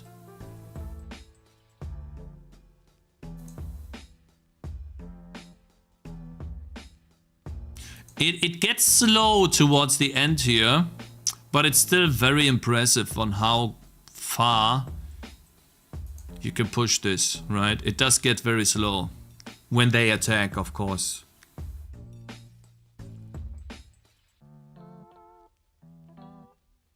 It looks nice though, looks really cool. You can try the demo.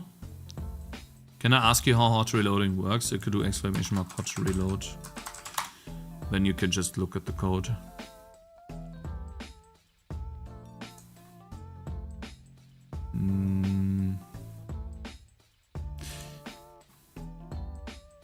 I mean, that does look impressive, not gonna lie. It does look impressive. It's download from itch. Yeah, no, you can... wait, download from itch? I thought this was playable in the browser. Alright. Closed playtest. We're starting a closed playtest. Very nice. Engage. Yeah, okay. I mean, then that's possible. Didn't know that. That's kind of impressive, not gonna lie. Even more important that we make sure that our game works, right? What is this? Hey! Oh, okay, so it is only freeing up one tile. That means when a building is destroyed...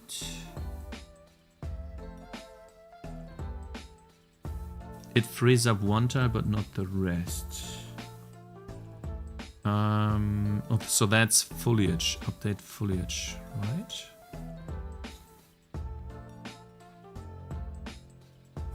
Let me quickly fix that. It's not that difficult to do. You can use Godot to make lots of games. If you go low level enough, you can use C++ with Godot too. Yeah, I know.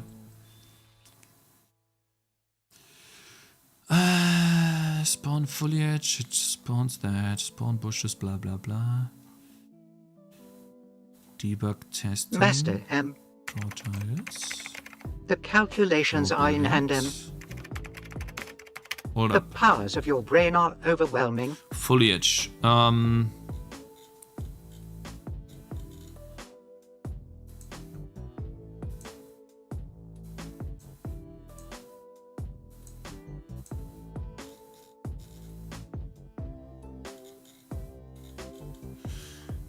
Oh, I see. I didn't actually update this so that it could.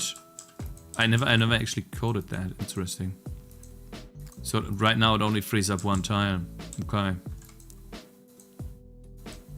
text me. Guys, I think I just gotta stop streaming to Kick. And then instead we could potentially just increase the YouTube stream bitrate, but then you guys get a better quality stream on YouTube. What do you guys think? Might be a better solution. Alright, so that kinda is annoying.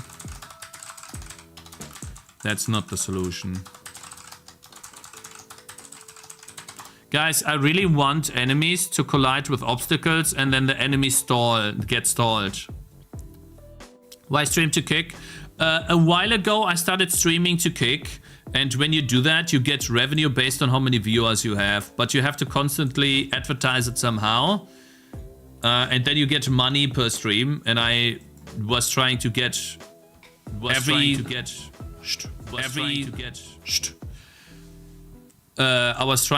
every source of revenue I can, because I was running out of money a lot. And I was like, hey, can I get this partner thing on Kick too? And they were like, yeah, you can. So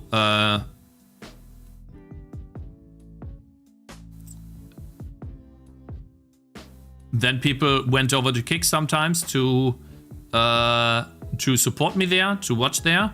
And I had streams where I got like $5, up to $5. Just by like, I don't know, 10, 15 people watching. But if you don't always advertise it, then there's just no traction to Kick, because people prefer Twitch and YouTube over that platform. And so, no, I've had a month where I got like $40 from Kick, or 40 euros from Kick, or maybe 50 euros. And for me, that is insane. It's like crazy amount. But the only way I feel that it would work for me if I stream to Kick and then not stream to Twitch, but I wouldn't do that. Because like the people on Kick, like there's just no traction to the website. That's just what it is. Finanzamt, that's not something that I have to deal with yet. That'll be next year. Where the money comes from doesn't matter when you don't even have enough money to feed your family, bro. That argument is stupid.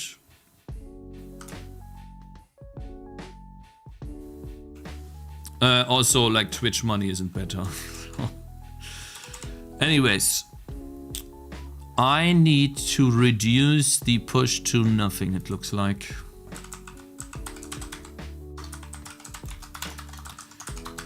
The approach doesn't work. Approach stalls enemies somehow. Unfortunately, I can't move. Shit, I'm stuck. Uh-oh. There you go. I can't move.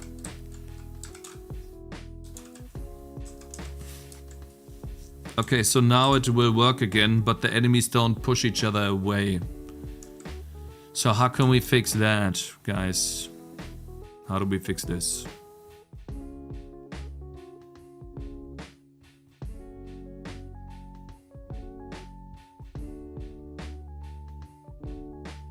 Lol, some enemies go up there. Interesting.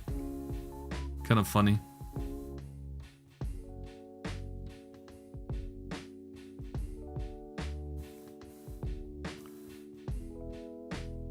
What's Tangy TD's revenue? I think 960k or something.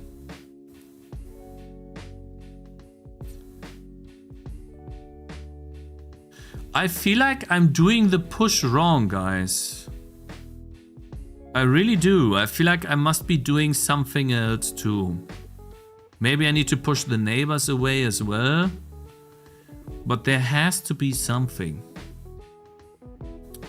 I feel like the way these units push each other is not correct. I would really love to figure out what it is. What is it?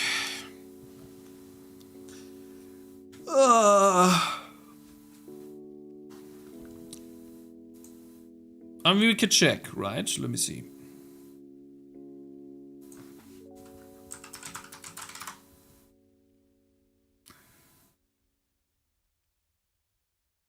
Close.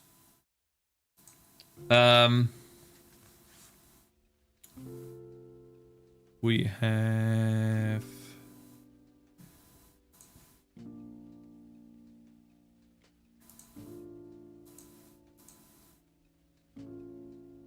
Yeah, I mean, this is the category.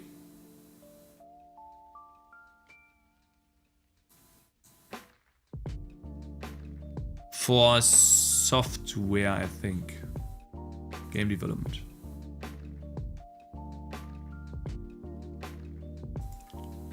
Okay. It says 4 here, but 1 here. That's a bit odd. Maybe there's only 1 watching in this category. Makes no sense. I don't get it. Now it's 1. Okay, so it's 1. So there's barely anyone in this category here. So I would have to stream to like something else. Software.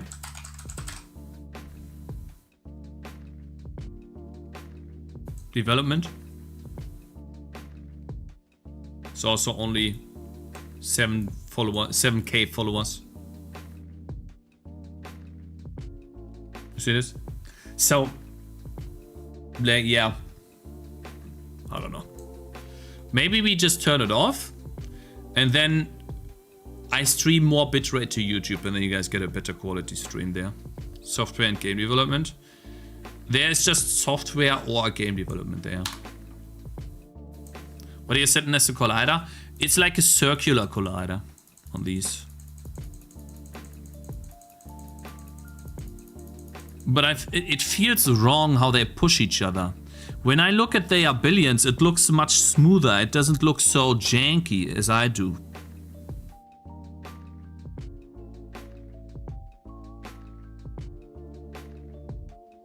You know? So that's what I'm trying to achieve. I'm trying to achieve their billions system. I got an idea, guys.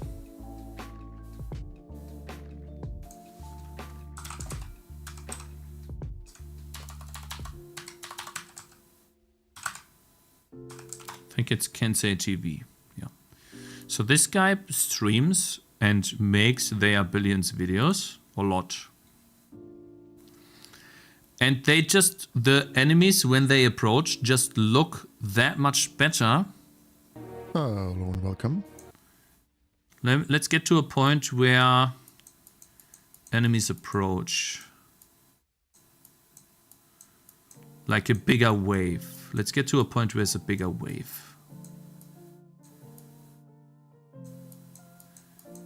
Should be able to see it. Here. There you go. That's a good point. 28 minutes, 27 seconds. Look, so when the enemies approach, they all perfectly follow a flow field and they don't really, there's no jankiness to it. You see this? They pile up.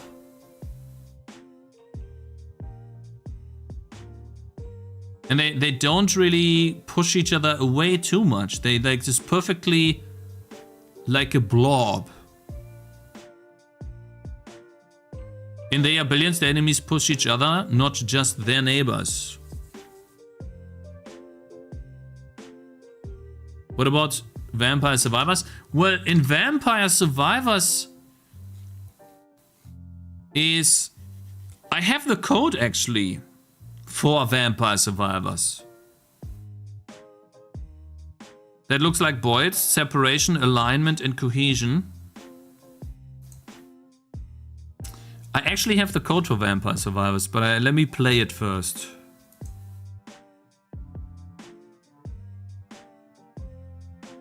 Let's see, Vampire Survivors. Clone, is that C++? It's gonna be loud. Hold up.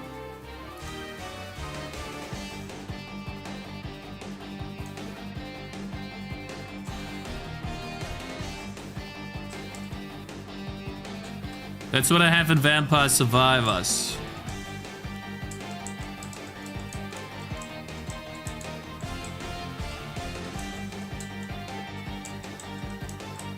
Uh oh, I'm losing though. God. It's laggy too. Wonder why.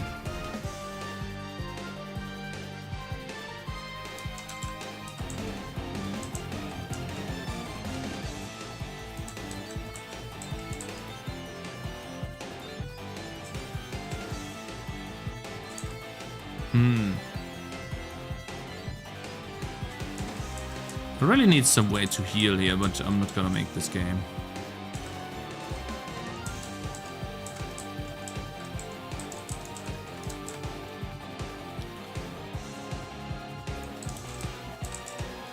Goodness.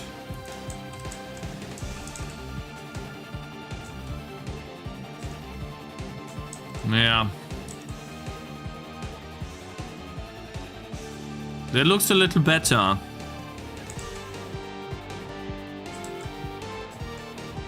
You know? The layering is completely off, of course. But don't look at this. It's about how they move. In my opinion, that looks a lot better than what I have. You know? Yeah, now I'm losing. Now I'm losing. These wisps are just crazy. I lose. I lose.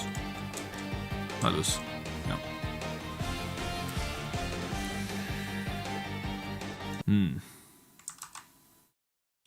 I can look at this real quick. Let's see. File new window.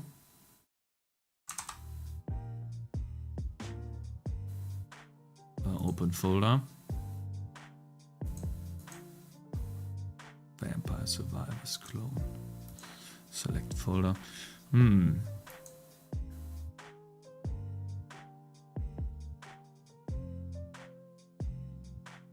You only have the separation implemented-ish.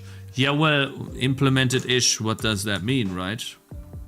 So here, in game, let's see, source, game, CPP. Let me find it. We have void, spawn enemy. Yeah, that's when I didn't know how to properly code these functions. Get weapon, it has hit enemy, inflict damage, blah blah blah blah blah blah blah blah blah blah blah. Here it is. Draw background, fold up, switch game state, select hero, level up, running level, update level. That's the function we want. All right, so win condition, yeah. I wonder if I ever won, if you can actually win the game. Let me see. Spawn enemy, blah, blah, blah. Partition enemies into chunks. Damage number start. Okay, that's not it. Damage numbers end. Pickup start. This is TCAP's code, by the way. We made this together.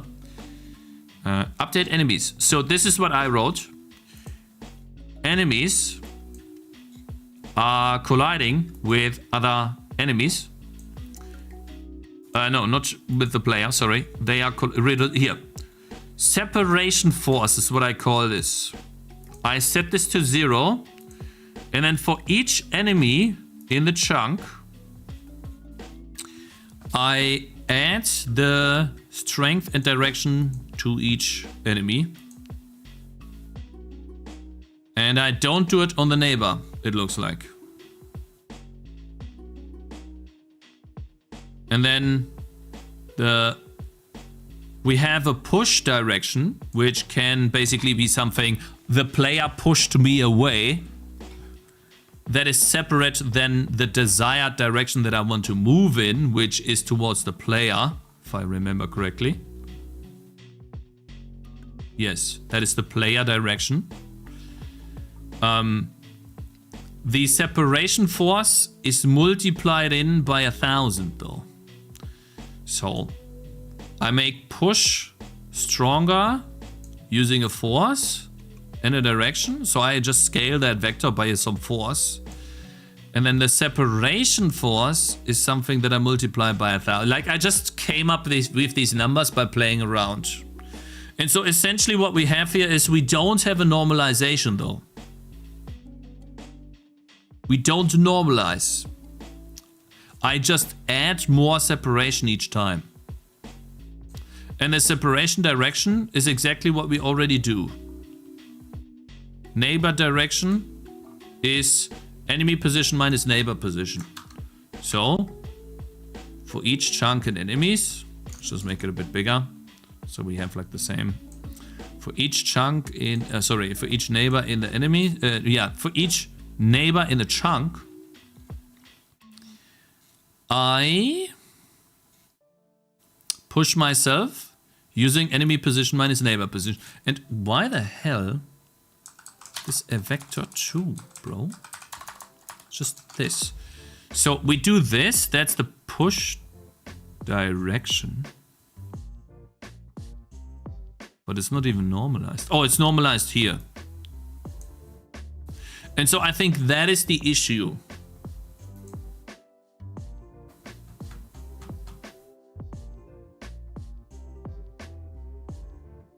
Maybe. No clue. Maybe I shouldn't normalize. What if we just don't normalize? Huh? Why not? Separation cohesion, simple alignment, separation cohesion, code, trust plus. Reject all.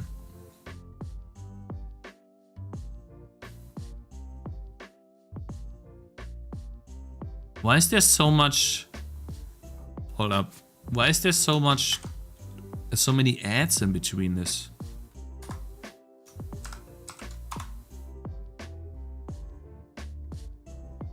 What is this stuff? So annoying. What is this website? This is super freaking annoying. And what is this stupid bar at the top, man? Holy cow, piss off. Hold up. I need to delete this. This is so annoying. Hold up. It's gotta be this div. Oh. Okay. Holy cow. Oh my god.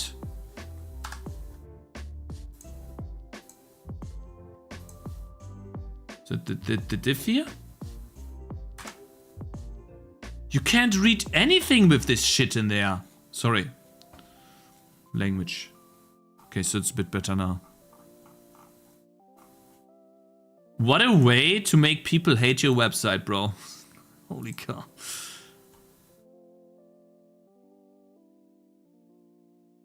This entire div. Oh shit. Clicked on the wrong thing. Yeah, okay.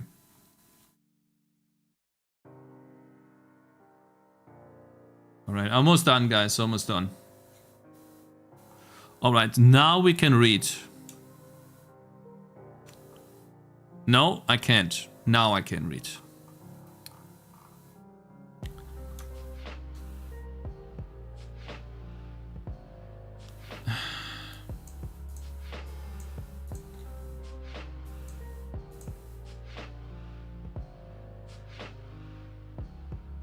Oh, I cannot download the code. Cannot download the source. Problem loading page. Great. Compute alignment. What is this function?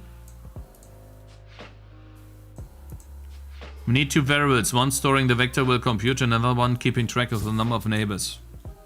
Why? For each agent in the agent array, if the agent is not me, so basically this is the neighbors. The distance from the agent has to be less than a certain distance. Then we set the agent's velocity to the velocity.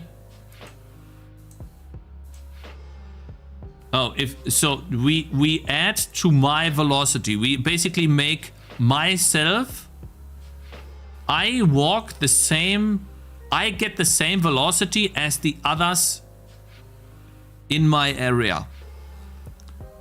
So you see, that's what the question, that's the question I wanted to have, guys. That was the same question I asked you last time, but okay.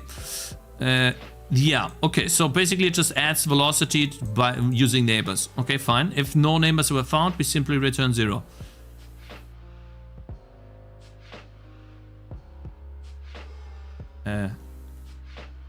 Yeah. Finally, we divide the computation vector by the neighbor count and normalize it. Divide by its length and get a vector. So basically, we just add all of the velocities together from the pack. Divide it by how many there are. Normalize it. Okay. Well, fine. Okay. That's okay. Cohesion. You know what really bothers me right now? That it's so to the left. It's not centered, but fine. Fine, it's also good. Cohesion is a behavior that causes agents to steer towards the center of mass. That is the average position of the agents within a certain radius. The implementation is almost identical to that of the alignment behavior, but there are some key differences. First, instead of adding the velocity to the computation vector, the position is added instead.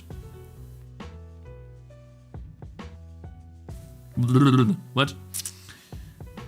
Of adding the velocity to the computation vector, the position is added instead. Okay, so we just add the agent's position, okay? Like before, the computation vector is divided by the neighborhood count, resulting in the position to correspond to the center of the mass. However, we don't want the center of mass itself. We want the direction towards the center of the mass, so that we compute the vector to the center. So basically, we take our x and y position, and okay.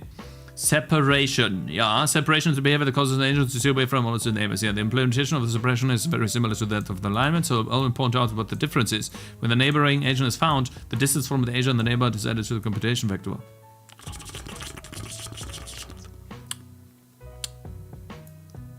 So we are close. The computation vector is divided by the corresponding neighbor count. But before normalizing, there's one more crucial step involved. The computation vector is needed to be negated in order to be... So, the code here is kind of bad.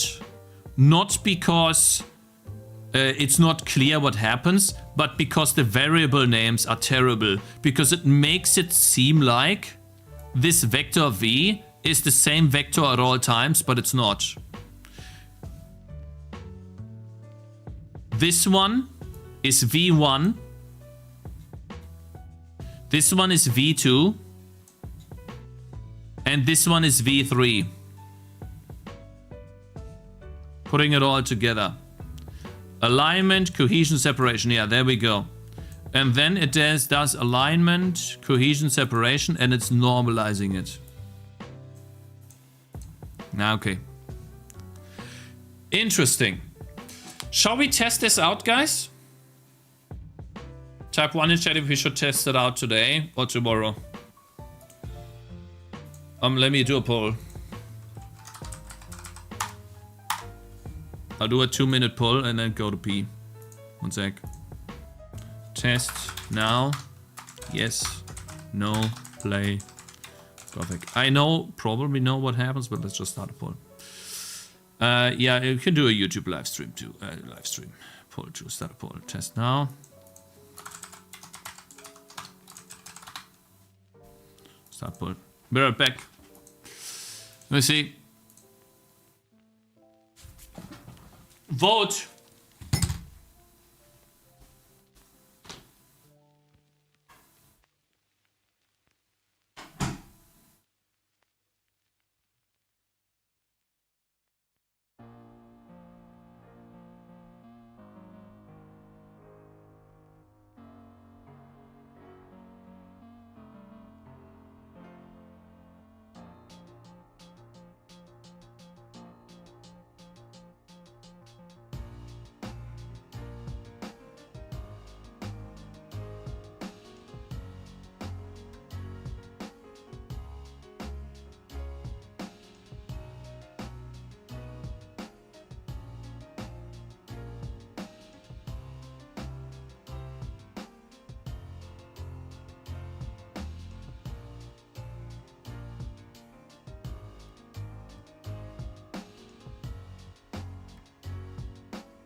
Wow, there's 5 people that want me to play Gothic. Holy, what about YouTube's? 84%. We have more votes on YouTube than on Twitch. You guys are freaking lazy, man. What are you doing? How do you lose to YouTube, man? Huh? Chat? How? He needs to rest. Let him play, chat. He needs to rest. Said 72%. Oh, wow. It's actually really close. There's quite a few that want me to play Gothic. I appreciate that a lot, guys. Thank you. Aha. Twitch viewers have work and... okay. Have jobs and work on the side. Sure, buddy. Guys, it's time. I'm playing. I am drinking O2 Active Apfel Kiwi. Hello, professional single file C++, like C dev, game dev. Hello there, my man Evo. How you doing?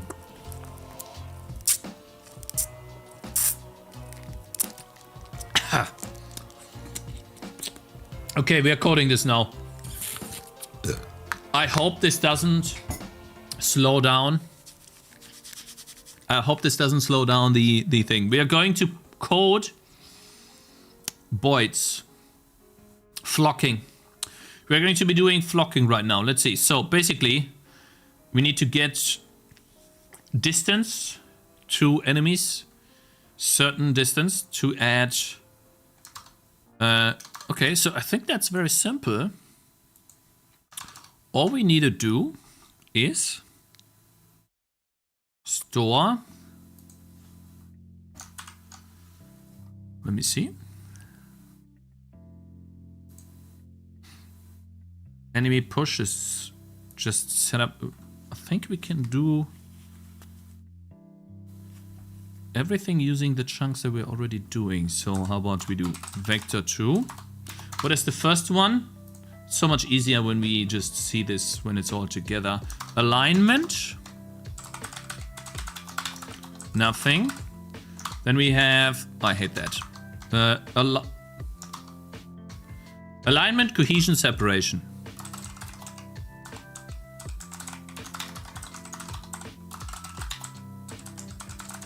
All right. So all we need to do is, first he says distance of 300 to have like a radius, right? Okay. That's simple to do. That would be for alignment, right? This is alignment. Is it 1L or 2?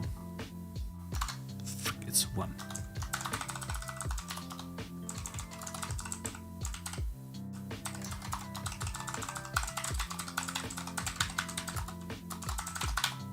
Let's say 40 times 40.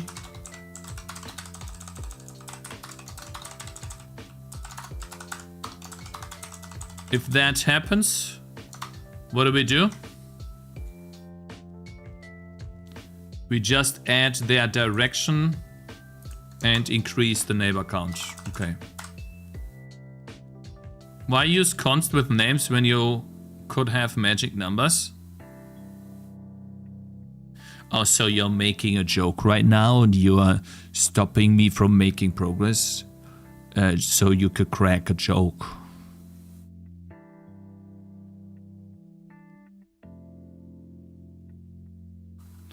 Alignment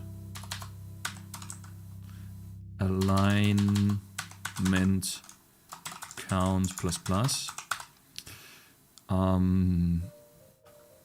Alignment plus equals velocity, neighbor, direction.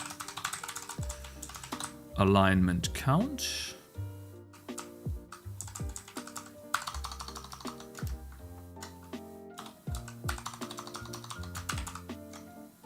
Ah, great, that doesn't work. I guess I'll do int alignment.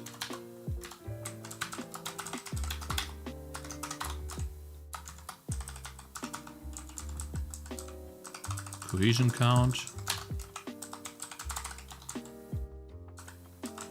Separation count. There you go.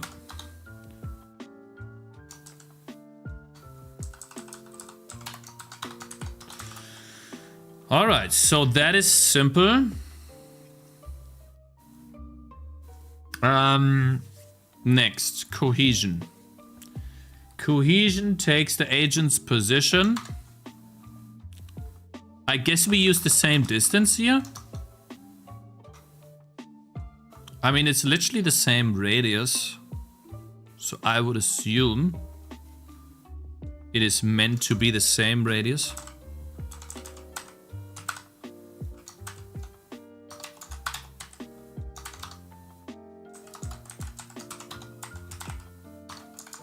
If not, then we just separate this with using a different distance, huh?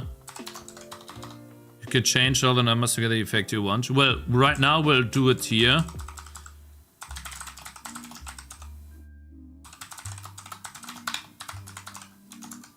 Well, how about we do this?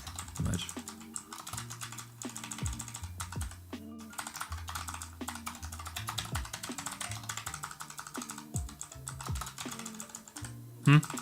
Maybe that's better. You know what?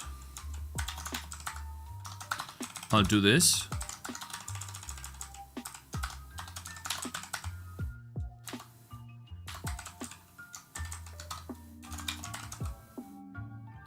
But no, then I have a multiplication by a multiplication. I don't like that. No.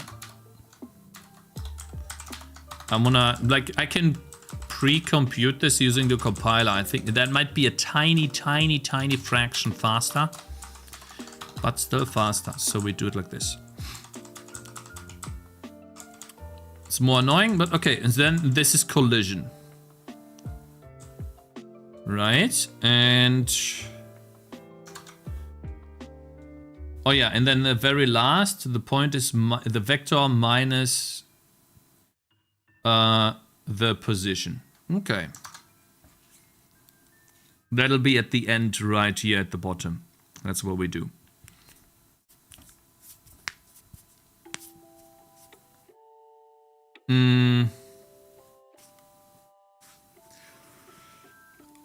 Collision. Let's see.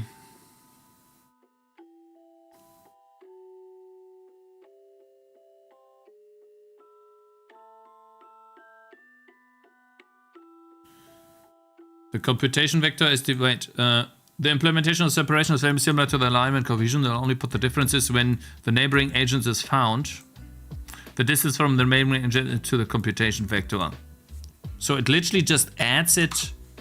It does minus my agent even. And then it multiplies it by -1. You stupid? Why don't you just do the minus the other way around? Then you don't have to multiply it. Guys, did I miss something here?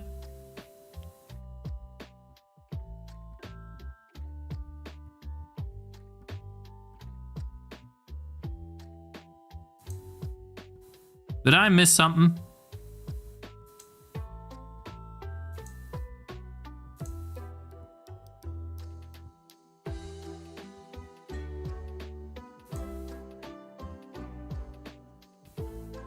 What do you mean no help? Fine.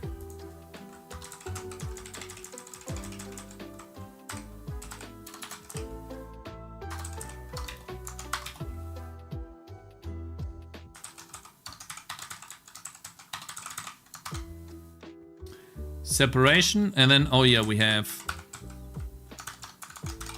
Here you go. Good. Now putting it all together.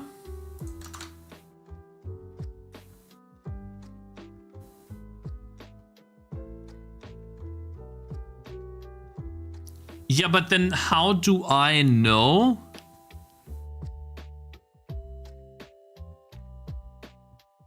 the direction the enemy is supposed to move in from the flow field?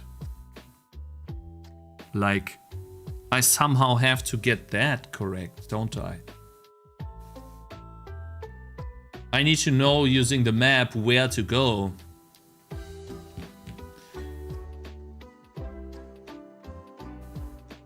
You can add the flow field direction to it too.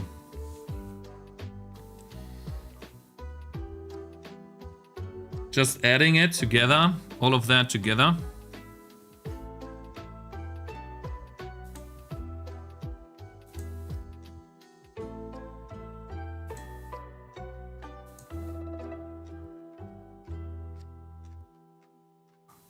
Okay, so now we have just added everything to the vectors. Then okay, after we have done this, enemy.direction is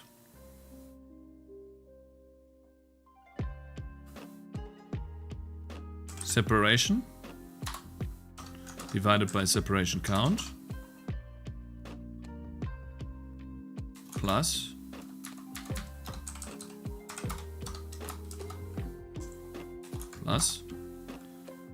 cohesion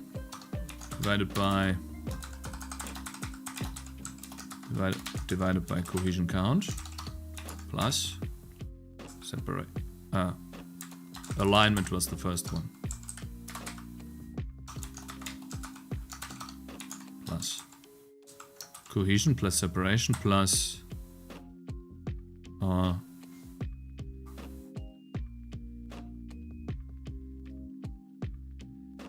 current tire dot direction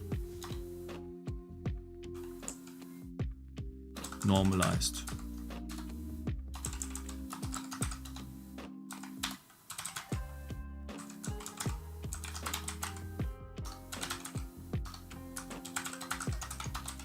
Right? That's it?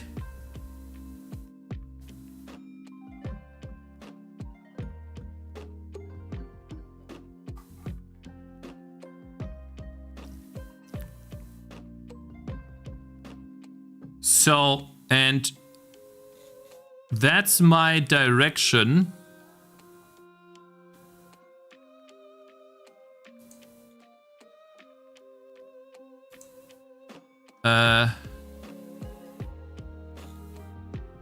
That I should probably compute immediately.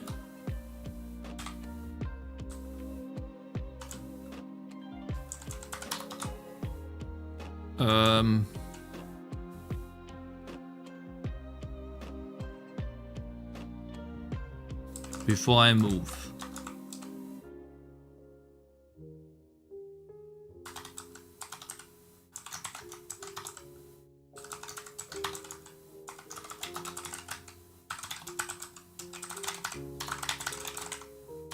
Compute direction to move in, then I move the enemy in the direction, and then I check what happens. Am I moving and avoiding walls?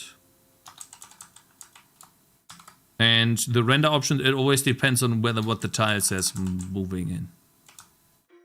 Okay, guys, so type 1 in chat if you think this will work.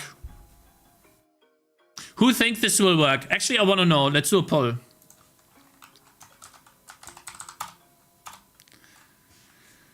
Okay, so,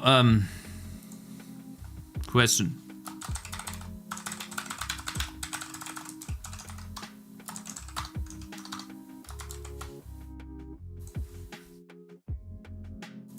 Vote. What do you mean no? There's a couple of yes.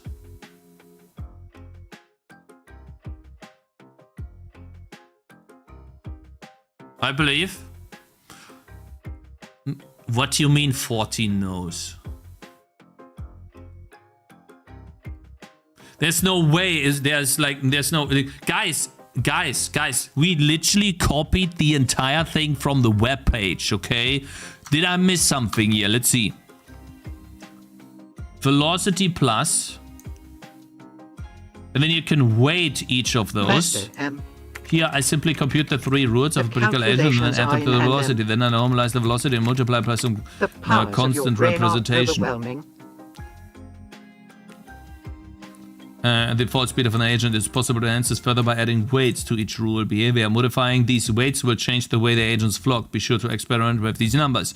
Cohesion flocking is simple to implement, but it has some powerful results. If you're making an agent with AI, especially groups of AI, flocking may come in handy. We use it well. Seg fault? Why would it be a seg fault?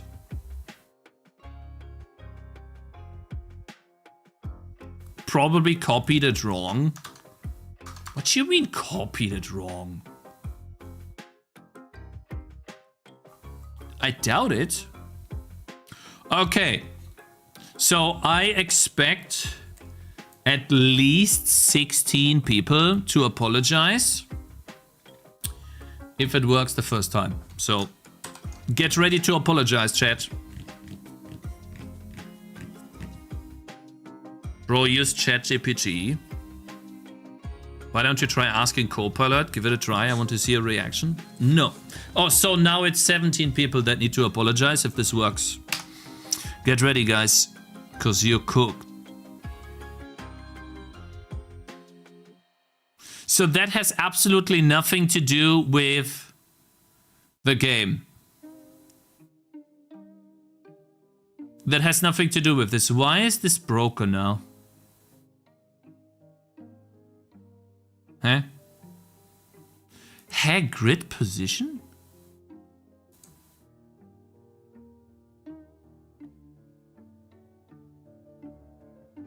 What is direction? Not a number. What do you mean? Oh, I see.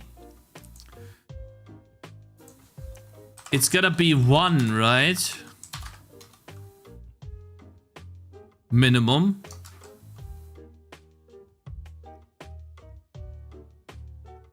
He was right. He was actually right. Yeah, the segmentation fault guy was right. Oh no. Okay, so how do we do that then? I can't do 1 because if it's 1 then it's 2.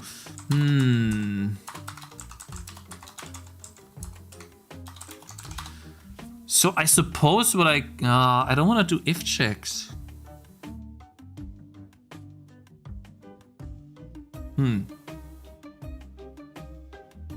No, it's the division here that's breaking it. But I also don't want to do a min again.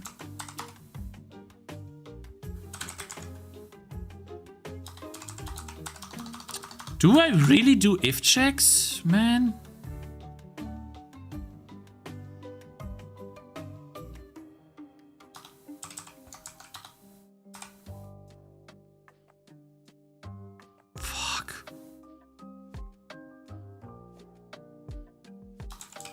I mean, I could do minimums, but I...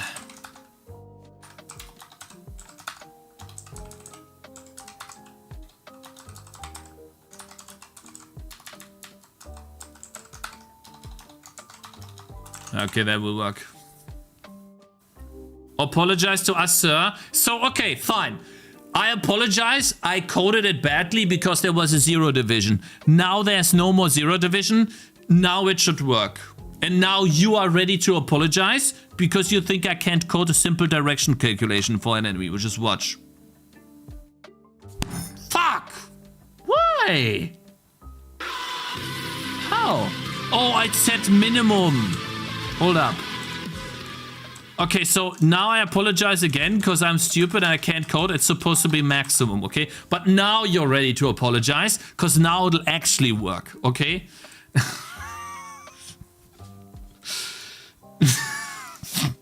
Okay, now. See, I told you. Please work. Please work. Oh. Just wait. Just wait. Let them come. Here they go.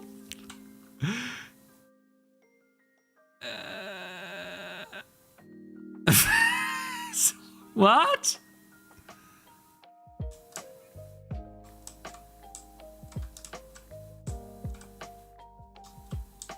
Something is definitely wrong here.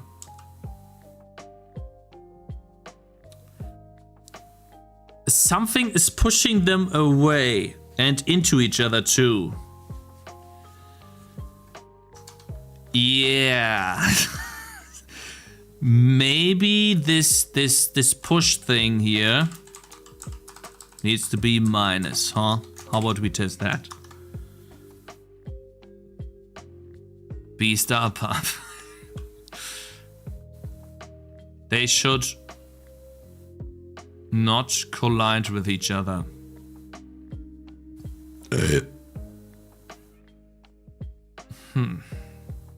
Okay, so this time's gonna work. Hey, where you going? Where you going the other way? Are you stupid? Hold up. I think it has to be, it's not the separation. I don't think it's the separation. It has to be... Yeah, I forgot something about the cohesion. I'm stupid. Yeah, no, cohesion has to be... I forgot one part on the cohesion. Okay, I apologize. You guys were right. I'm wrong. I'm sorry. I forgot this part right here. No, not this. I forgot this part right here. And then we need to normalize it too. Hold up. They all need to be normalized individually before adding them together. I see. So, okay. So alignment is normalized.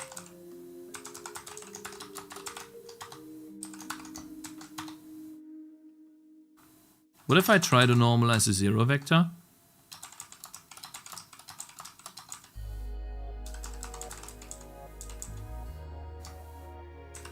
It'll return 0. Cohesion is supposed to be divided by neighbor count.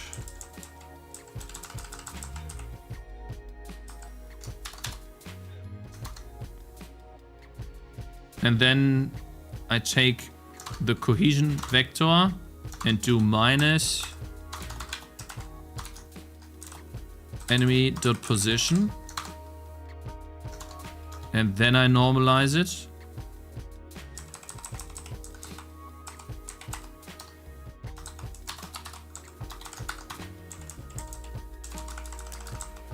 How about we do this?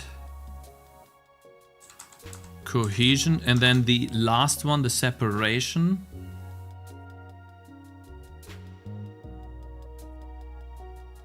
Separation is just... I think it is... agent minus my agent. My agent minus agent, so I don't need to do minus. Doubt it. But I have to normalize it. It doesn't say, wait, the computation vector is divided by the corresponding neighbor count, but before normalizing is one more crucial step, the computed vector needs to be negated in order for the agent to stay away from its neighbor properly. So it means that separation is also normalized.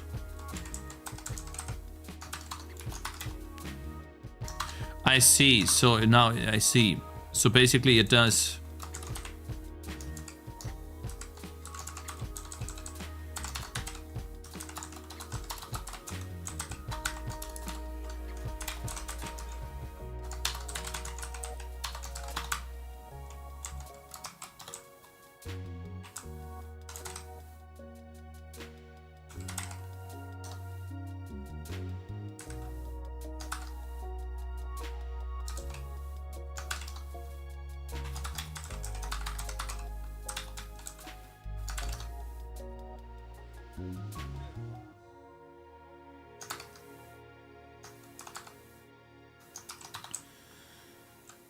Oh yeah.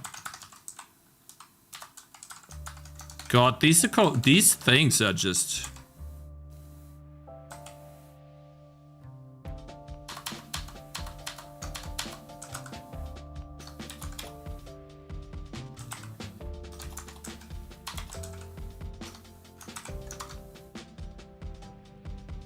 And then it's normalized to the speed. Normalized to the speed.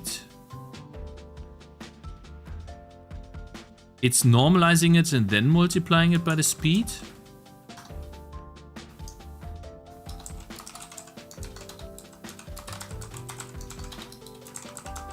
So much normalized. I don't like it.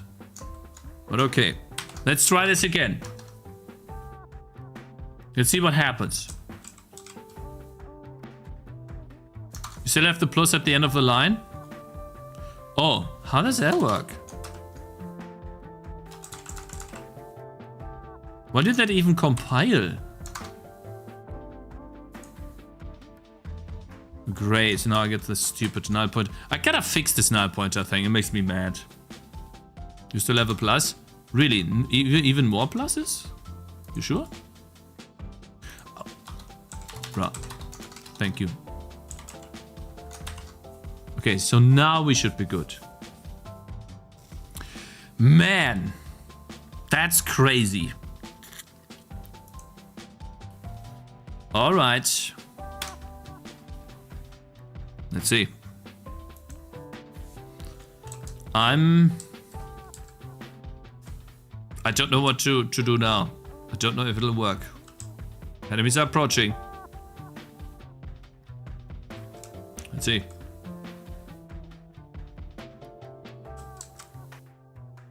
Wow, that works a lot better. Holy cow. But they still bleed into each other. They collide into each other. They completely merge here. Like there's no collision at all.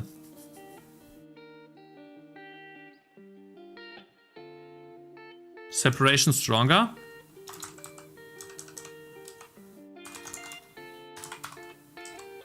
So like 20 times stronger. But is separation even correct? Let's see. 100 times stronger? Yeah, okay, let's see.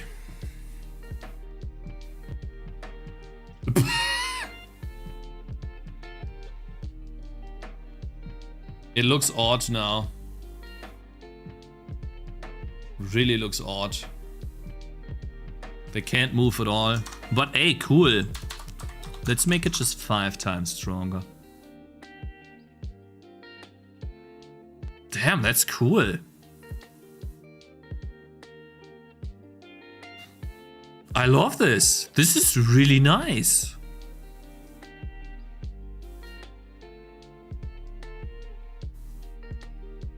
Oh no, that looks really bad. The way this works. Even 5 times looks bad now.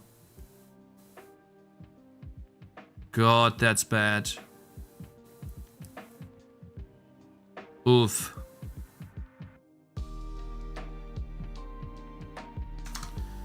Okay, 2 times. Boy, it's on a cell grid, just why? Your flocking says separation seems a little small, just based on the results. How large is it? Your flocking / separation radius seems small. You're gonna be more smooth if you just say triple the current radius or more. With a smaller factor. Wait. My separation radius is small. Smaller radius, larger radius, smaller force. I don't understand.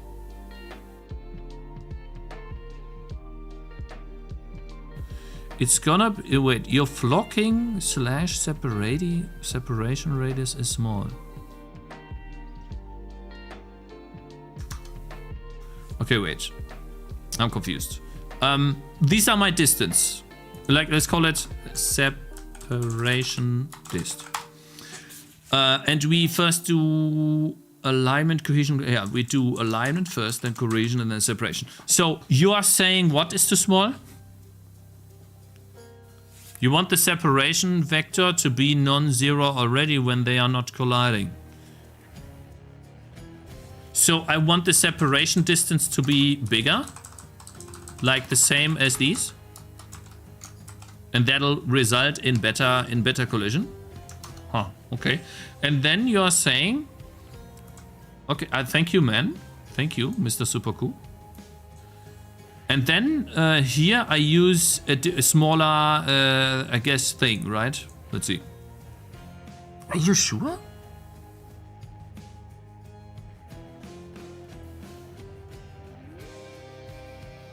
Bro, what?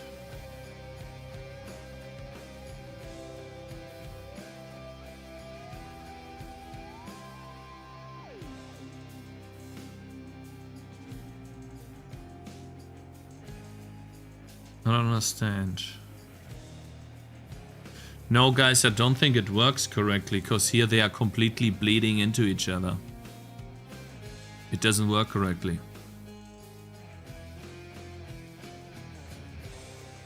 For every nearby unit, calculate a small direction pointing away from it. The closer the neighbor is, the stronger that push towards the separation. Like, who's pushing this guy? He's not even able to get...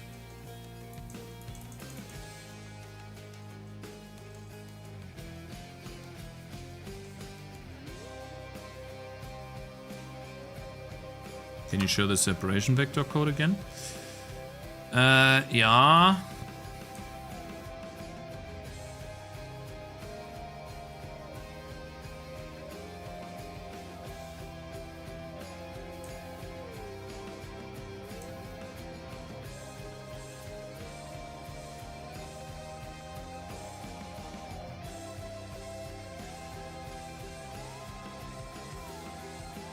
Separation plus equals push direction is wrong.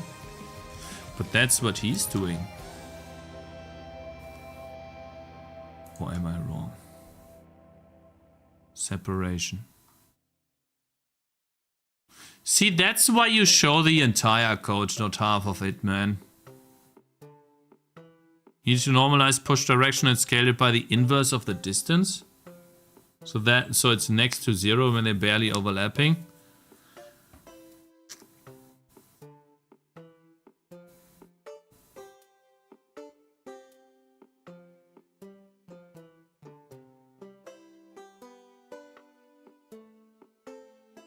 And the biggest vector when they're close to each other. You need to know. So I normalize it every time?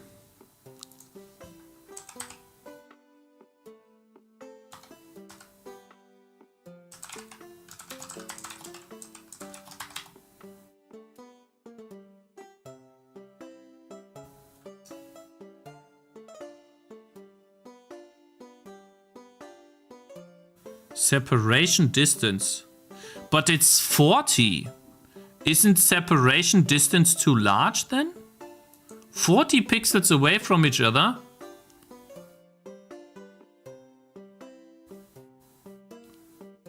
Or drop the division?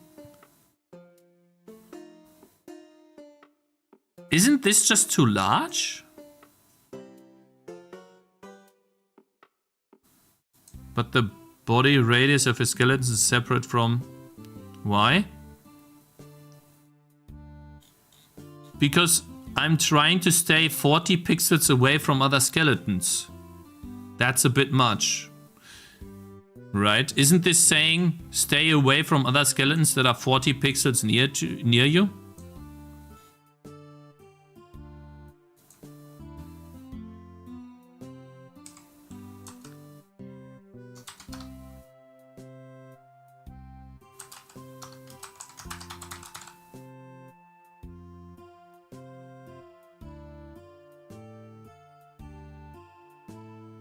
Gonna have very little impact, so it gradually gets stronger the closer they get together. Separation distance minus distance. Distance is the length of this.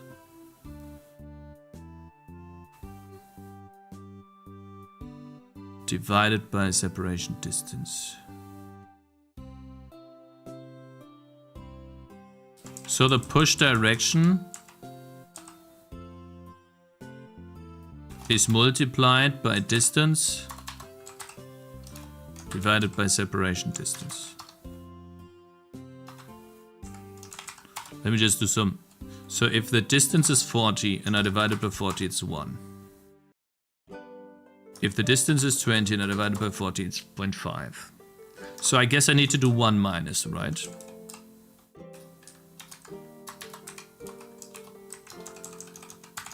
So that it gets 100% push direction here. Right? Push direction needs to be normalized. Oh yeah.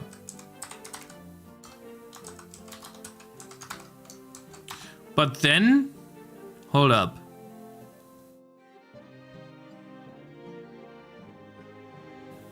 But then this cannot be. But this is then that's just a 1. That's just 1.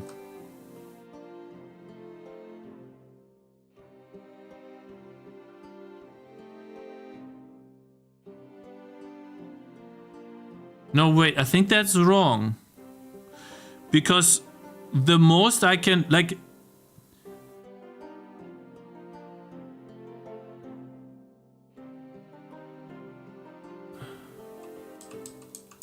Separation distance minus this.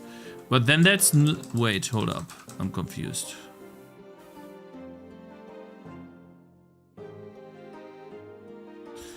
I'm so confused, bro.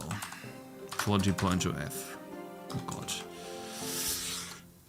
Oh, okay, wait. My brain.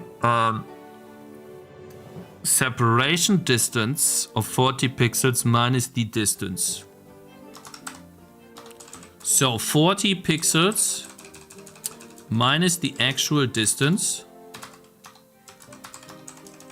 Just gonna hardcode this for now. Divided by 40. Again. Is a value of 0 to 1.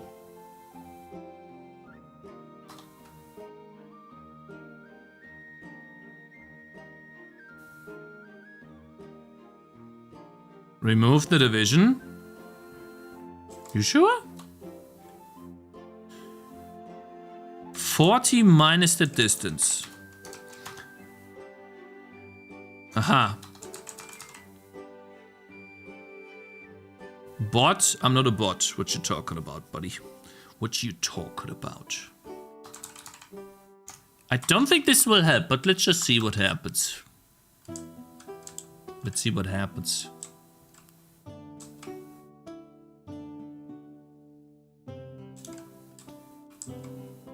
There's no way this will work.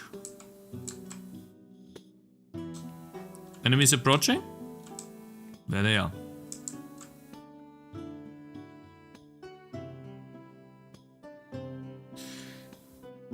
Interesting. Why do they never... Interesting, okay. Damn, it looks kind of nice though. Not gonna lie. But it's pushing them away so much. Look. Like, these guys get pushed away by enemies coming from here. They can't even get there. Because the distance is so far. Right?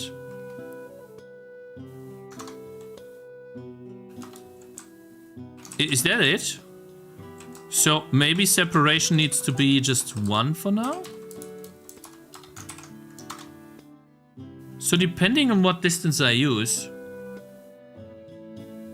They can't fit through this. And they could get closer, buddy. Like, yeah. Alright, let's see what happens now. Make him spawn closer. It's a 1 minute wait. Yeah, it kinda is a 1 minute wait every time. Let's see. Now they are not separating at all. Or do they? Wow, that looks better.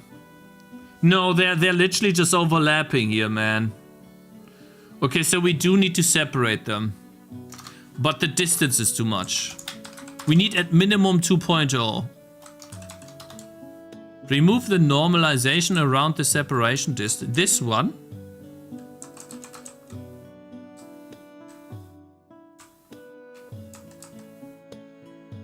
Okay. Fine.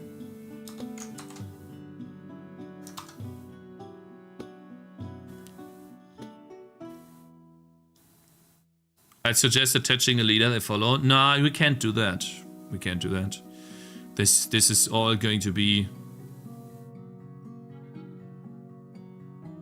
Could you experiment by blurring the flow field? Oh my god, that's just... Oh god.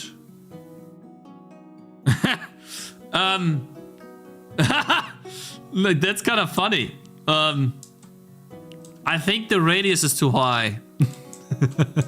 They're like, I can't move, buddy. I can't fit, bro. I'm sorry, bro. I want to just walk, please. All right, wait. So, goodness. I want them to separate by 8 pixels. By 8. And so then this right here is 8. Is the actual distance. Okay. Surely. Surely this time.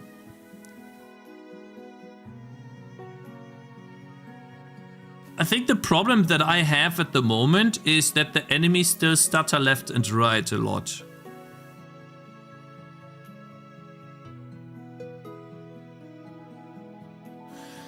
Right, it looks a bit better, but I don't know what happens here. Why is this guy? It looks better.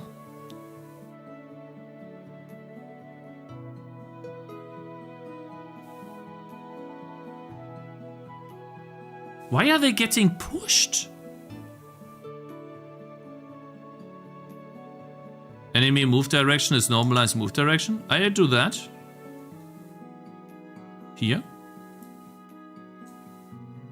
Or whatever, last line is bad, even if they don't really want to move or next nothing, jiggle around and forth. If enemy move direction is greater than 1, normalize. Aha. Okay. Thank you, man.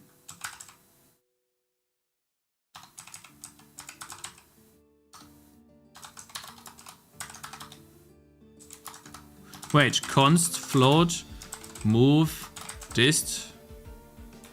Is, oh no, it's not move dist. If const float d is length of enemy dot direction, if the d is greater than 1,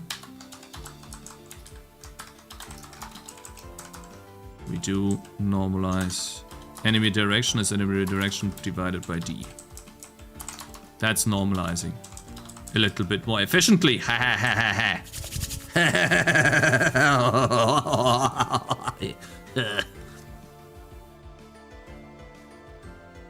Cakez, how did you practice pixel art? I know how to code, but I'm bad at any form of art to make a game. I made art pieces every day. I made pixel art every day. That's how I did it. 2 are overlapping, pushing each other into a corner. Well, we'll see now.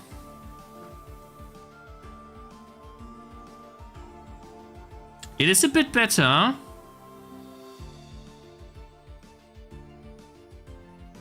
I don't understand where this comes from here. I really don't. Because they shouldn't be pushed. This here is also odd. I don't know what's pushing them. You're doing the move in one step. What if you moved enemies first, then in the second step you did the collision forces? That is better. It is getting better for sure. I don't know how these are not finding the correct way to go though. Hold up. No, I'm assigning this every frame. Try making the flow field stronger. 4 times tile direction. In the pathfinding at the corner, it is smaller distance than to go around. No, the tile in the corner says to go back to the tile to the left. The tile here says go to the tile to the left. So it is better in 2 steps.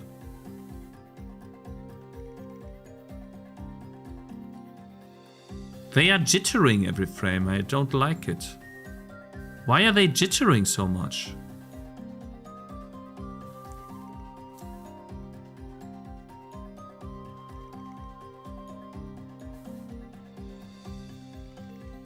Min distance minus dist, overlap. Greater enemy push away direction times overlap times 0.5. No enemy is stuck though. Yeah, that is correct. No enemy is stuck. But they're still jittering.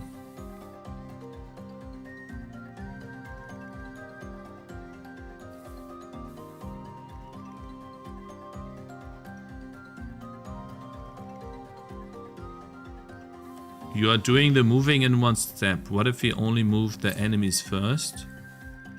Then in the second step, you did the collision forces.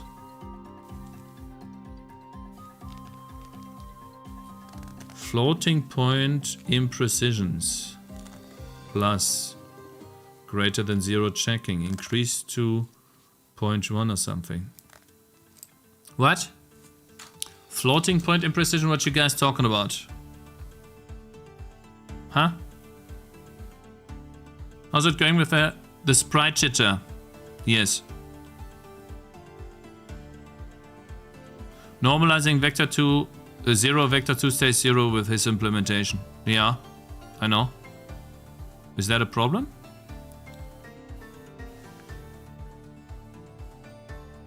What do you mean now? And apparently there's something... What?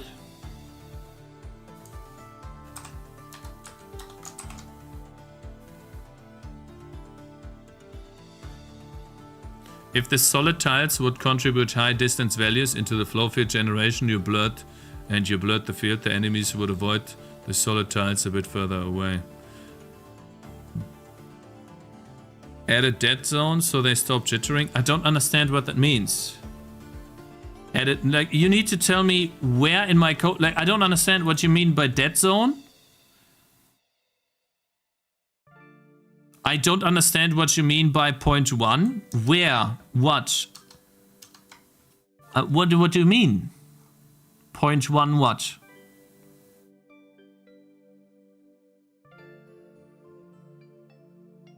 If the enemy's direction... Oh, I see.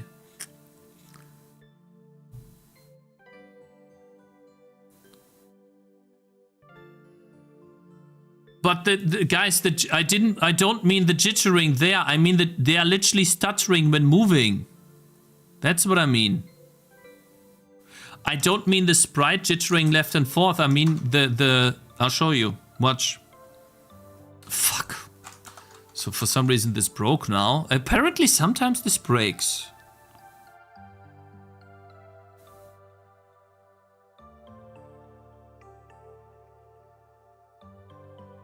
To avoid the stuttering, I averaged the separation vector between two ticks.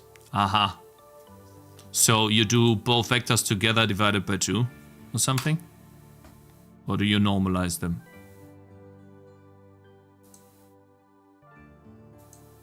Average means old plus new divided by 2. Aha, interesting. Okay. I think I can store that, right? Is that really it?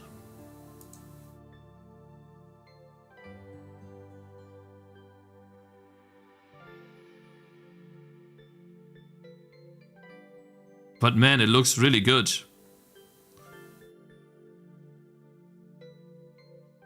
Yeah, the jittering back and forth, you're right. I'll try to do a... Maybe I do the direction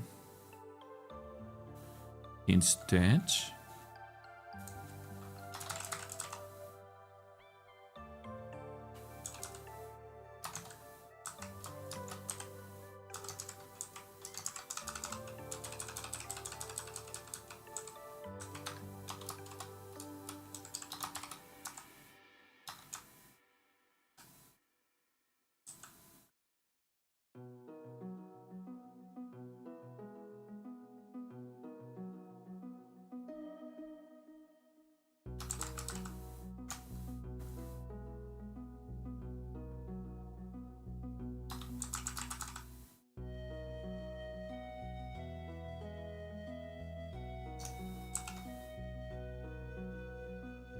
Yeah, I need to check the current flip setting, I know.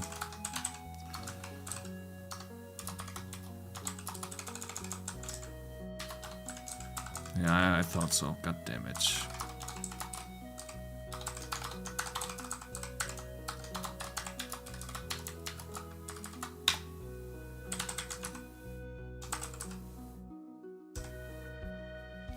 So we are flipping X and my direction is less than or equal to minus 0.1F. Then I set the enemy.render options to not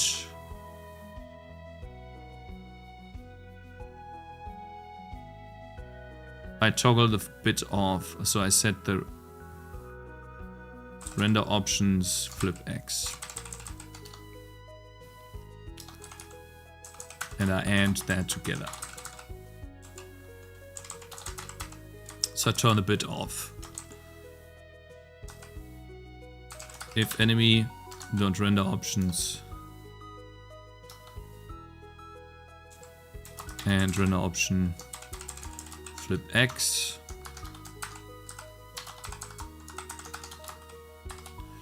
Right, so and I guess I check if the direction to X is greater or equals 0.1f, then I just add to the render options always.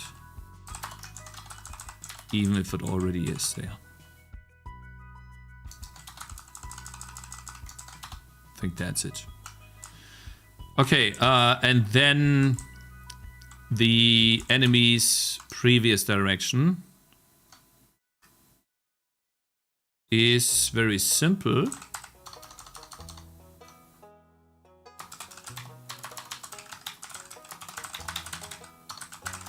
The direction. And then we calculate the new direction.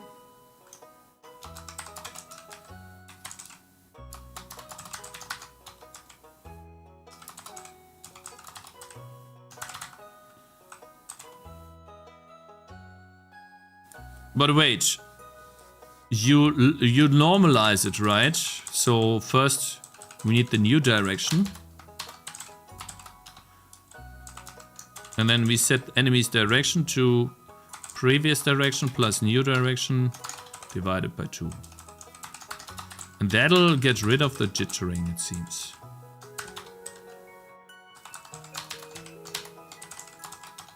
Okay.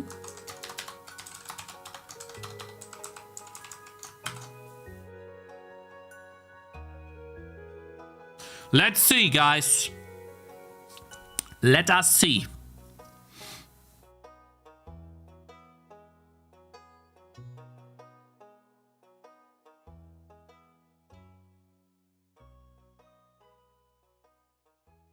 There they are. They're still jittering. They're still jittering back and forth. I think. Yeah. Or it's because it just... I think maybe they are stuttering because the thread can't handle that many. No, they're still stuttering. It definitely speeds up if there's less enemies.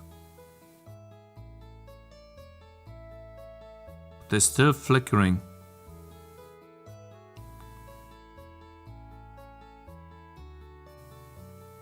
Really difficult to say. And this guy is broken. He's broken. I don't know why he's going there. Hey man, come back.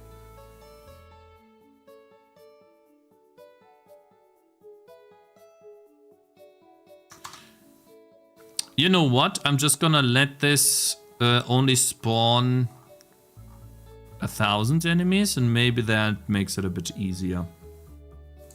One sec. Let's only do 1,000. Oh yeah, it was 20,000. Let's just try 1,000. It's very difficult to say with the jitters. Yeah. Let's see. But if it's only 1,000, then it'll not...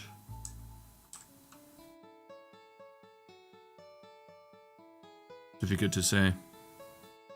They are jittering already. I feel. I'm just gonna make the enemies slower. Hold up. Let's do a speed of 20. And then I guess we really have to change the minimum distance to like 600. So they don't have to walk that way. All the way. They get closer. Oh god, that's very slow.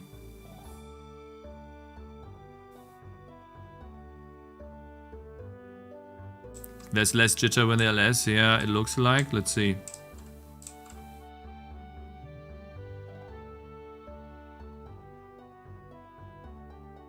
They stop each other. It shouldn't happen. Like, they block each other from approaching.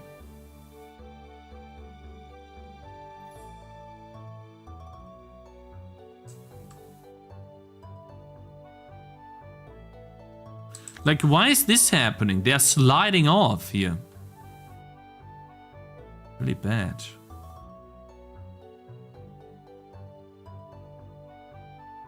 This flickering is also bad, looks like.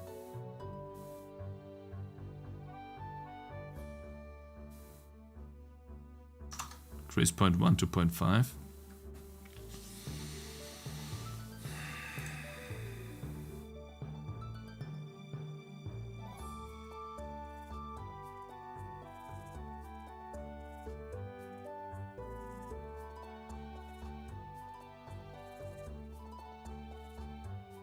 But it's this stupid jittering. It pisses me off. It makes me mad. Let's see. Sorry. Let me see. Why?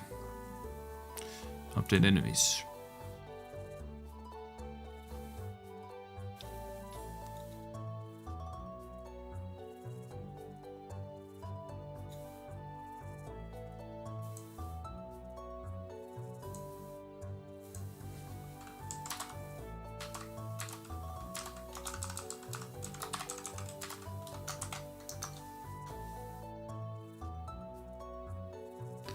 Can you draw a debug arrow line or to show the normalization of the direction of the skeletons?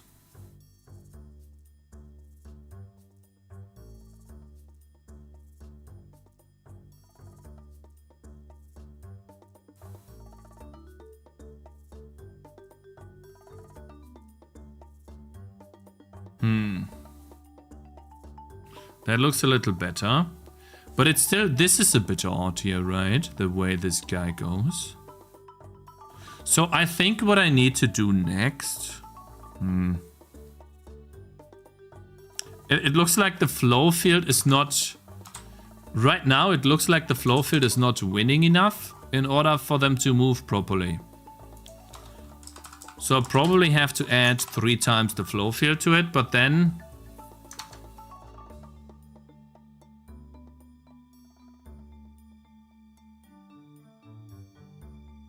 they overlap more. Right.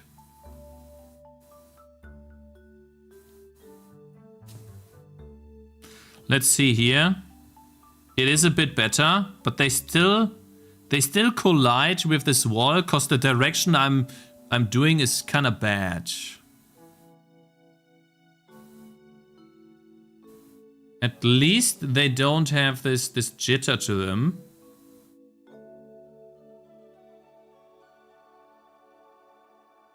Which is a bit better. Here too, they slide. You're using threads? Yeah, it's a separate thread that does the enemies, but I'm pretty sure that separate thread needs to be implemented a bit better. Because the thread speeds up.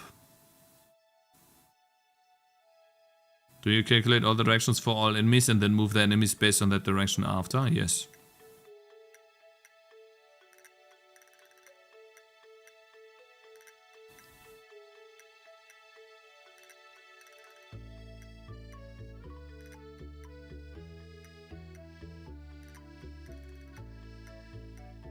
It does look okay. It's a bit odd. But okay, let's see what happens now if I block tiles. What then?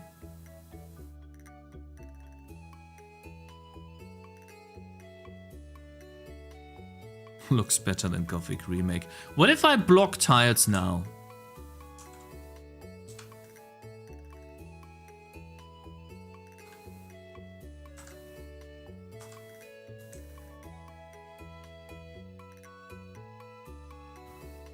The enemies are not being blocked at all.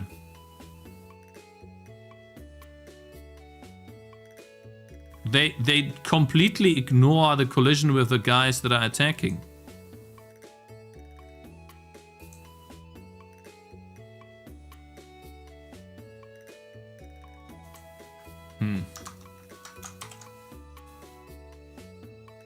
That's not good.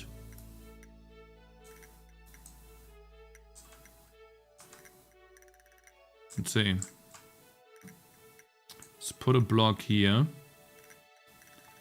Block here.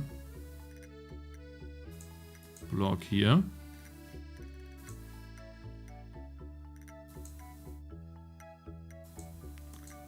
Why?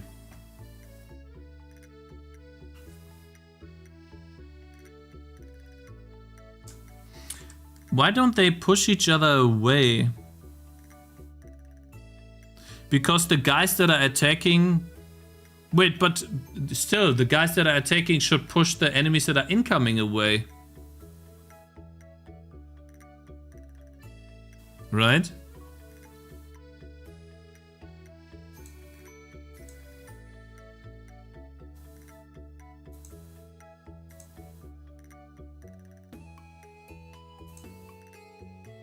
I feel.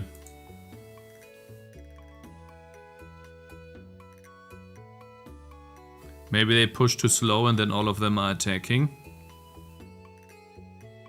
Okay, well, we could try the separation times like 3 or 4.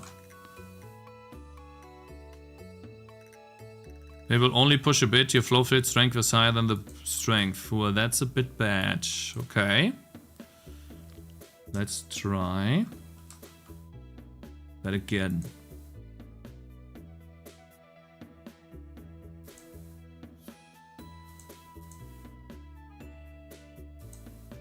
Let me just build a wall here. Let's see what happens. No, they all collide. They don't care. They don't push at all. Huh?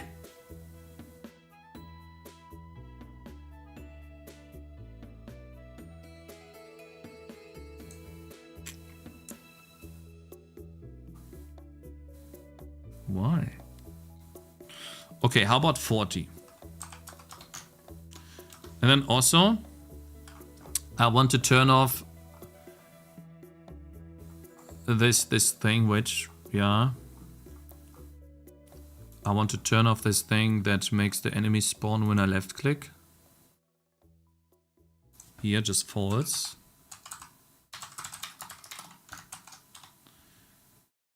And then whenever I update, I also want to give myself more than 50 wood. How about 500? Great, now we get an access. I don't know why I keep getting that, man. Do so big number, yeah. When did you have them attacking? Oh, we coded that in the beginning. And since then we have been trying to get the flow field to work properly.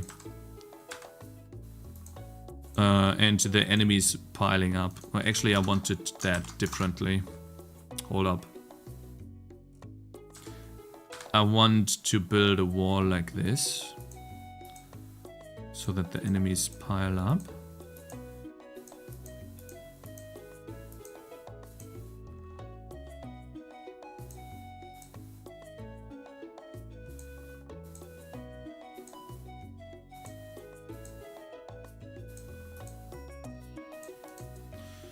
Okay, so see, like they overlap immediately. They ignore each other.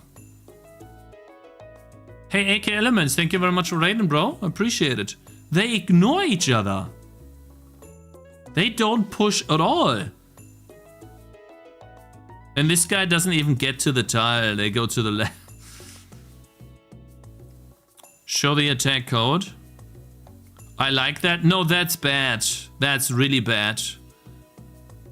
You cannot build proper defenses with that and stall enemies. It is terrible. Trust me. It's really bad design.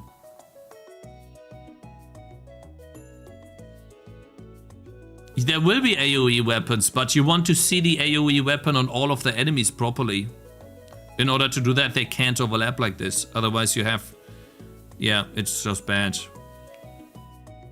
Let them ignore each other's collision is more complex and adds performance penalty. Although Hordas... Or it's a PLS. No. There has to be something that I'm doing wrong. I'll do the separation times 400.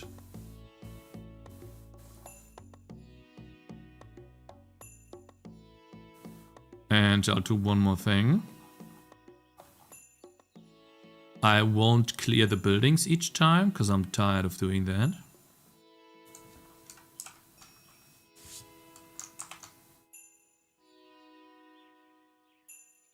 Alright. Now we can just build the buildings.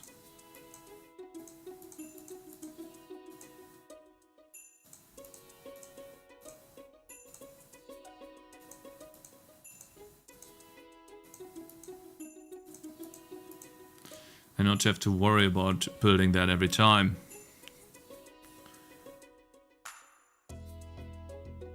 Yeah, they literally overlap. They don't even separate at all. There has to be something that I'm missing here. Because I literally have separation turned to the maximum. The attack code.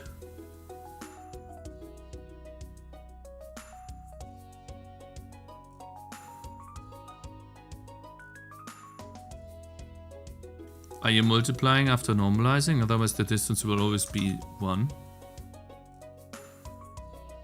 Yeah, but it pushes them away like 40 times more than everything else.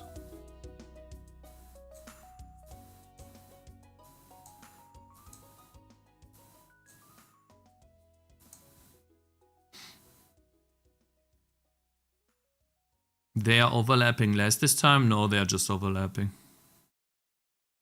They are directly on top of each other. New direction.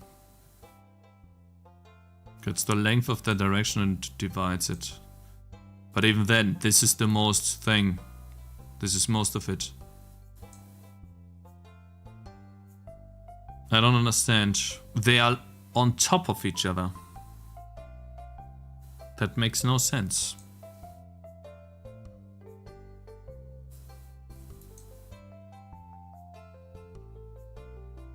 Only on walk state they separate? Yes, the units that are walking should not collide with the units that are attacking and not walk on top of units that are attacking. You know?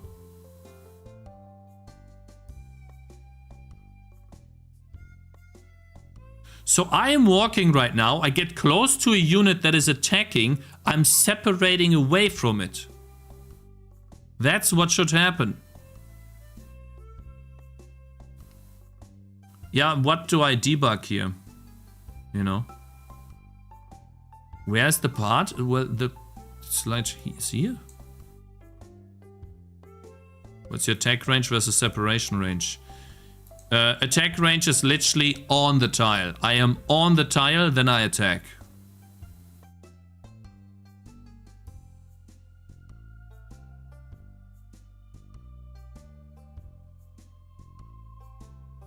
Direction, etc., but you would need to wait to detect the skeleton. Okay, I'll separate this by 16. By 16. Okay. Let's try that. I think you should let a few stack on top of each other. Imagine if you have enemies, 1,000 enemies, but only one attacks a wall at a time. I don't know what limit should be, but some stacking should be like 10 per tile or something. That's why you make the collision radius very small, that you have a lot of enemies next to each other, but never on top of each other directly. And that's what you can see in a screenshot like this here.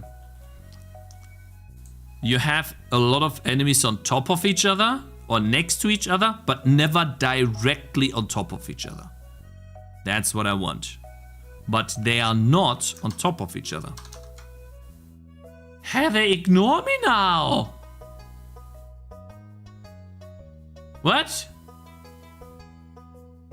Why do they ignore the buildings? Oh, they ignore the buildings because I clear the buildings. Fine, I have to rebuild every time. Fuck. No, I know what happens. Great, I have to rebuild this every time. That's annoying. Is there no better way? There is a better way. I save the entire game state to a disk.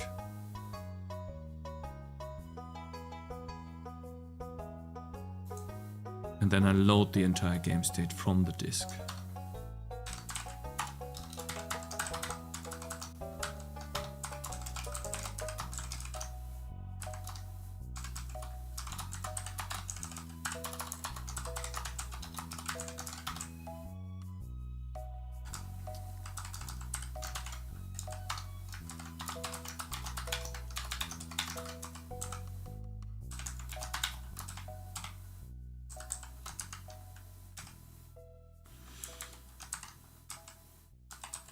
Ah, shit. SDL button left, SDL button maybe?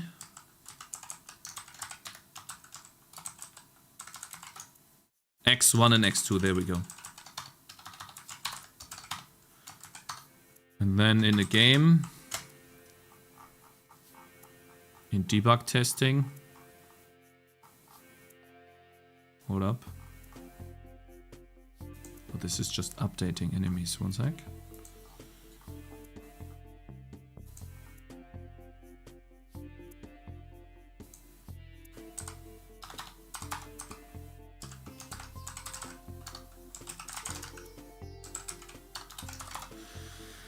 Then let me just copy this from Cakez framework file, new window.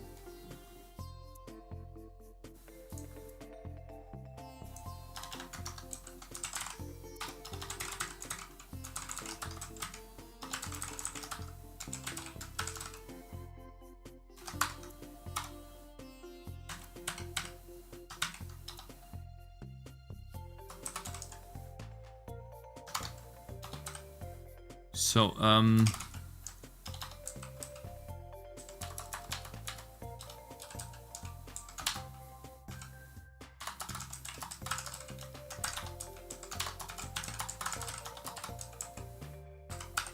great. Do I have transient storage?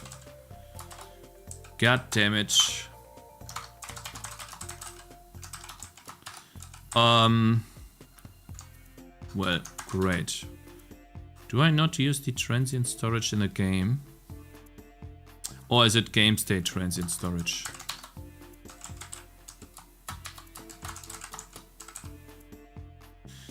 God damn it, I need the transient storage in a game state, do I? It's a pointer. Hold up.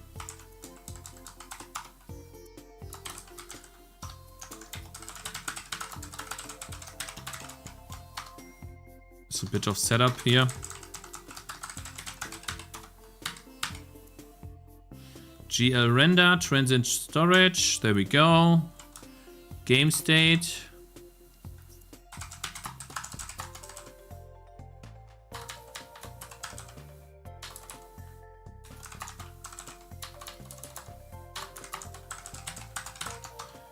This didn't save yet.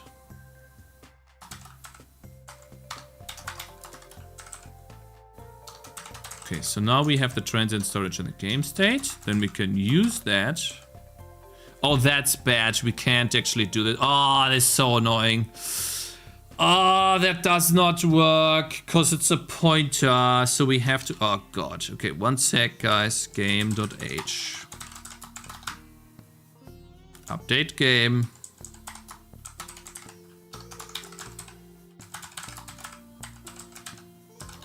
We need that in the game now, which we didn't have. So, one sec.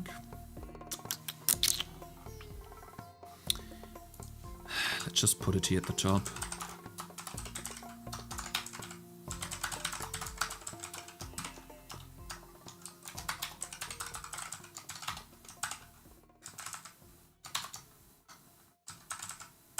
I think we have it like this. Let's see. Oh wait, I can actually do it in main. I don't have to load and reload. Actually, I can do it in main. Have it like this. I probably need it there.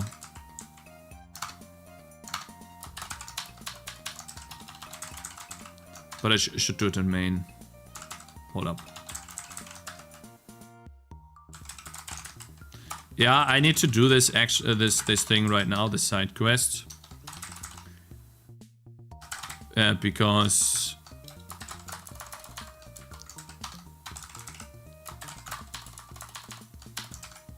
I need this feature later down the line anyways, so we can do it now. Okay, in the app loop, if input, yeah, update the game. So here.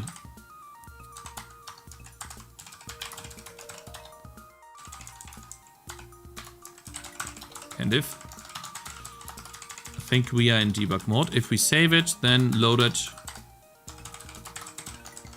We set the game state to the loaded game. The value of game state is the loaded game.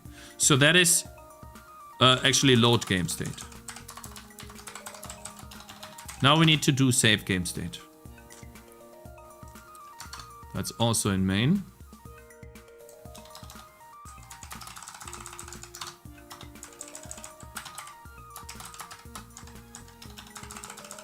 If we just press the action, save game state, then we write the file. We just write the game state. And then here we have the transient storage, which is, I guess we take an address, right? What? I guess it takes... is it already a pointer? Hold up. This is in a game? Oh, I see. This needs to go away. Then this has to be a pointer. Okay.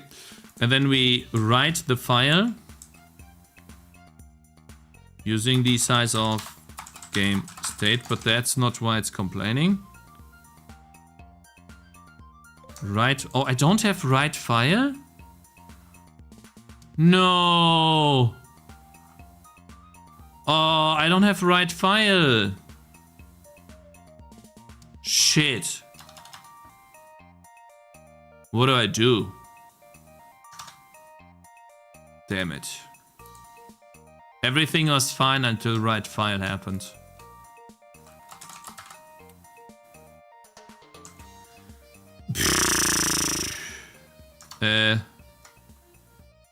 Well, great.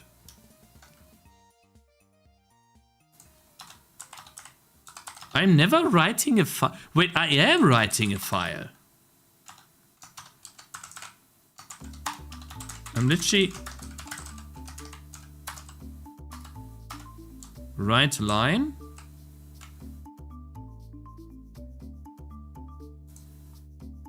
Hold up.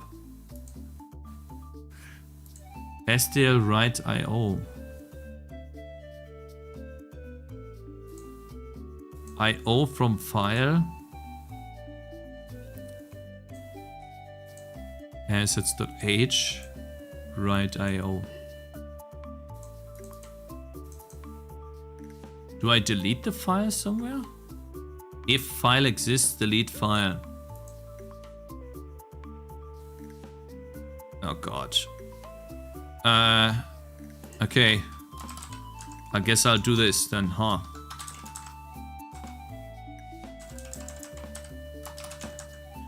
So what do we need to do? We need a gamestate.txt.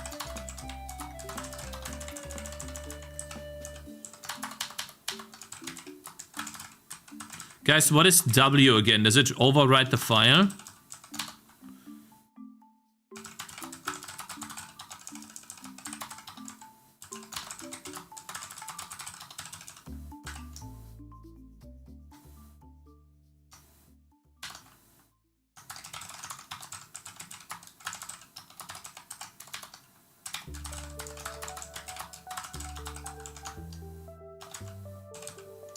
Pretty sure I have to close it too.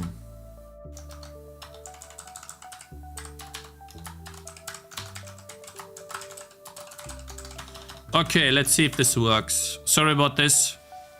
Precompiled header changed. Yeah, we need to redo the precompiled header. I did though. What? Was this complaining?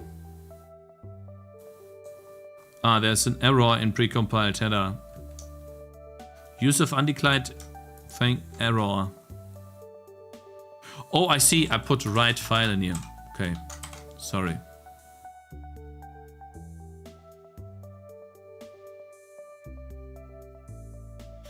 Update game pointer. Update. Oh, yeah.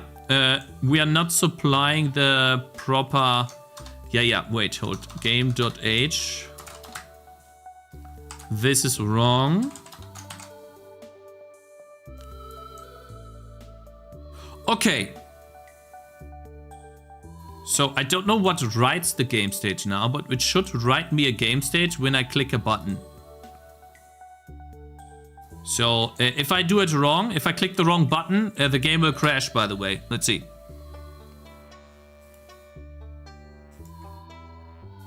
Okay, nothing happened. It also did not write me a game state text file though.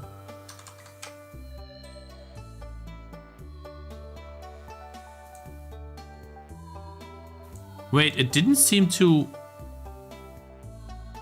Oh, because the F diffender doesn't happen because I don't have debug enabled. I see.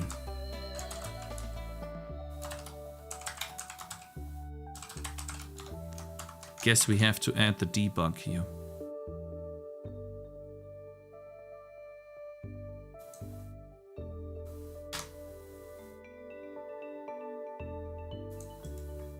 All right. It did write the game state. Good, which means I need to change this to x2, this to x1. Oh, then we're good. So basically my mouse button, this left mouse button, will now save me like an emulator state to the game. And then like the small one here will save. And the big one here will load it. That's the idea. So I can always go to like a game state at a certain point with updated code. So I have the code reloaded with a game DLL. The code changes, but I'm changing the code it operates on. So for example, I save the game state right now, and then I go back. You see how it jumps back? Oh shit. Bang alloc triggered in lib.h one time.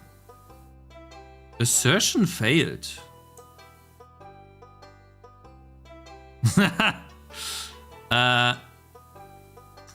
1980. Let's see why. 19,080. That's gotta be a bump alloc. Bump allocator is full. Do I never set the transient storage?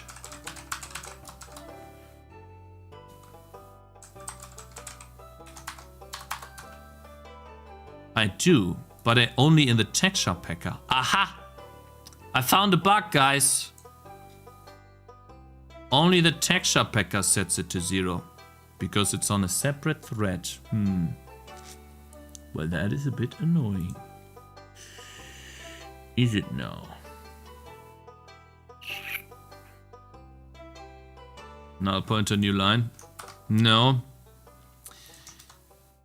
Yeah, like that's something I will deal with off stream, guys.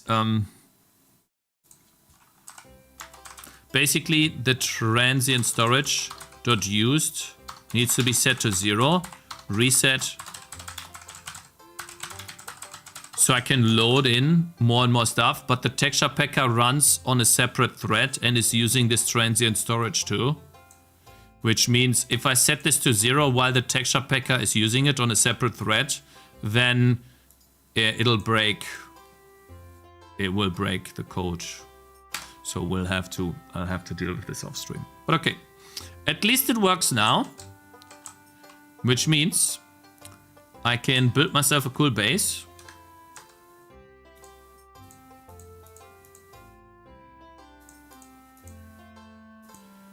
A defensive structure here.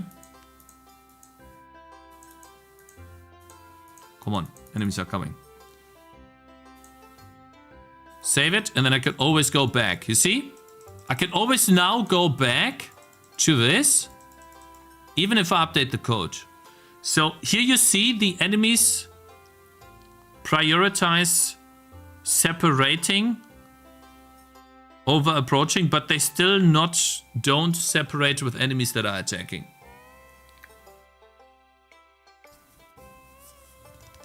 Read my last message so you understand why they stack on top of each other, Cakes. You really? Burn, my last message should explain. The direction from the flow field is pushing them further into each other. If they pass some threshold, they can attack. That's why the first enemies are closest to the object. No, they are directly next to each other here. They are directly on top of it. Like they are literally in this exact same position. Like these guys are directly on top of each other. They are literally in the exact same position.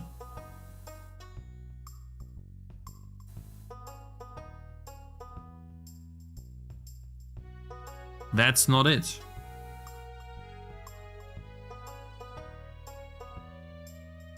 If that was the case, then like the first enemy would always be the closest, but it's not.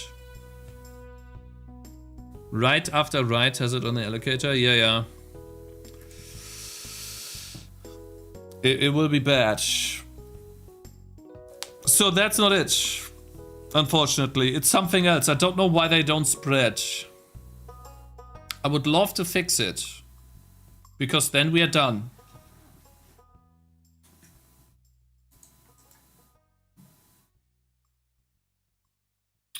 Thank you guys for following, I appreciate it. Adam, Lothric, Oxeron, Solid, and Decosa. Thank you guys.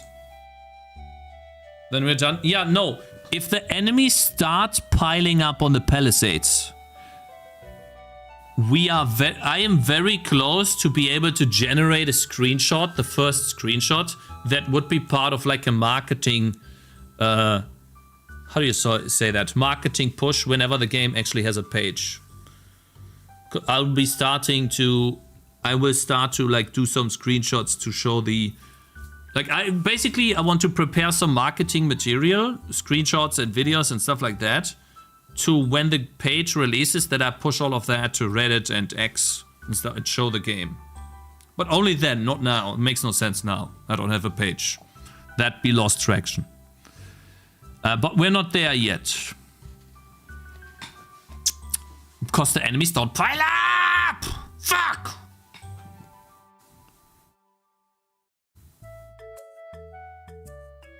Guys, I'm super hungry, bro. I guess I'll eat some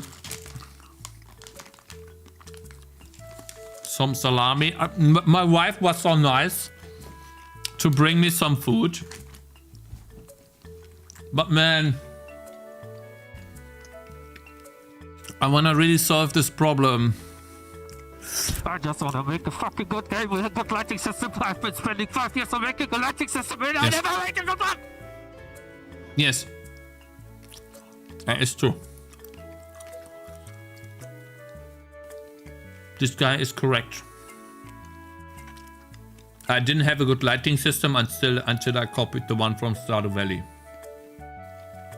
And AQ helped a lot with a good lighting system for Tangy TD. Thank you, AQ. I appreciate that. Thank you very much, my man. I mean it. No, I do mean it. Thank you, man.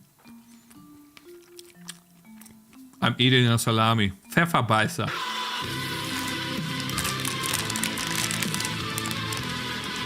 Pfefferbeißer. Ups. Wurst.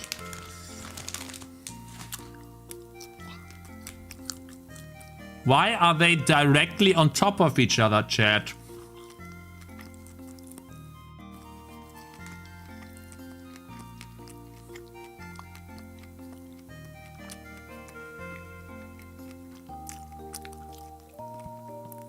Can you write some if statement they stop moving if they are close to attacking enemy for debug reason?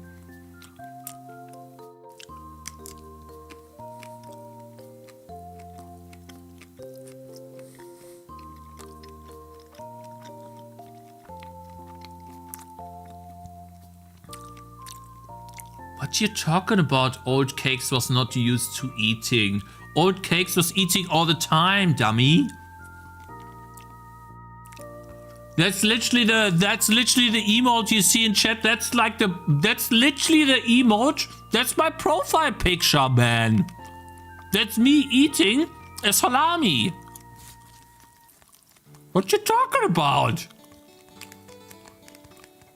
What do you mean unhealthy stuff? This is not unhealthy stuff, buddy. This contains a lot of vitamins, vitamin B12 for example, and it contains a lot of good proteins, okay? What you talking about? And salt, yeah. Well, once I have enough salt, I stop eating them. It's not like I can overeat them. Bruh. Got these people in chat, like, really, you guys need to do your research, okay? Do your research. Okay? Sausage? Yeah, sausage.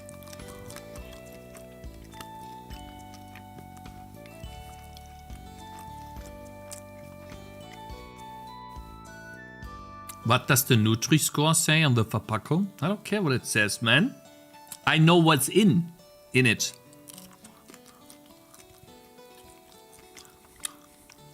When the enemies collide with another, what happens? Does it push the other way? Yeah.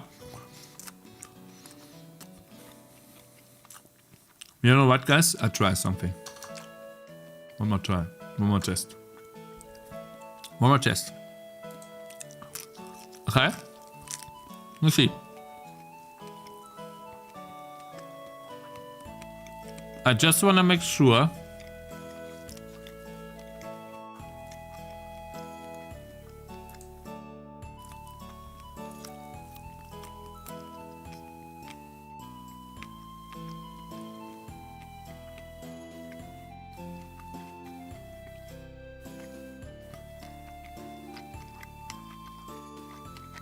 Hold up.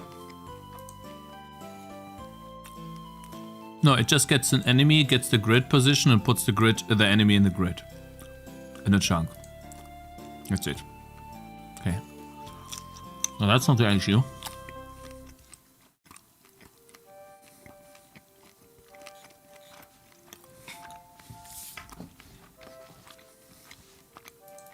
What is FR? Oh. Hold up. We don't need push anymore on the enemy, guys. Just noticed. I just want to check. I will literally turn this to 4 million.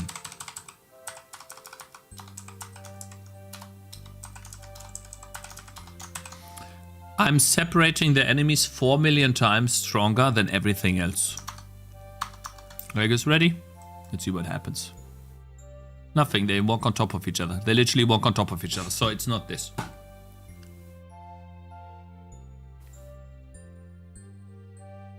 Why?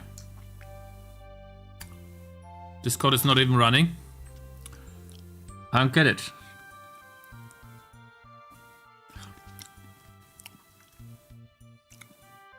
Enemy position plus equals.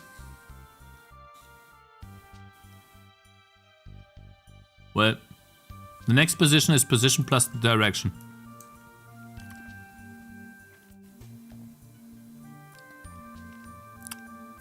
The check is for separation only for enemies who are walking. Yeah, but walking enemies check attacking enemies, but not vice versa. So attacking enemies don't move, but walking enemies should separate. You know?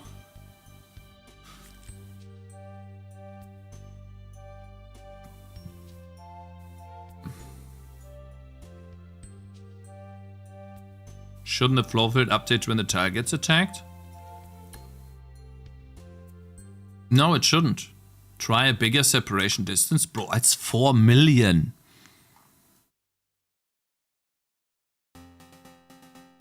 You're dividing by the length, so your million does nothing.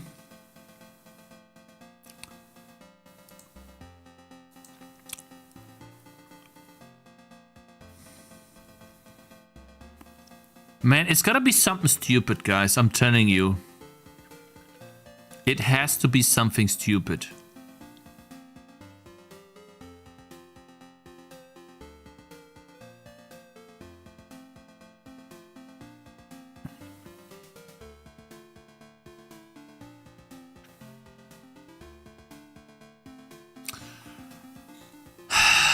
Okay, right. 36. Try that. Oh, hate that.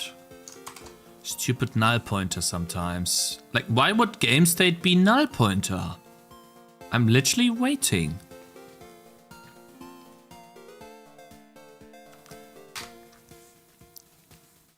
It's annoying.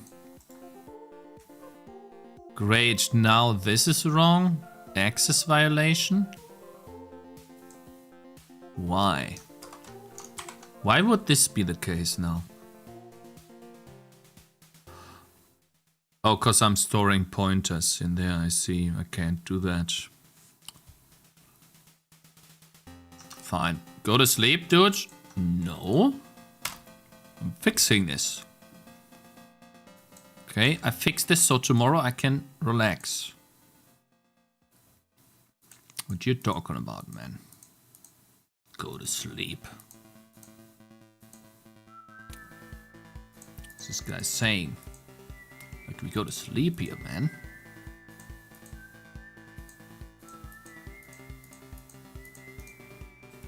Okay, saved. Can always go back now. Let's see. These are the important ones. They don't separate at all. It seems like this guy that's walking in is literally ignoring the guy that is already attacking.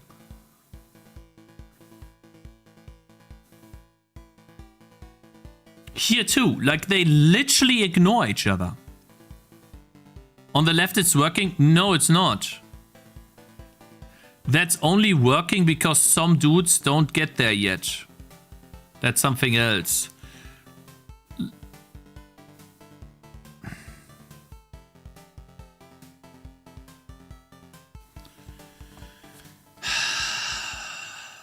Guys, it's gotta be something stupid. I don't think I can solve it today. I'm sorry, but I don't know what else to do. Show the attack code. The attack code should not matter. The attack code should literally. Aha! You saw that? They were like doing the ring around Rosie. They were doing circles. Do it again.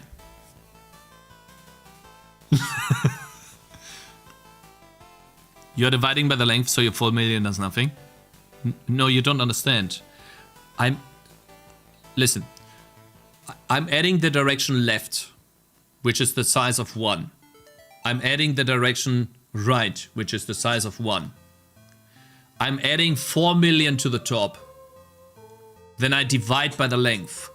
The direction to the right and to the left become astronomically small. They become 1 divided by 4 million. While the 4 million becomes 1. So the direction that predominantly the enemy is supposed to go is up. So no. 4 million does not do nothing. 4 million does exactly what it's supposed to do.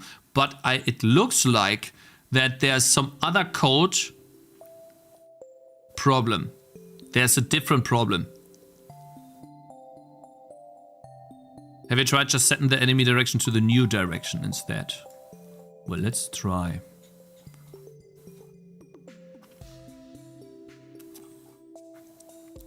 So we just set it to the new direction. Well, we could try.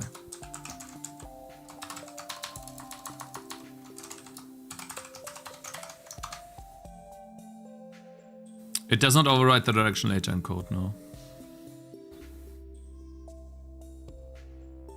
Now this guy walks on top of this guy. He literally walks on top of him, like he's ignoring him.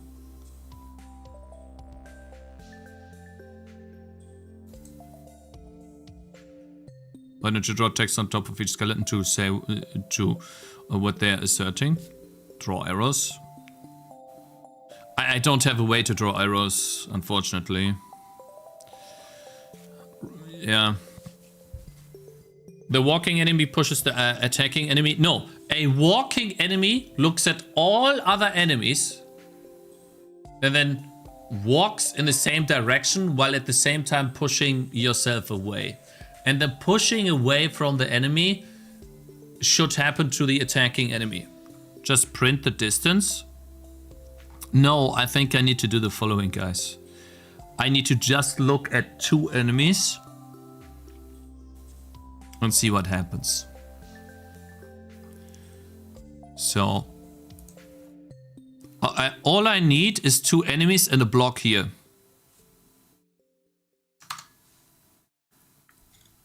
So, one sec. First things first, make the enemies 0.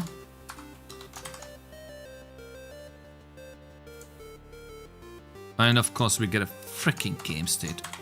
Like, why is this happening? It's annoying. It's like the old thread is still running, even though the thread should be cleaned up. It seems like SDL is not properly closing or cleaning up the previous thread. That's what it looks like to me. Okay, so now no enemy spawn. And I can literally go like this. Right?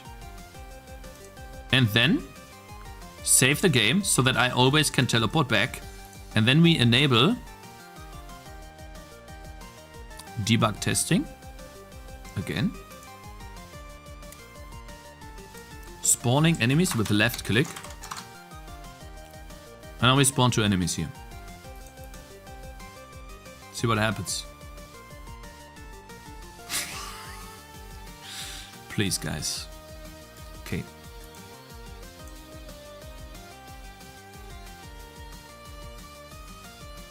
They walk on top of each other.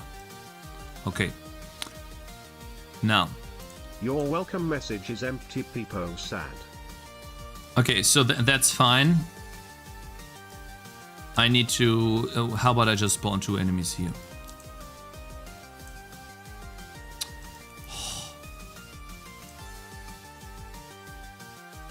Okay, how about I spawn 1 enemy, let him attack, save the game,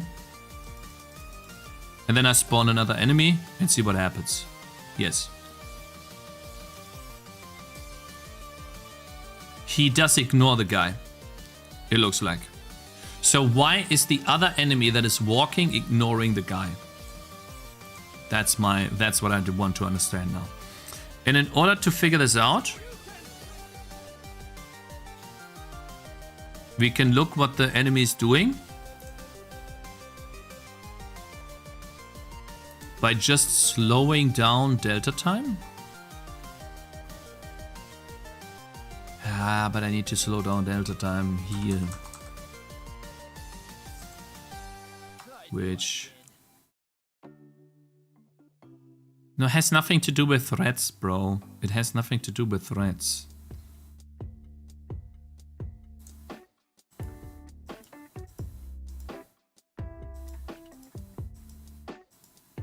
Okay, so I can reproduce it.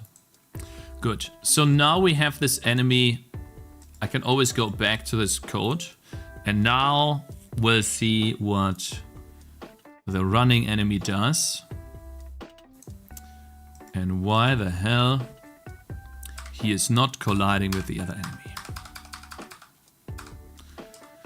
So there has to be at least 1 neighbor in the code that he's colliding with.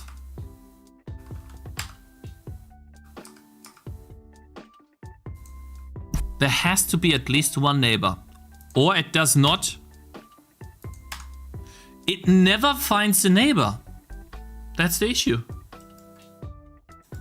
It does not seem to put the enemy into the chunk. So that's why they ignore each other. Why not? I think I can find it, guys. I think I can find it. Chunk enemies.count. For each chunk, how many enemies are there? Don't tell me it's 0.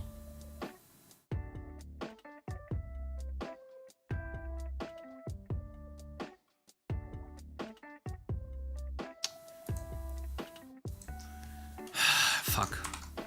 Why are you not, what?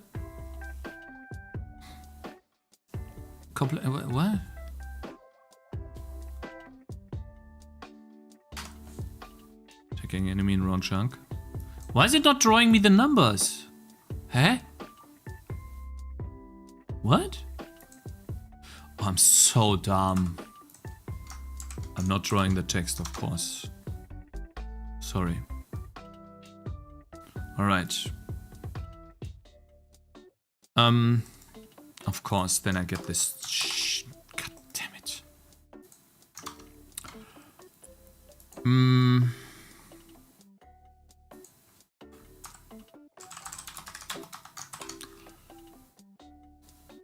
What is this game about? Well, it becomes this hopefully at some point. It's a bit of work. I've never done this before, and these guys are really smart, and I'm not. So, yeah, but let's hope at some point it'll become something like this.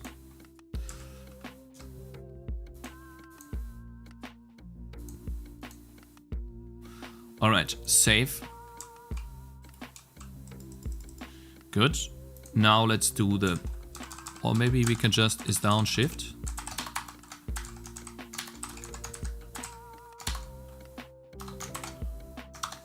Maybe we just need a different keybind for that.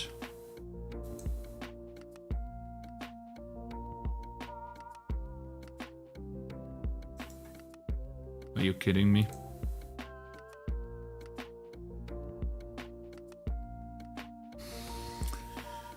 Let me guess.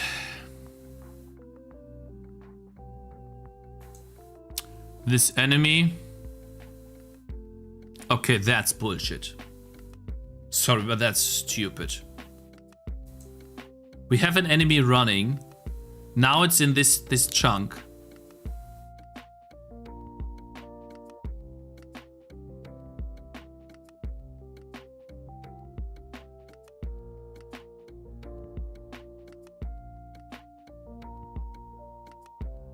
Oh, I think I know what happens.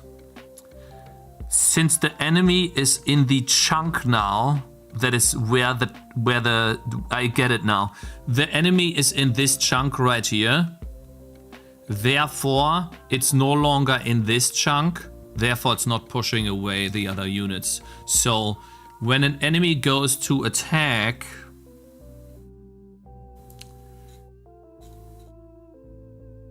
they need to stay where they are. They don't need to go to the next tile. Where is it? Not this collision thing. Where's this? Go away, man. Here. Yes, so the enemies... Yeah, enemy... Next position is enemy position. They don't move. That should fix it. I think that's it.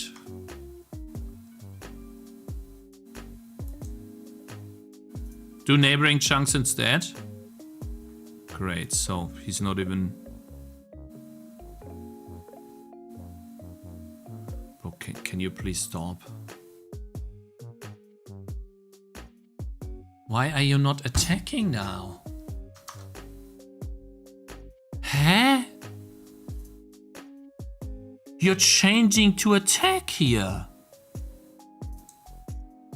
Are you kidding me? Bro, what? You're literally on the freaking tile. Huh?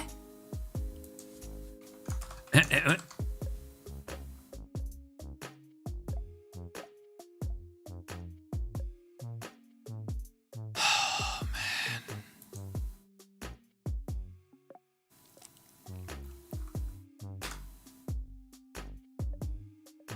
It's annoying.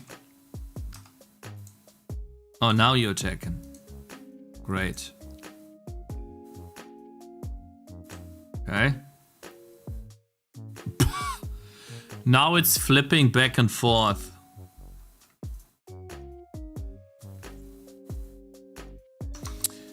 And I think the only way to fix that is by when they're running. Instead of using the enemy direction, we need the current tile direction.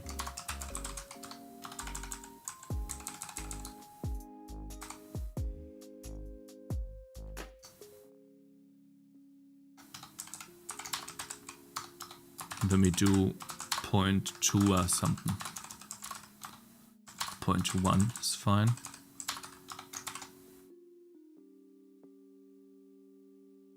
You left the old direction. Yeah, you're right. That's that one too. We can do that now as well. Thank you. I appreciate that.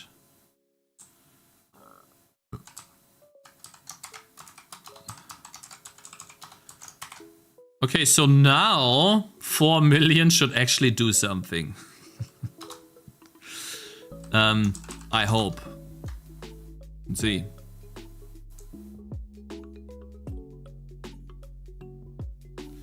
So I guess he's not colliding here or something? Oh, great. Why are you ignoring this? It has to be something with the reloading or something, hotcode reloading. Okay, so now that we can do that, I think we don't need this left click stuff anymore.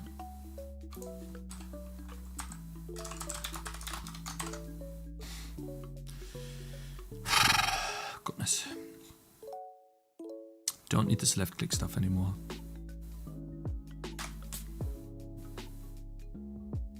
Oh yeah, and then we also want more enemies to spawn, of course, right? How many?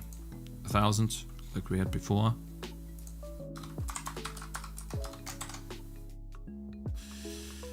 I want to finish this today, so tomorrow I can start with a clean slate. I can move on. Or at least optimize what I did, right?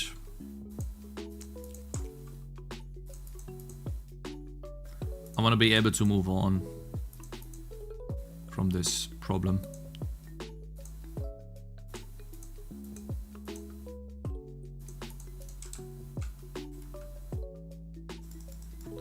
Let me also just get rid of...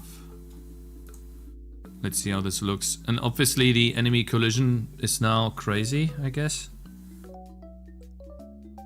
Okay, so yeah. They try to get you, but they can't.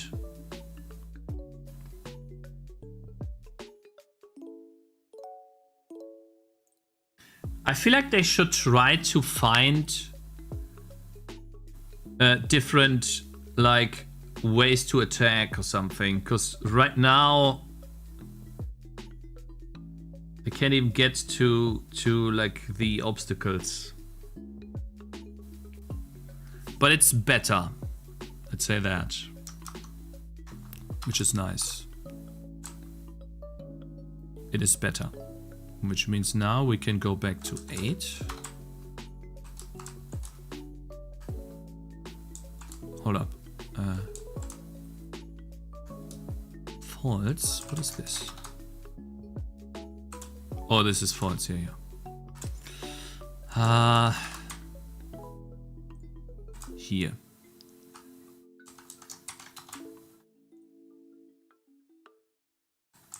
Here we do 8. Because I want them to stack on top of each other. And then here we do 8. And here we don't do 4 million, but I guess we could try to say, let's try 4. Let's test that. Of course, I get a null pointer exception because you should weigh your flow field by enemy count on the tile. You already tracked that. Flow field plus enemy count. Yeah, bro. I feel like that will be something I do later. It's like it's not something I could do right now. Right now, I just want to see what it looks like with some decent values.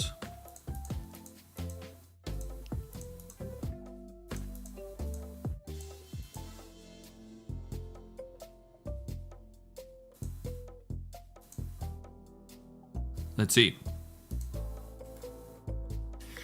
They still overlap right now. So the separation is not strong enough, it looks like. This guy is moving away. Separation is not strong enough yet. Oh, damn. They slide along here. That's actually kind of nice. Okay, we need more strength on the separation, it looks like. 8. Let's test 8.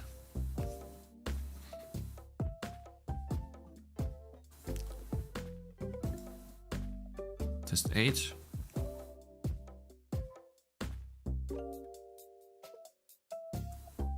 I think that's a bit better. Yeah, I think that's getting there.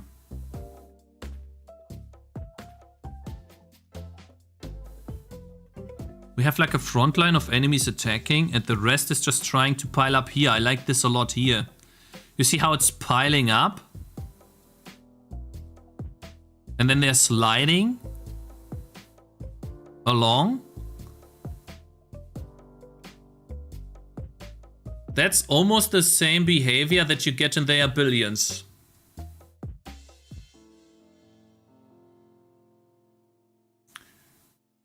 It's almost good enough, I feel. There's not much else to change, I feel like.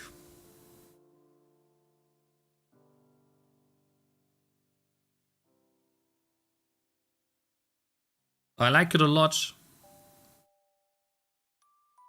Playlist name, you can do exclamation mark playlist, but I don't know if it works on Nightbot. I would fix the jitter. Where's jitter? I don't think there is much jitter.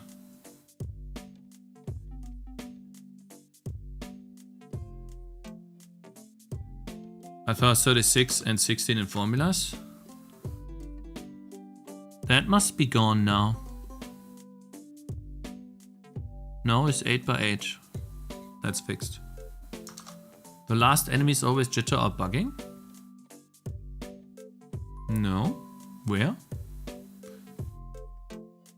Oh, you mean this? This jittering here? Don't know if I can do that.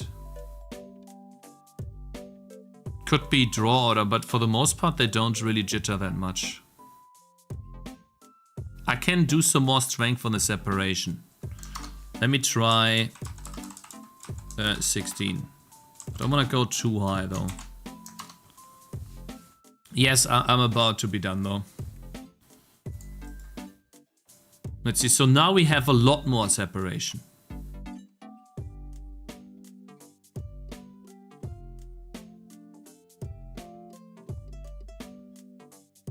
If anything, the separation causes more jittering.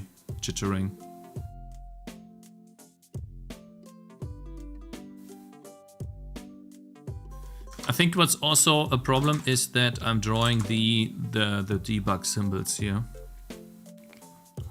Let me not draw that. Let me not draw the text. Of course.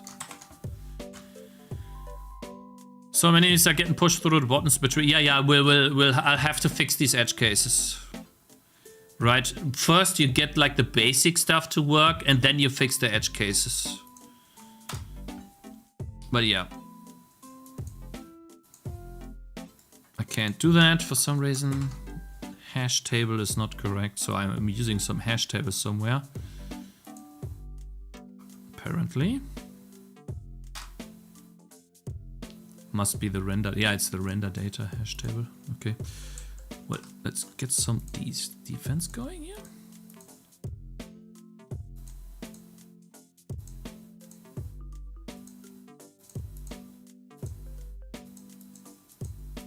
Man, there's a lot of enemies coming. Stop! Hold up. Not done yet. With my defense.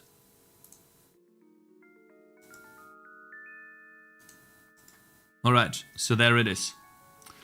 Let's see. forgot that.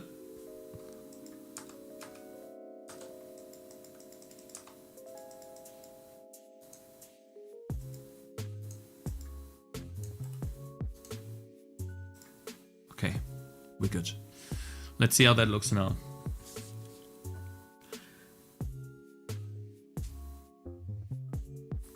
What are they attacking? They're attacking both of these, and the other ones are trying to get there. I think that's almost the same behavior that They Are Billions has. My wife's calling, looks like. Yeah.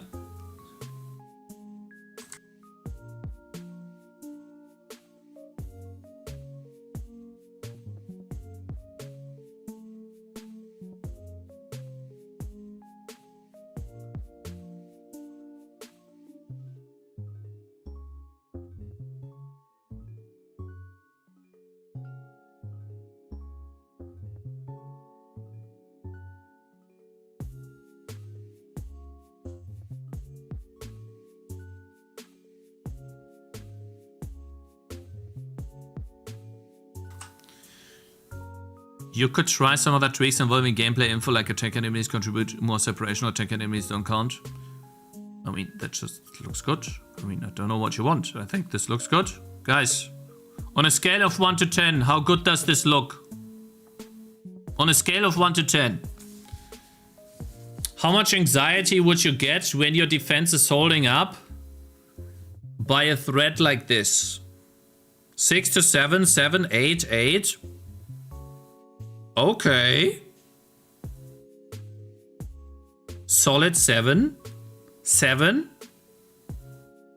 10. I got a 10 here, my brothers. I got a 10 from one guy. The skeletons are so thin they can walk between the sticks. I will draw sub-sticks in between the sticks soon. Right now they are just separated out like this. YouTube 10 doesn't count. What you talking about? YouTube 10 doesn't count. You don't count. Of course it counts. Future idea, mobs should have attacked trees resources if they are blocking above. The mobs, there will be different types of mobs that do that, but in the minimum viable product, I can't add that because that would be out of scope. Yeah, it's pretty safe knowing they can't destroy anything, of course, right? I'll have to fix that. But once they can, it'll become more difficult, of course, right? Man, I'm proud.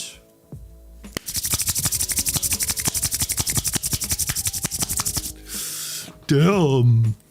YouTube is a bot. Okay, so I'll ban this guy, Avatar of Azula, on Twitch. Let me ban him real quick. 5 minutes. Goodbye. Sorry about this, you guys on YouTube. We have some dummies on Twitch. You know. Anyways,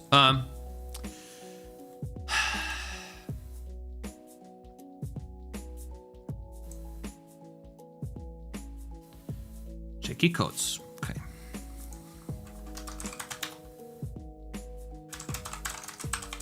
Guys, I gotta leave. My wife doesn't feel well. So, it's about time I leave. It's been a long session today. Thank you guys for joining. I appreciate it a lot. Thank you guys very much for following. I appreciate the support very much. I'm gonna send you over to Jackie Coates. She's having some fun playing a game. She also will release a Steam page in 3 days. So remind me if I forget it to check out the Steam page, right? To send some support and love. And yeah, hope you had fun today. Thank you very much for the awesome support, Mr. Supercool. Again, big thanks to you for helping me with this stuff. It did help out a lot. We are not 100% there yet, but man, without you, it would be really, really difficult. So thank you very much, man, especially to you. Thank you, my man. NP Gamer, NP Game Developer, to you, my man. I'll see you all tomorrow, guys. Have a wonderful evening. Tschüss, tschüss, tschüss. Yeah, let me just say hi to Jackie, because apparently she complains that I don't say hi.